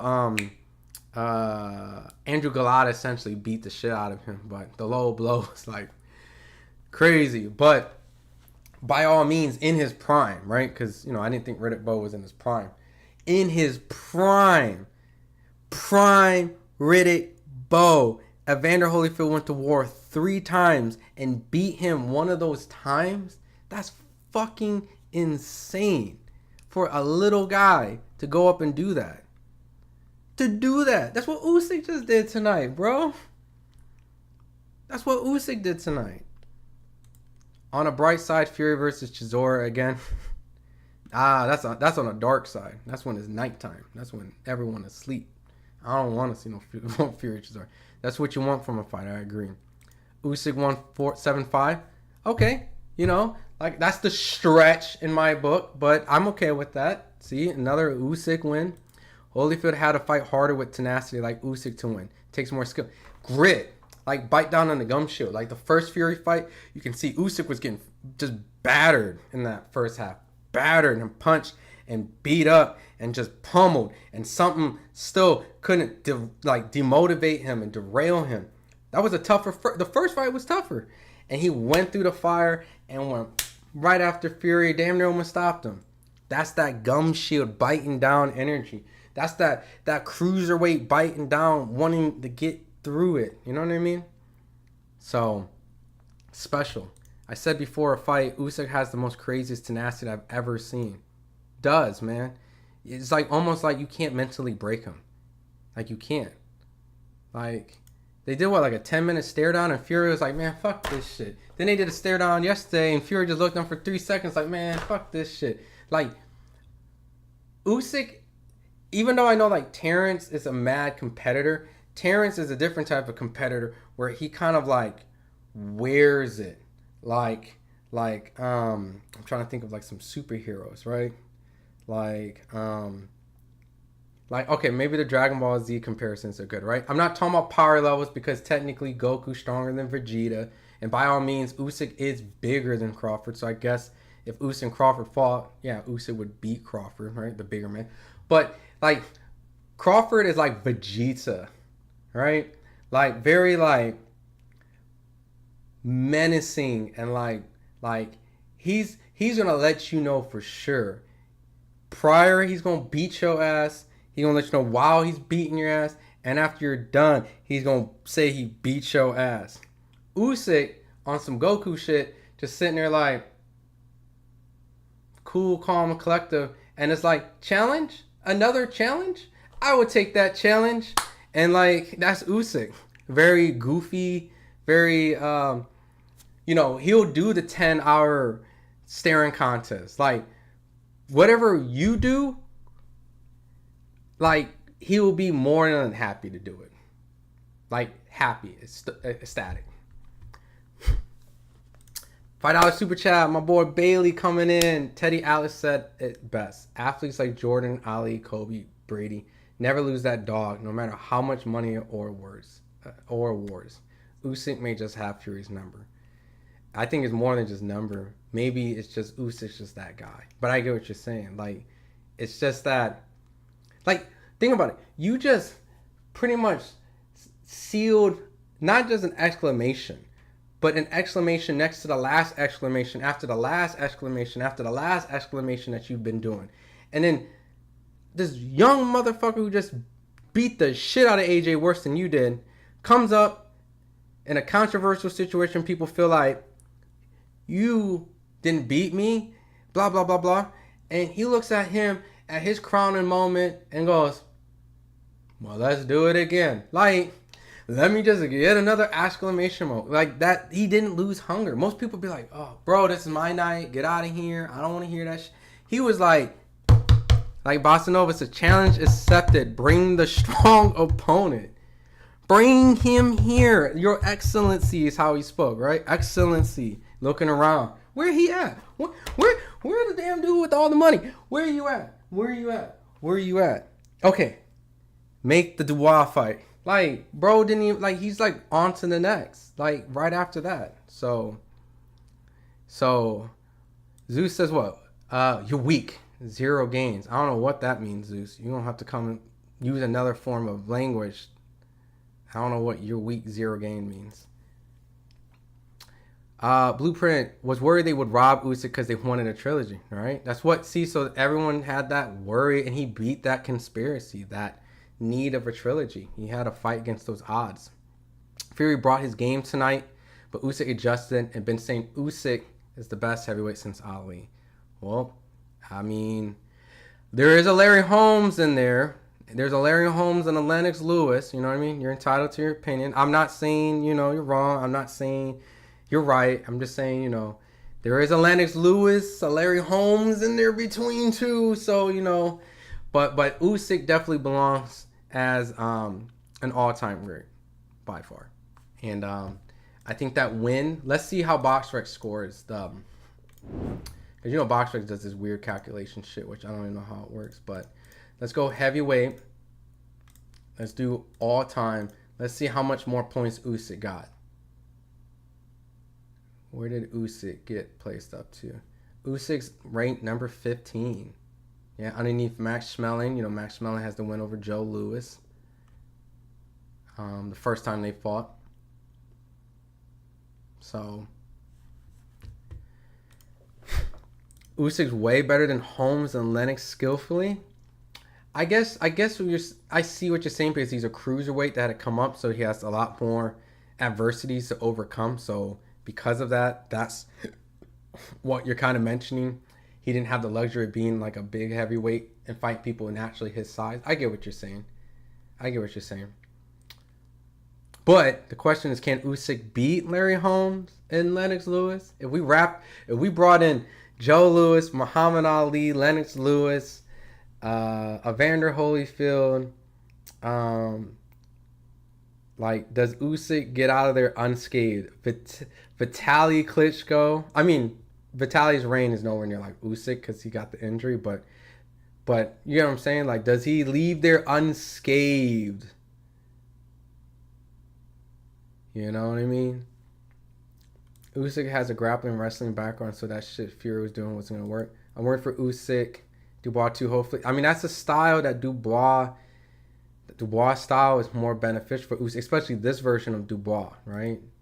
So, Francisco says he's boring. Great DBZ comparison, Tiffany says. I also had a robbery for the trilogy. Thought Happy the Right Man won. Exactly. Yeah, we got some diehard nerds in here, man. That's what's up. Boston Nova comes in and says people were saying Usyk was going to drop back down to cruiserweight. I guess not now. It's really no point. You know what I mean? What does he need to prove down there? Fighting Opataya? Opataya needs to prove himself in his own division. Like, he went to war. Like, you know what I mean? Opataya got to do his own thing. You know what I'm saying? And Zurdo, Ramirez, no. People were saying Usyk's anything but boring. I enjoyed tonight. And I enjoyed the last fight. And I enjoyed the Joshua fights. Lennox has a strong resume, though. He does. I remember Holmes beating an out-of-prime Ali. So maybe a little bitter from there. No, Larry Holmes, like, in all honesty, I think people sleep on him because he comes from post-Ali. Obviously, beat Ali, was highly disliked. But, he had he first and foremost, he fought Ken Norton for the world title, right? A strong, still durable, arguably, Ken Norton has 4 losses at that time. And most people felt that Ali lost to Ken Norton all those times, is what I've heard, right? I watched the fights and I could see that way.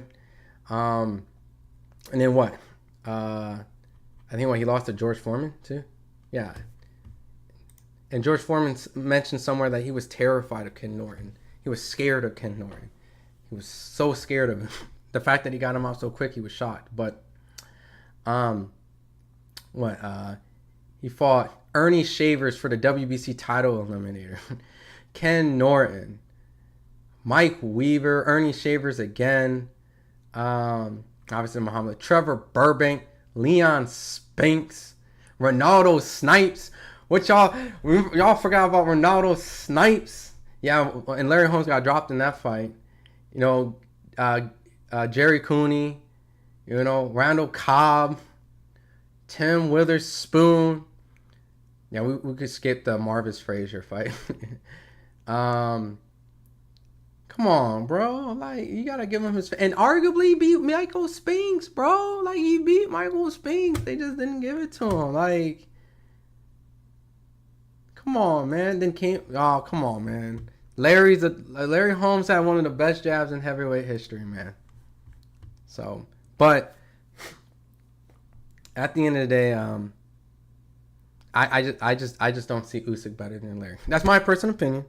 I don't see him better, Larry and Lennox, but I understand the comparison that he was a cruiserweight. He had to jump up and overcome so much adversity that he didn't have the luxury of the heavyweights did. So he had to be more technically sound. He had the more, so in that case, you know, that's more, in my opinion, more pound for pound. He was more of a pound for pound fighter than a lot of these heavyweights. I feel like Usyk belongs like as a, because they say you can't really put heavyweights on pound for pound list, but you can put Usyk on the pound for pound list because he was a cruiserweight that went up. I feel like he's more of a pound for pound fighter. We can talk more about Usyk as pound for pound fighters in comparison as heavyweights because he just wasn't a heavyweight. Because I don't know, bro. I don't know. Him versus Lennox Lewis is a motherfucker, bro. Him versus Larry Holmes is a motherfucker, bro. But it's a hypothetical fight. We can spend all day on it. Wish I had a time machine. Watch Usyk fight Joe Frazier. That would have been a great fight. Yeah. Terrible fight once again. Both fighters are sea level. Can't even call Usyk as sea level because he just had to fight this giant guy, man. Yes, he could beat Larry Holmes. John says, okay. Would a trilogy even be possible now? No. Usyk whoops Holmes easily. Beats Holyfield in a good fight. Lennox would be a big problem. Yeah, man. Them Lennox uppercuts, boy. I remember when I watched Lennox Lewis versus Klitschko in front of my parents, and he hit Vitaly with an uppercut, and I was a kid. I cursed in front of my mom because it was like so shocking that uppercut sent. Bro, if you go watch Lennox Lewis's uppercuts on Klitschko, he hit him so hard. Like, his head literally went all the way back to his ass. Like, it was like, whoa! I was like, oh, shit! And my dad was like, Ron! And I was like, my bad, I'm sorry. Like, yo, that was insane. That was one of the craziest uppercuts I've ever seen land in my entire life on a human being. And he was still standing there. Like a bobblehead. So, I just don't see Usyk beating Lennox. And Larry Holmes, I don't see him beating Larry Holmes either. They were both tough guys. And when Lennox lost, you had to hit him on the button. You know what I mean? Rockmont can crack. You know what I mean? So, got caught. Ali probably beats Usyk, but depends on what year.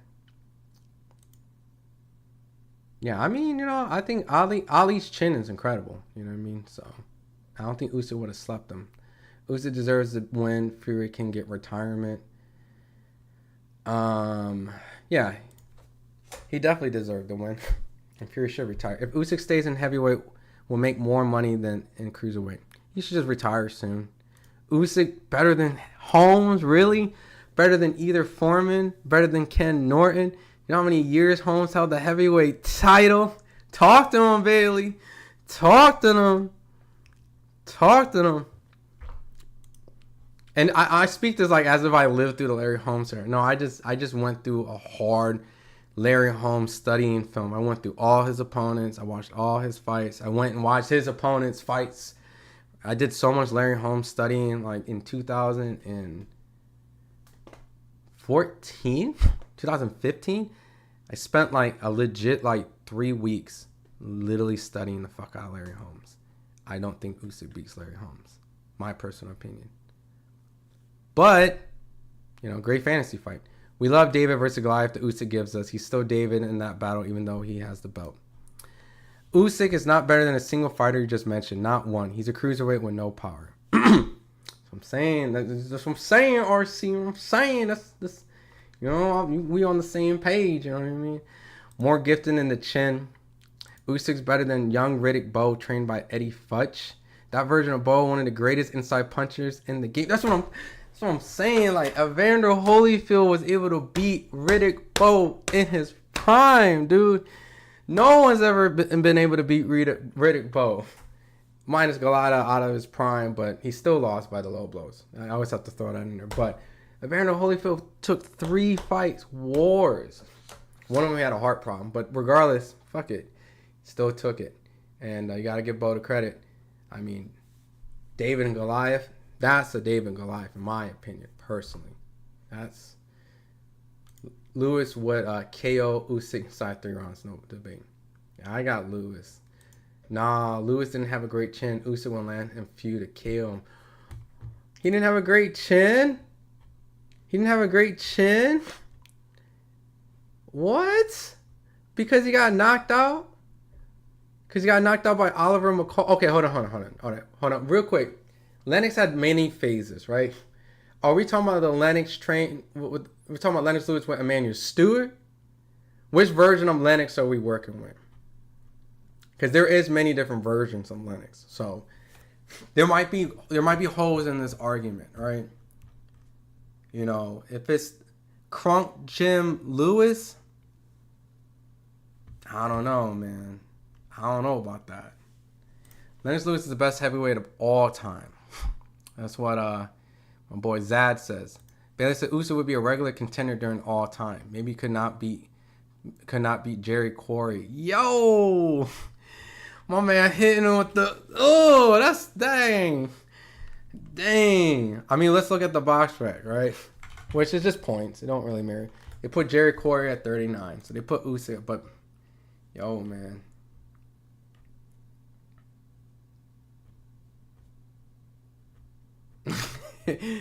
Hey, man. Jerry Quarry is a slept on, man. Usyk beats Holmes easy? No. Yeah. I see. The boxing librarian comes in the building like, no, brother. No.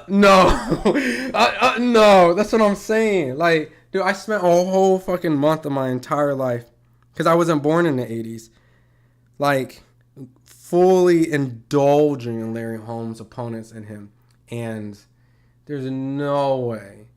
I honestly think Holmes might be a tougher fight than Lennox, in my personal opinion. You know what I mean? Because of the style. You got to get past that jab. You got this little man. You got to get past that jab.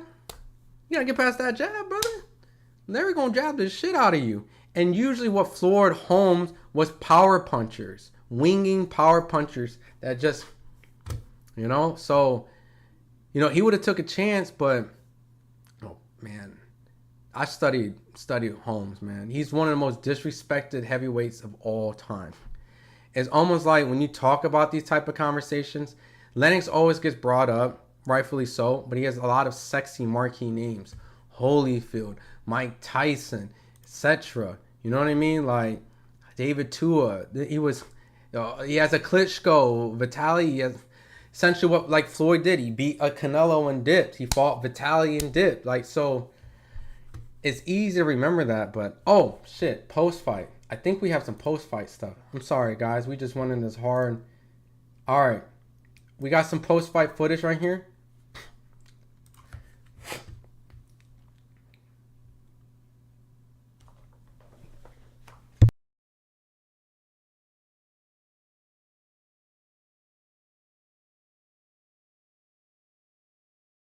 I'm sorry. Grant is fucking hilarious. He was so quick. I love it. Attaboy.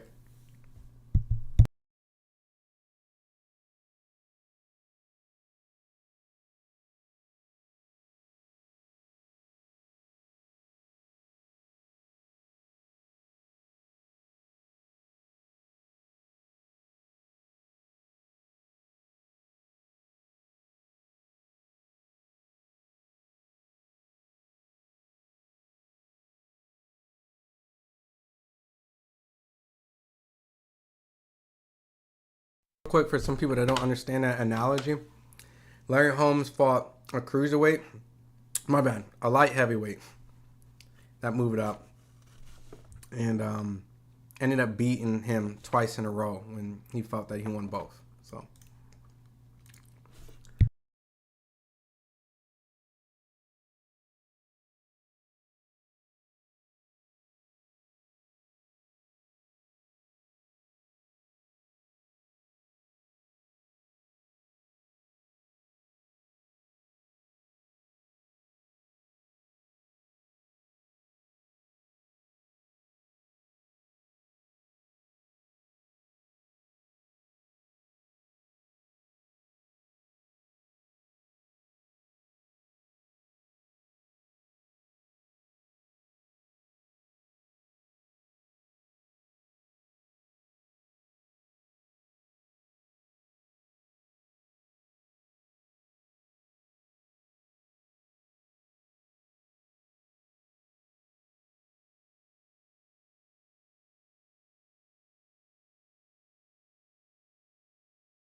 I'm so sorry. There's no audio? Oh, I'm so sorry. I'm sorry. I'm fixing it. I'm sorry. Thanks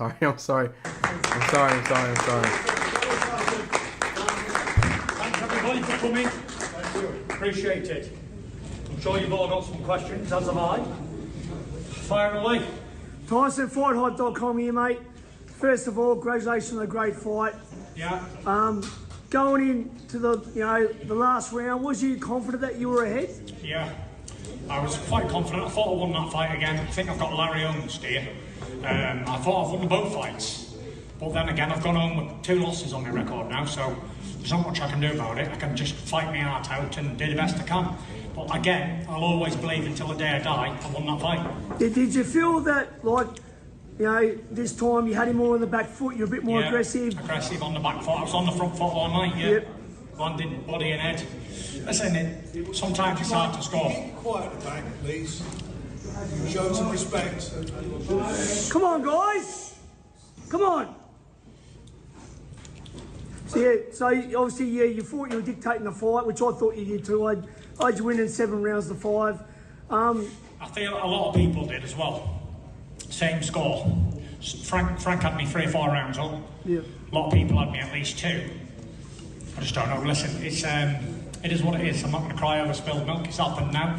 I know boxing, been in it all my life. You can't change no decisions. But I just always feel a little bit hard done by. Not a little bit, actually a lot. But I think when you don't get the knockout, this is what happens. You can't guarantee a win. Yeah, well, Tyson, anyway, mate, look, on behalf of you, the true champion, and, as it says, mate, it's 2 times now I've had you winning, and, much respect from Australia.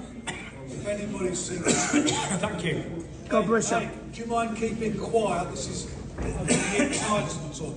You want to have conversations, go outside and have them. Well said, Frank. You here? Right, so the scorecards, I don't know if you've seen them, or any of you. The one judge gave Usyk the last 7 rounds. He didn't give Tyson 1 round, and the other 2 judges of the last 7 rounds gave him a round each gave him 1 round. I mean, I've been doing this for years, and I'm biased, I know, because I'm in Tyson's camp, but how on earth can anybody say he never won 1 round out of the last 7? Were they Ukrainian judges? Sorry? Ukrainian judges? They might as well have been. Whatever they were, it's honestly, I'm dumbfounded at how that scoring can be. It's dreadful. I'm confused. Didn't Frank say in the ring that he won? That's very bizarre.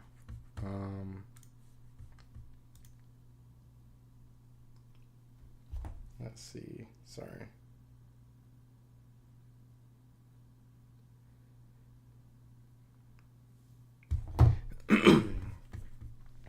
Let's see. He thought he won both fights. I mean, he did say he thought he won the first fight. I thought the first fight was closer. I mean, because he had a great dominant rounds. I could see why early in the first fight he thought, you know what I mean? But no, I thought he lost both of the fights. So he just can't bear and take a loss. So currently we're getting post-conference footage uploaded right now, as you can see. So they're slowly coming in. We're going to probably have Usyk. We're going to have all this stuff going up. We have an Antonio Tarver live reaction, so I'm going to play this and we can watch, another guy who moved up to heavyweight. Didn't do what Usyk did, but he started lower. So, no way Fury thinks he won the first fight, and he did. Should have robbed Usyk. Damn. Tyson had 40 pounds on the man, 55 to be exact. Usyk's definitely too good. To be fair, this is all still new to Fury. He's lost the last 3 fights. Ngannou beat him. Don't care what people say. 50 pounds, yeah. $2 super chat. Turney Bailey. Styles make fights. Usyk versus Wilder. Interesting.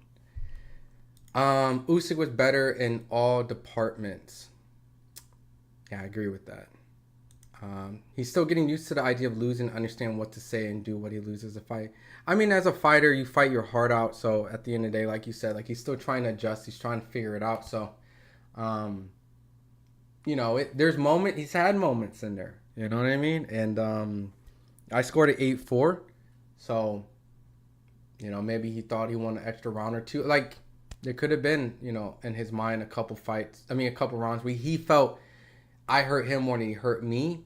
But, you know, the visual aid is him having his head popped back a little bit more might have not been helping him be conclusive of what he thought was fair in this. So 50 pounds is ridiculous. 55 to be exact. Jake Taylor. He couldn't get it. What Tyson Fury did and when he... They talking about what the judges gonna do, have a hard time. No, cleaner, more effective shots was landed by Usyk. The cleaner, more effective shots was landed by Usyk, even though Tyson Fury fought much better than he did the first time around. But I still got Usyk. And I'm a Tyson Fury fan, bro. I'm a Tyson Fury fan. They got it 115, 114, Anthony Joshua. Yeah, 9th round. Oh, he said 12th round was an even round, 10-10. No, I thought Usyk won the 12th round. I think Usyk won the 12th round. Now, the 8th round could have been a 10-10 round. Here we go. Here we go to the decision. Bruh. All three judges. The same, 116 to 112. 116, 112. And still. Unanimous decision. Still undefeated. And still. Great judging. 116, 112.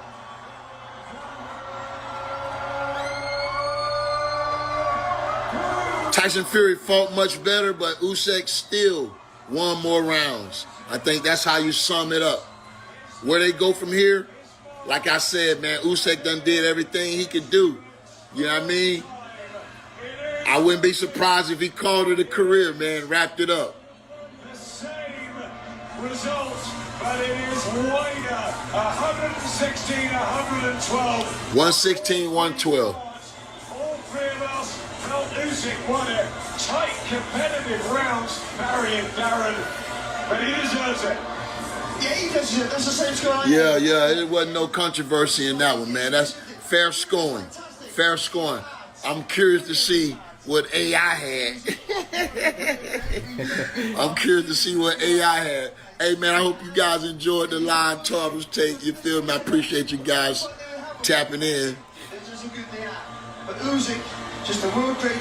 He never loads up in his punches. His ability's fantastic. I like to bring this energy ringside, man, one of these days real soon. That's what we working on.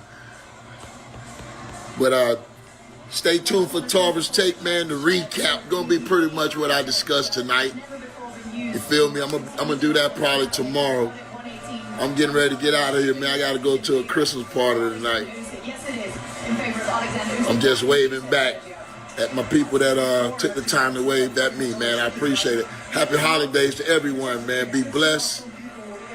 Be safe out there.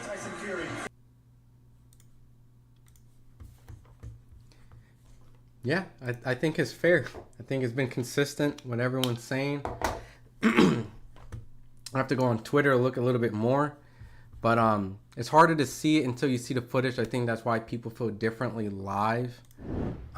They probably had a different view of the fight. British commentary was ridiculous.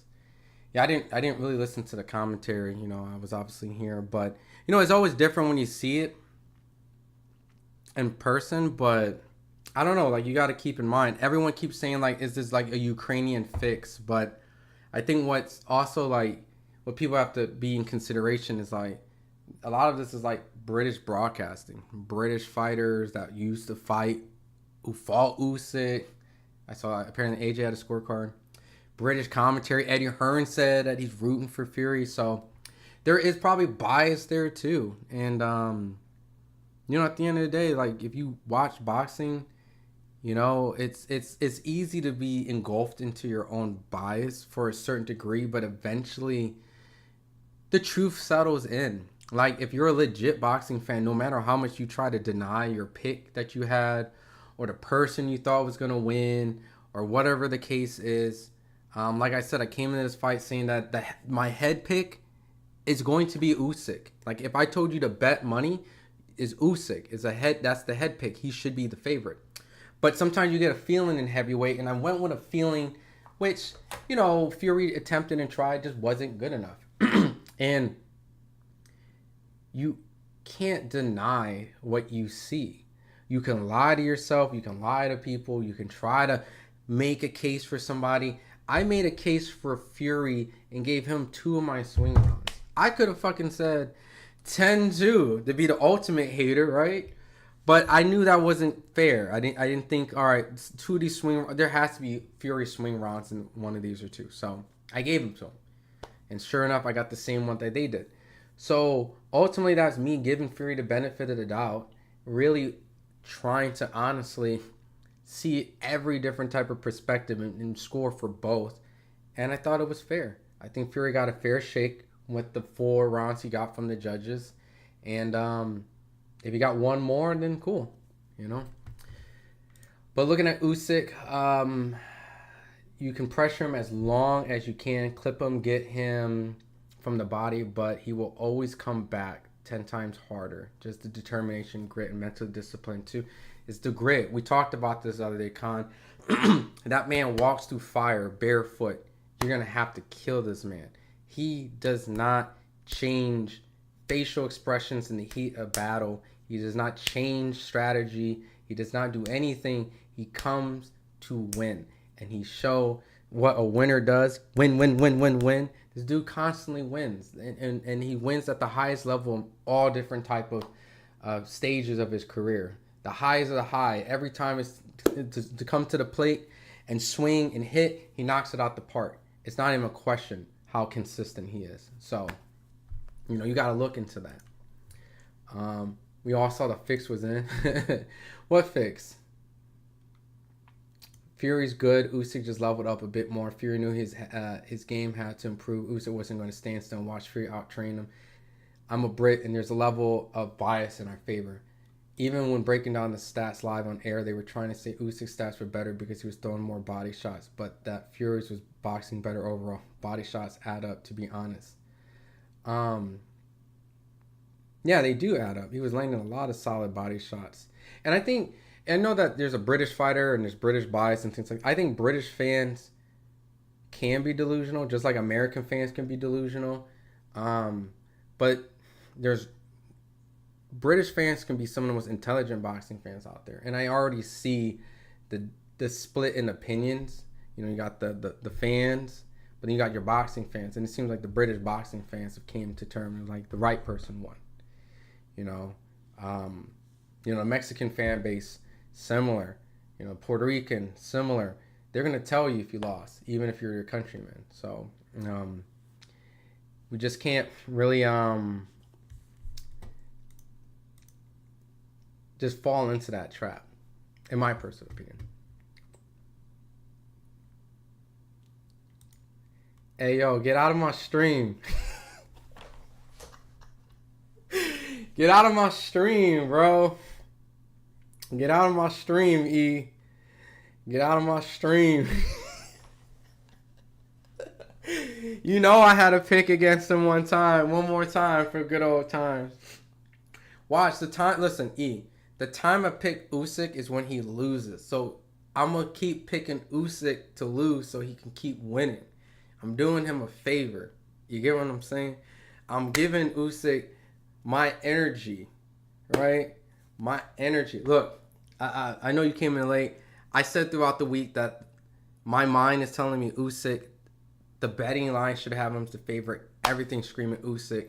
The only thing I can rely on is a feeling. 55 pounds is a lot. I expect Fury to kind of try to make it a rough and tough fight. Wasn't the case. In that moment, I'm 0-4, brother, and I'm okay. I'll never get heavyweight right, and that's okay. I really don't care. As long as I get all the other weight classes right. You know what I mean? I'm not a heavyweight expert. It's like soccer, right? Like American football, right? Like, we suck at American football, so don't expect me to give you the best soccer analogies when all the great heavyweights are everywhere else in the modern time. So, That's how heavyweight works for me. But no. I expected Usyk and Fury to be like in a 55-45 fight. You know, you wanted to kind of think the big man was going to play the big man. He couldn't. Usyk just had him neutralized from the beginning. And even when Fury had certain moments, it was neutralized right after. So, Constant, yeah, I'm seeing that some folks that have Fury won, so it's pretty interesting. Yeah, I mean, really don't want to watch the fight again. You know what I mean? It was a fight that I can live without. The first one was great, but to rescore it again, yeah, I'm good. Yeah. British commentary is well and truly ridiculous. The hype around Fury was huge. A lot of pre-fight psychology. Eddie Hearn was backing Fury, then changed his tune mid-fight. English bias in boxing, football, soccer in England. Do you think Fury has been looked at through rose-tinted glasses? The Wilder fight elevated him in level, which maybe he never was at. Wilder can't box, and he just... Yeah. I don't want to sound disingenuous about this, but, you know, I just don't really think highly of this era of heavyweights. And so it took Usyk to come through to destroy this era of heavyweights to either anoint him as one of those guys that is very special, or even show that the heavyweight division is just beatable with this phenomenal cruiserweight. And no one stood a chance against him. So even the likes of Evander Holyfield, who's an incredible heavyweight, took L's. You know what I mean? At a time which was better heavyweights, in my opinion. But if this heavyweight era rivaled that, then Usyk should have some sort of adversity. And it might be the Daniel Dubois fight. You know what I mean? But, you know, styles make fights. And he put away the 55 extra pound giant away. Usyk just wouldn't go away, and Fury had no answers. He looked defeated and late in the fight. He looked defeated midway in the fight, actually, in my opinion, Max. But you're 100% right. Seemed like there was a psychological push for Fury. Is a mental giant, though. He loves Ali, both Capricorns. The mainstream by or Outcast. Appreciate the Ron energy. Yo, no notification about the stream. That's why I'm late. Plus, some fight announcers told us the fight was... Yeah, I don't know. It was just all over the place. You know what I mean? I don't know. And I kind of just jumped on. I jumped on around Johnny Fisher, Dave Allen, which was really Dave Allen's fight. And Johnny Fisher definitely shouldn't have won that fight. That's when... And then Boychuk just... Boy, did he step on Davis after that second round. And Moses got the card rolling, so... You see Usyk against Parker, young athletic fighter. I guess. But Parker's smaller, so I don't know. Usyk been fighting giants and hurting them, so. But we'll see. Styles make fights. Khan says Ron looking like Eddie Hearn with his 0-35 record betting against Usyk. Ron be like, repeat or revenge if they fought for a third time. Bro, if they fought for a third time... And I picked Fury. Just tell me to take a break from boxing, all right? Just tell me to take a break, all right? The thing is, I really thought Usyk had a special night, and it's really hard to repeat that. You know what I'm saying? And to be able to repeat that just shows how special he is. You know, his consistency. You know, it's not like he was just good that night. He's good at all nights. And, you know, I had to see it. The Usyk in this situation was a guy where I had to see it to believe it.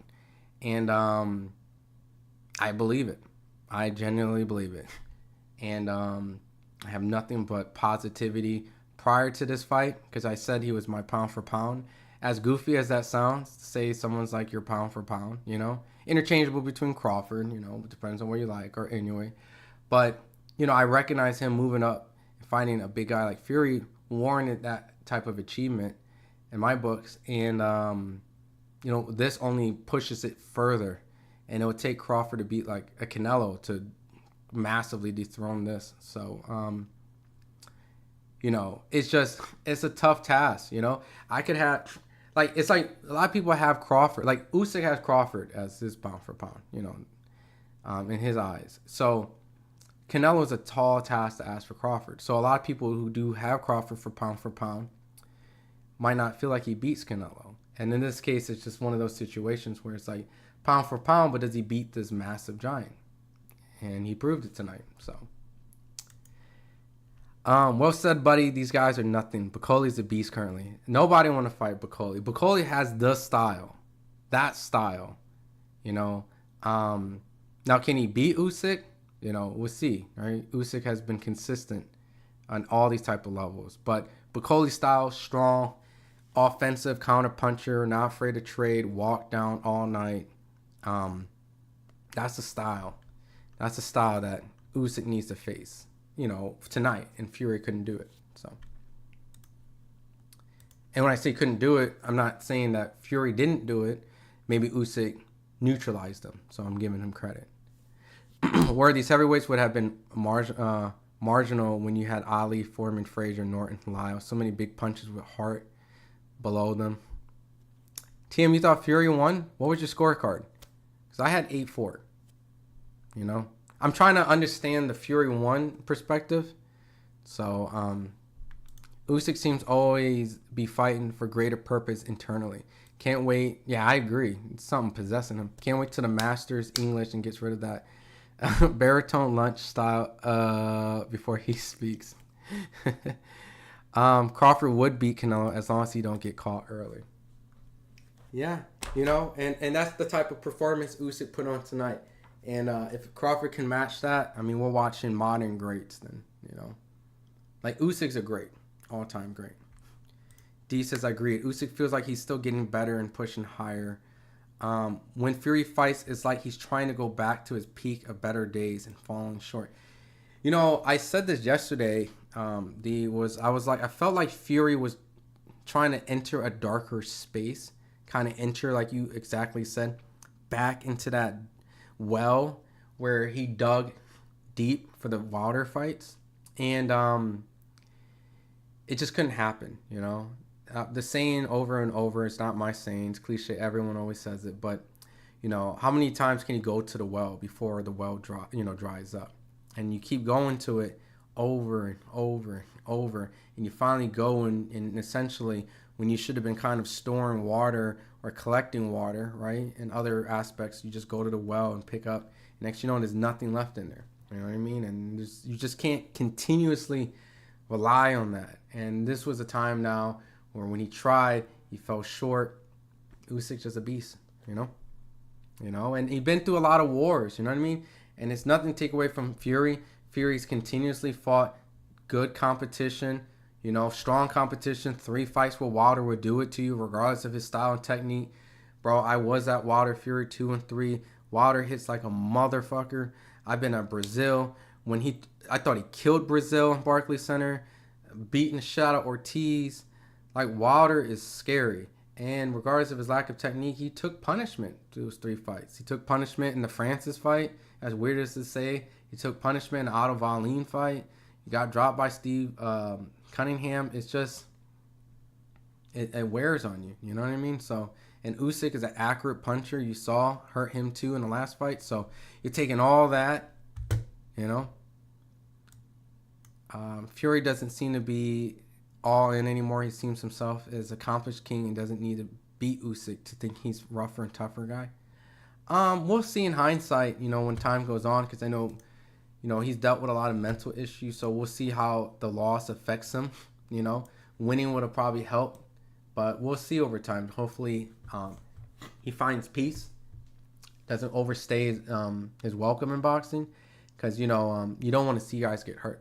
You know, these guys coming in are strong, young, Martin Bucoli's and Danny Dubois, like they'll bring it. They have the heart, they're hungry, and it can get scary. So well said.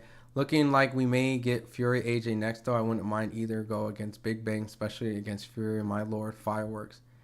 Yeah, maybe Fury AJ or AJ Wilder, or we'll see. But one of those fights do need to happen, sadly. We've been overdue. Ken says, I missed the fight. What happened? Usyk beat Fury in a pretty one-sided performance. There was moments of Fury had, you know, I scored an 8-4. 2 swing rounds in those 8-4. I mean, in those 2 4s. I mean, in 2 of the 4s, I had swing rounds. So, you know, potentially could have been less. So, Fury has always been up and down with his mental. Usyk's consistent. Can't break him. Always has a cause, you know, bigger and deeper than just boxing. Cypress Loki thought it was a draw. Usyk wins with a point. The draw is the furthest. A draw is my exaggerated, but yeah, that's about it. So, oh my lordy, oh lordy, I'm probably gonna stay in for about 5 more minutes. I've been on stream for what? How long have I been on for? About 5 hours today. It's about like a good work shift, right? Usyk can really retire if he wants to, for sure. For sure. D says, don't want to put the spotlight on Dubois as we're talking Usyk Fury here, but Dubois is taking the middle of the ring a minute after Usyk's win to demand a rematch after his robbery is freaking rude. As, like, his moment, Usyk's moment, I agree. But this is how G Usyk is. G is Usyk. Usyk is G. He looked at him. Didn't utter anything you're saying. This is my moment. What are you doing, brother? He just looks at him. He was like, Excellency. Kind of looking like, we're the man with the money. Make the Dubois fight. Huh? What? My man did not hesitate. He said, bring me my next challenger. Come on, bro. That's some, you know, like when you're at the arcades and you're playing and someone puts in 50 cents, you whoop their ass on Street Fighter, Tekken, they get off, you know, they don't have any more tokens, someone else comes up, slide, a new challenger, and you just deal with it. You don't look at them like, brother, I was going to play the computer. Like, what are you doing? Like, I was going through the arcade mode and you can't, no. You're just like, aha, fresh meat. Can't wait to just beat your ass and make you waste money. That's what Usyk did. He, like, looked at the dude putting quarters and, like, you sure about that? You sure you want to put $1 in this machine? You know you ain't getting it back. Like, you know it's forever in the machine. You put the money in the machine, it's never coming back. Ever. Okay? Cool. And that's just how G Usyk is. You know what I mean? So, if Wilder had to go through defensive training with Floyd, a serious jab footwork, he would be as close as anyone as Joe. Nope. Don't do that. It's more than just training, man. It's the will and want to train. You know what I mean? And he's gonna have to be disciplined. You know, so you know, is Wilder disciplined? You know, I mean, he essentially fired the guy that saved his life in the second fight. So, in my opinion, those are red flags to me. The vibes of results is weird. Like, I don't, if it's just me, but Usyk looked like he thought he was robbed or something. Like, I thought he would be happy about it. Maybe. I mean, it's an uncomfortable feeling when Turkey's telling you, I think you're going to lose the fight. You know what I mean? Like, and everyone's kind of telling you, I think you're going to lose. I want you to lose. It's that kind of like uncomfortable feeling, you know? So, of course, that's probably what he was feeling, Khan. I think you hit it right on the nail. So, D says, I'm embarrassed as a Brit, but when I see people like Frank Warren and Dubois crying over the losses and the scorecard, so salty. I mean, I think Frank is doing his fighter somewhat some justice for standing up for him, because I think he said he thought Fury lost, but now he's kind of saying like he thought Fury won, you know. So 6 minutes, Dougie Fresh, you're on. I think Usyk could have gone another 3 rounds. Yeah, he had a lot of energy. 15 rounder. What up, ALX? What's up, man? Dubois versus Usyk. Where's Celdo? Put in the UK, you know. Bro, you're killing me with that impression. What impression? I already totally forgot what I even... Usyk has all the belts. My brain's just melting. I know if I did something right now, I just lost it. Usyk has all the belts. Any heavyweight will want to roll those dice. I mean, if Usyk fights Dubois, he'll be 2-time undisputed when you think about it at heavyweight. Crazy Young Poppy comes and says, I just want to see a good fight. Honestly, these 2 Usyk Fury fights were less than. The first fight was good. You like the first fight? Usyk also took all the belts. Fury only ever had 1. That's not true. Remember, ALX, when he fought Vladimir, he took multiple belts. He just didn't have the WBC. Then he later fought Wilder and got the WBC, but he ended up vacating those other belts because of his mental lapse. And that's where AJ picked up all those belts. So AJ's belts is essentially Fury's belts. You know what I mean? So, so he has all the belts at home. He just never had it all at once. Because, he had to bring... he only brought the WBC for Usyk, but he had the hardware. So, no one says off topic. Is Breadman really training Earl or somebody lying?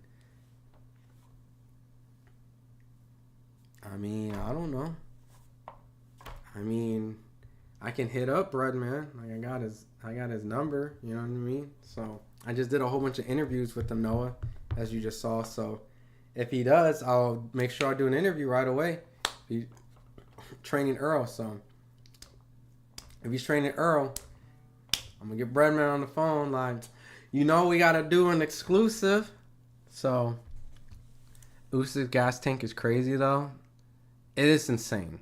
It's almost at the point where you can't even discourage him. His gas tank discourages you. The impression of Dubois Usyk. Oh yeah. My bad. Yeah, that's what he did. You know what I mean? Like, that's just some G ass shit. Greg, get out of here, bro. Hey, Greg, let's not. Hey, I know it's 2024. Everyone has the freedom to express themselves. You get a 1 minute timeout, Greg. Don't do that. Greg, you get 1 minute. You timed off for one. Greg, don't come in with that. You wild out here, man. Some wild shit. You timed off for a minute. Khan, I just saw that too, Noah. Usyk is just the best. He is the best at heavyweight. E says word. I mean, actually, probably pound for pound. Word. Lots of red flags. I just thought he had the heart to be a transcendental figure and great fighter. But like Earth, Wind, and Fire saying, something happened along the way, and yesterday was all we had. That's hilarious. Let's see. Okay, cool. No, the first fight was sloppy draw again. Nobody dominated. Nobody did anything crazy. I mean, Usyk was getting his ass kicked early on, so it was pretty competitive. Usyk had Usyk had his chance to finish and he didn't. You heard Chad Ochocinco getting back in the ring. I actually saw Chad Ochocinco randomly a few years ago. Me and my girl went out to Jerron Ennis' gym out in Philly, and randomly went to visit Jerron, and Ochocinco just walked in, and I was like, "Yo, what in the flying fuck?" And Bozy was helping him train, and he was helping him train him to be on Jake Paul versus Tommy Fury at Madison Square Garden, which later turned into Hasim Rahman Jr., which ended up being canceled. But he didn't get permitted because he didn't get they didn't sanction him and give him a license to fight. Kind of like you're an amateur. We're not going to sanction you to fight in New York. New York's super serious about sanctioning fighters and things like that, super strict. So he couldn't get the ability to fight on that card. So, but I wouldn't be surprised though. Yeah, Ocho is cool. It was cool. He was super cool, chill. I met him a couple times before. On top of that, like when Floyd fought Logan Paul, he was on that card. He fought a bare knuckle guy. Super cool. Just chatted with him ringside. At the Bozy's gym, or technically it was Rob Acosta's gym. Bozy's was training there, and just super chill. So I was talking with him and Moose and Kaysen. So, but he loves boxing, so wouldn't be surprised. Fury robbed BM. You think so? Why do you think he was robbed? A majority of us in here thought Usyk won the fight. BM. Love to hear your thoughts. Khan says, yeah, Fury had the unified heavyweight titles when he beat Vlad, but I remember he had an IBF mandatory, then vacated it, and then vacated the rest for Wilder's WBC and linear title. Essentially, like, he retired and then he fought Wilder, so yeah. But you got the timeline right. I guess I was saying, like, he has all the belts at home. Like, he can go home and see a version of every belt. So, Alex says, I forgot he took those from Klitschko. I assumed it was the man to beat the man thing. It was so long ago. Yeah, well, Klitschko had the belts and took 3 of the belts. And you remember, because it was the belts was split amongst the brothers. The reason why Vlad couldn't get the WBC is because his brother Vitaly had it. Once Vitaly retired, it went through the hands of others. Eventually went into what do I say? It went through the hands to eventually ended to Wilder after Bermain Stavern and Areola and all those type of fights. So that's why Vlad never ended up having that. But yeah, Klitschko was his first guy he took belts off of, and then Wilder was the other. But BM, you tripping. Yeah, Earl was at James Schuler's gym for a couple of days, and was looking for Breadman taking him in, but we shall see. I mean, a lot of times when fighters look for new trainers, they go a lot of different gyms. So I kind of wait because, you never know. Like, they'll go to 5 different gyms with 5 different trainers and find out, like, they go with a trainer, one of the 5. So I really don't know. I know, like, maybe a Caleb Plant was probably talking to him and kind of maybe brought him in or helped out with that. Maybe a J-Rock. I think maybe... I'm not sure if J-Rock and Spencer have a good relationship, but, Stephen Edwards Bremen has a great boxing mind, and I love chatting with him because he gives you so much insight and so much perspective that, like, if you have, like I said, if you haven't seen the interviews, like, there's a lot. I have one more dropping later on that will be, let's see. Okay.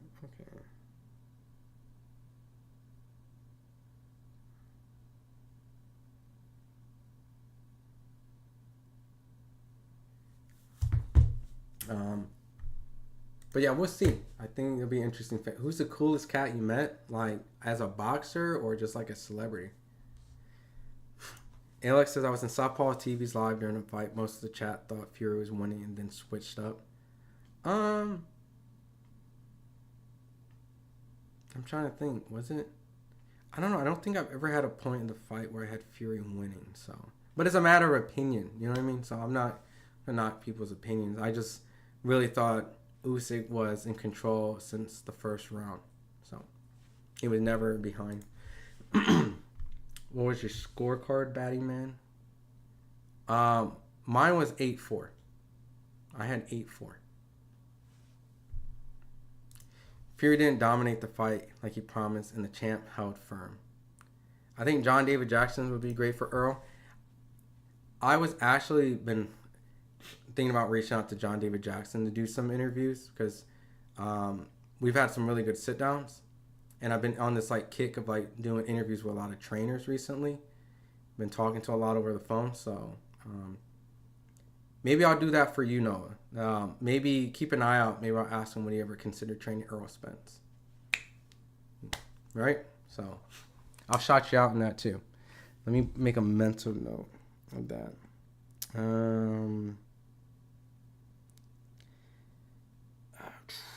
Where is it? I gotta do it right here. Go to my other phone. Shout out Noah LaBeau. Hopefully I'm saying that right. And John David Jackson interview if he would consider training Spence. Okay. Give you a shout out if I do an interview with them. Yeah, that is the same John that fought Jorge Castro. John David Jackson was Kovalev's trainer and currently Clarissa Shields' trainer. So I don't think any fight won tonight. But I would say Fury landed a far harder shots, especially to the body. It was vicious body shots. Boxer, but celebrity cool too. I don't know. I met a lot of people. I came from the music industry, so as a boxer, the coolest boxer that I met. It's hard to say like just one specific. Like cool. Well, I'll just list a whole bunch of fighters that I think Terrence Crawford is mad cool. Been around him multiple times. Seen him train. He's mad cool. Rolly Romero. I know he's a big jokester, but like mad cool. Shushu Carrington. Keyshawn Davis. Mad cool. Roy Jones Jr. It's been mad cool. Trying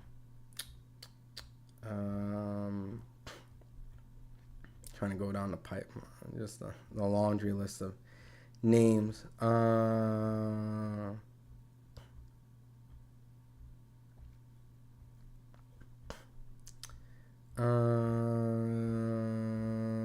scrolling down just on the page, thinking about everyone I met. And Stitch Duran. I mean, he's not a boxer, but mad cool.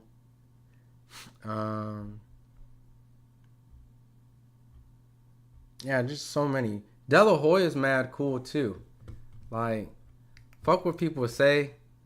Fuck what people say. De La Hoya is mad cool. Like, he's mad cool. Like, I've never had a negative thing to say about De La Hoya in person. Like, mad cool. Like I never was like, damn, this motherfucker De La Hoya, like, he's like mad cool. So De La Hoya, there's so many, man. Like, and everyone's styles are like, you know, mad different. You know what I mean? Like, you know, Terrence comes off like, you know, like you, because I'm younger, you know, Terrence, but it's like, you know, like if you were like on the junior varsity team, he was the varsity. Like, man, what's up, motherfucker? You gonna catch some footballs? You know what I mean? You gonna what's up? What's up? Like, you gonna actually score tonight, bro? Like that type of vibe. De La Hoya, just mad, like arms open, super chill, like very inviting. You know, talking to Andre Ward's been cool at times. You know, Floyd's been, you know, the couple interactions been real cool. You know, Danny Garcia's been cool. I mean, even Earl's been cool. Honestly, I've talked with Earl, you know, quite a few times too. Earl's been cool. Caleb Plant, you know, over the last few years has been mad cool. Jeez, dude. Robert Garcia, I know he's not he technically was a fighter. He was a world champion. Put some respect on Robert Garcia. His record this year of training is like 70-something and 7 losses. 70-something wins. But Robert Garcia, he's mad cool. Love chatting with Robert. Leonard Ellerby wasn't a fighter, but, you know, he's cool. There's so many, dude. It's just I could do this forever and ever and ever. You know, I'm just scrolling down, man, and you know, I can go on and on and on and on. It's crazy how many people I've actually interviewed and talked to. It's just a blessing, really, just to even just go down and think like, damn. You know, Tim Zoo's been cool as shit. You know, I'm just scrolling down.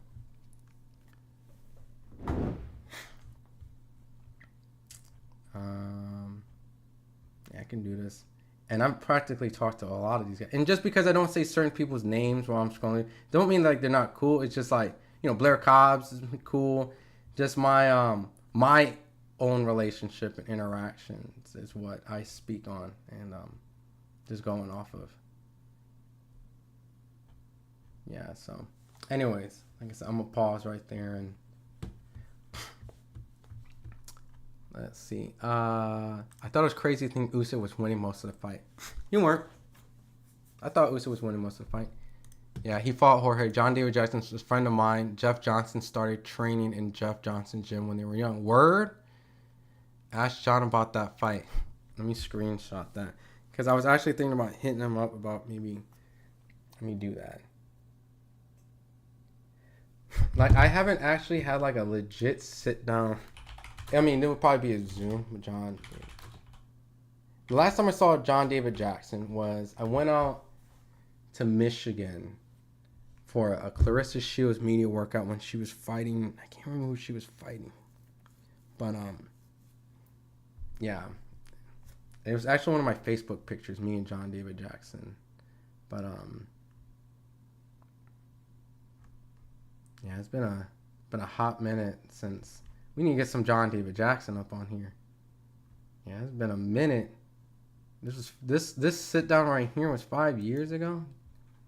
And I have to ask, because there's a guy on standby waiting for Cola, Canelo Alvarez. Is that too much of a jump? Is that like a little ridiculous for him, or is that doable? It's not too much of a jump. I'd say for several reasons. Yeah, that was a long time ago. So Blair Cobbs, yeah. Are majority of people in this chat from the U.S.? I'm not sure. Trench, Vinrock, two of the coolest cats I ever met. I love to meet Crawford and Roy Jones. I grew up with James Toney. He was one of the real cool in our city in Ann Arbor. Yeah, I met James Toney a few times. Super fun, super chill. He was just at Gervonta Davis versus Frank Martin. Yeah, I just recently saw him. So, you think Loma should retire or have a comeback fight? Personally, I had Loma 8-4 over Haney. A lot of people thought Haney lost that fight against Loma, and you know what? If he doesn't, I wouldn't be mad. You know, he's accomplished a lot. You know, at this point, you know, it's almost like, I won't call it like a setup, but it's just like, you know, he's gonna fight a Shakur or a Keyshawn or a Tank. Like, these are all tough fights in his third weight class. So, you know, it's tough and frustrating to be constantly fighting at this when your goal is to try to be undisputed and have to keep repeating that. So, people that party are pretty cool. Shocking Romero and De La Hoya, that gives me some hope. Yeah, dude, Rolly's cool as shit. Mad cool. Love talking to Rolly, man. I just talked to Rolly not too long ago on the phone. Mad cool. Rolly, and here's the thing about Rolly that a lot of people don't understand. I know he puts on a lot of answers, but he's a very genuine guy. Like, genuine. He's honest. He's never afraid to tell you how he feels. And it doesn't come from a place of malice. It comes from a place of just honesty. And really, he has, I think, you know, friends like before all this boxing stuff. So it helps him keep him grounded. He's actually a really, really, really, really cool guy. And I promise you, if you went up and wanted to chat with him, he won't turn you down. Like, he's a cool guy. He's a regular guy that happens to box. You don't hear that a lot.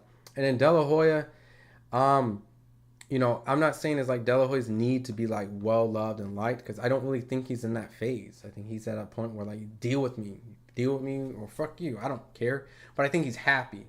And with that, he's just very inviting, very chatty, very cool, very willing to want to promote, you know, just, you know, I don't know if it's because I look like Dougie Fisher with my hair back. You know, he thinks I'm Dougie Fisher at times because, you know, Dougie, Ring Magazine and stuff like that, or I remind him, you know, some people calling me that, but De La Hoya's been always cool with me. I won't have anything negative about my interaction with De La Hoya. He's always done interviews. He's always been cool. Never turned me down. Never shied me away.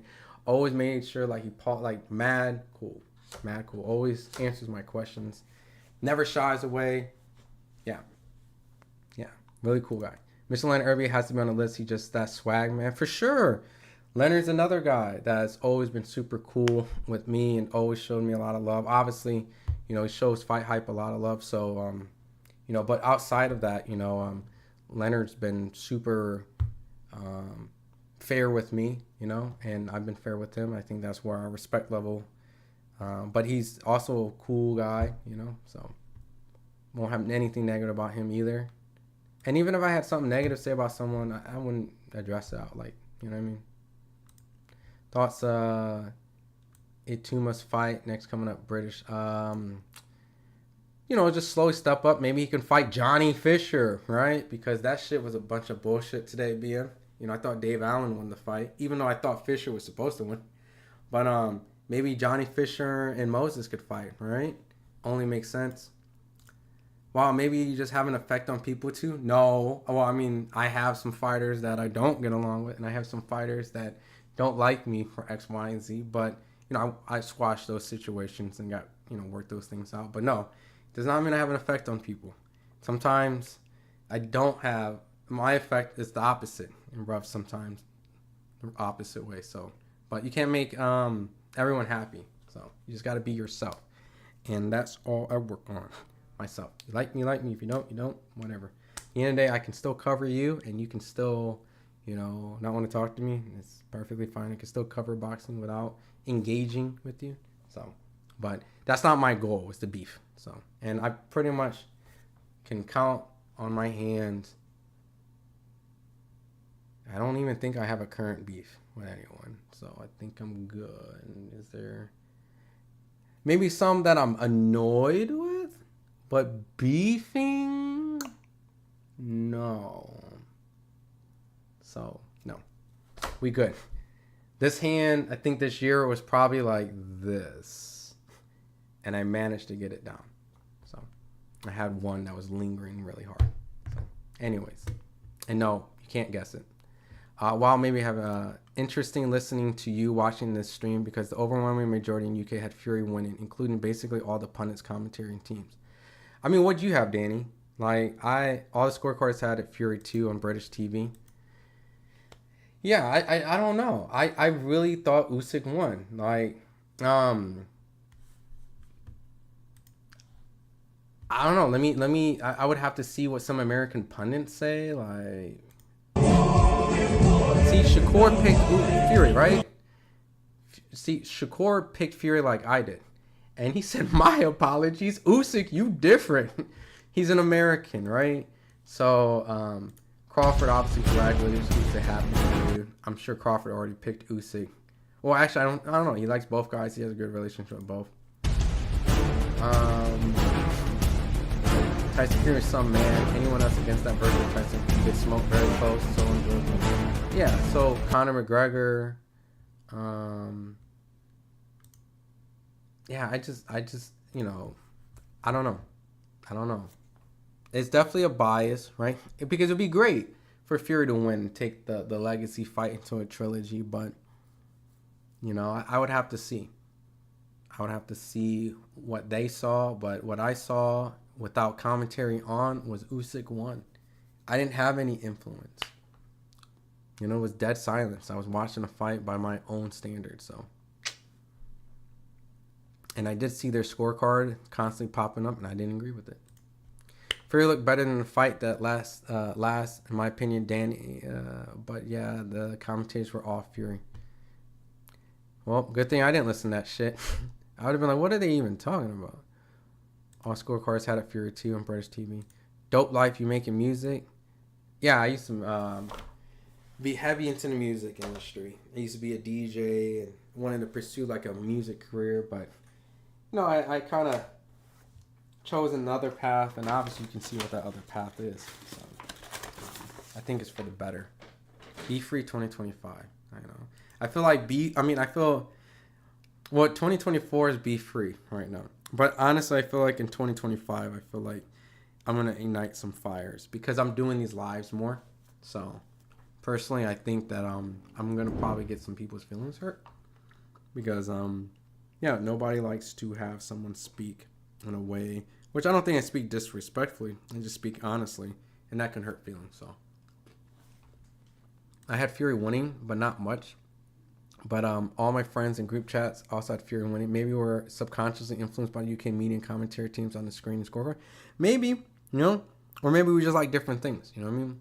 Fury put on his best effort, and and Usyk did his best effort. So, $2 super chat, Bailey, my guy. Your family time now. Good stuff. Keep studying. I appreciate it. Yeah, I'm working on doing these better. So if you guys have had any criticisms or feedback, please, I am not against it. I am all for better streams, better engagement, better commentary, better topics, if you guys feel. I'm going to play this one video, and then I'm going to let you guys go because I think I got one video to make today. Been on for about, is this saying 6 hours? Oh no, 5 hours and 30 minutes. I'm going to play Usyk's post-fight conference, and then I'm going to head out. So let's get that going.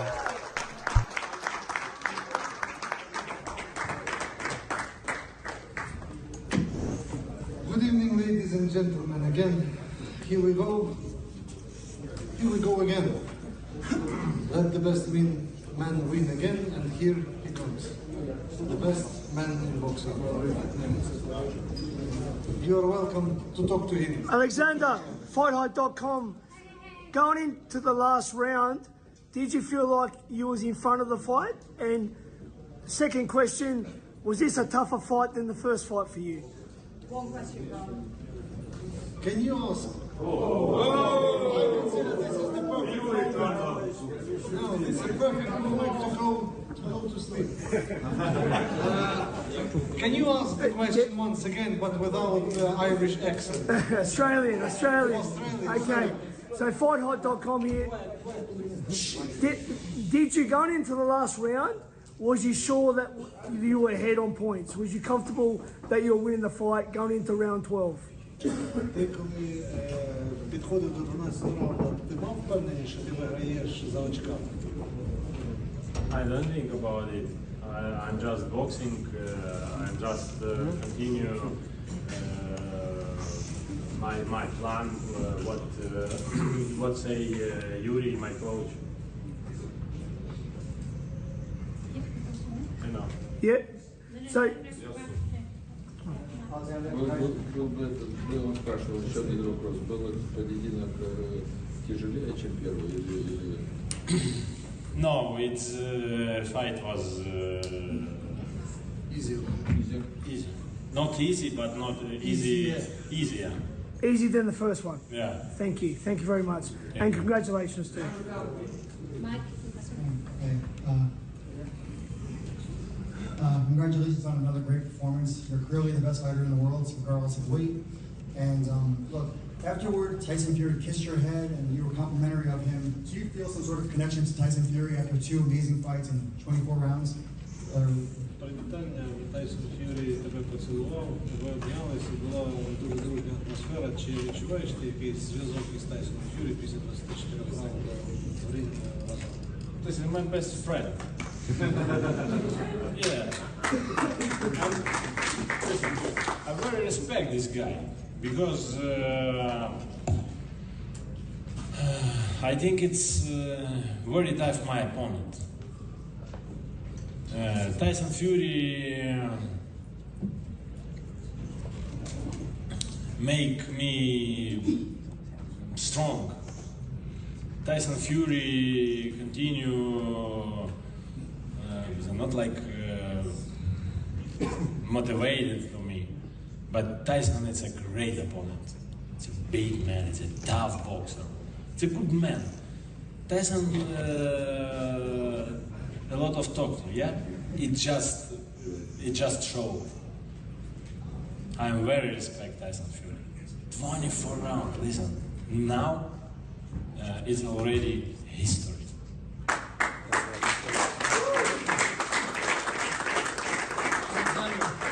Radio around me, I'm here in the corner. Tyson Fury called this a Christmas gift for you from the judges, and Frank Warren says that he can't imagine how the judges scored so many rounds for you, and that Fury should have won much more than 3 rounds on every card. How do you respond to that? Тайсон Ф'юрі сказав, що ця перемога – це тобі подарунок на Різдво від суддів. А Френк Уоррен сказав, що не розуміє, як могли віддати Тайсону Ф'юрі всього там 4 раунди. Що ти відчуваєш, чи думаєш це?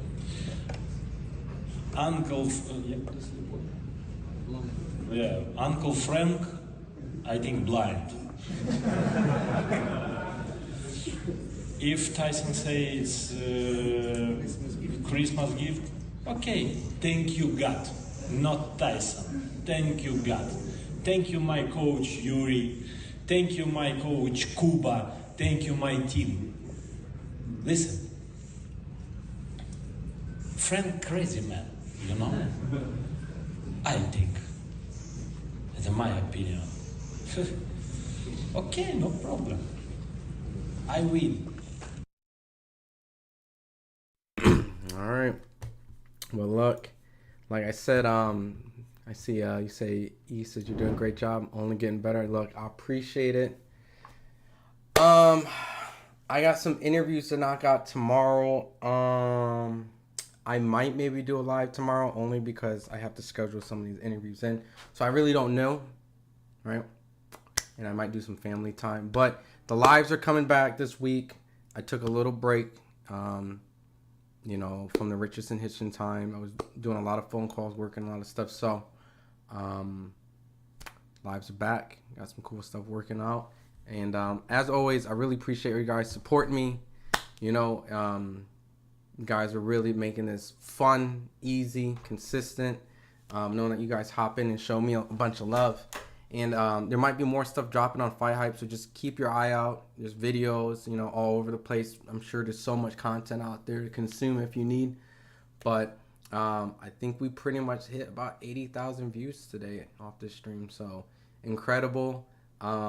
Solid work day. You guys made this fun. We got to react. And, you know, I know I was thinking about doing the Inoue fight, but I know Goodman has been out because of the injury. So I'll look into what potentially might be the next big fight. But coming up, I'm planning to go to Keyshawn versus Dennis Berichek, and obviously Gervonta Davis versus Lamont Roach. So there might be some live commentary that I don't know, maybe work a deal out that I could do something there, because a lot of these places are starting to allow it to be done. So what's up, you know? So if they allow it, then cool. Maybe we can start doing it at certain places. But for the most part, if I'm not doing this, I'll be at the event. So, but appreciate you guys as always. And like I said, I'm starting to get my Twitter up and working and running a little bit. So if you guys do want to follow us at FightHype Ron G, you know, hit me up. We'll chat. and we'll get that popping. And you guys have a good day. As always, thanks. And let me find some outro music. What's what did I have early on, right? I don't know. I'll play something pretty simple.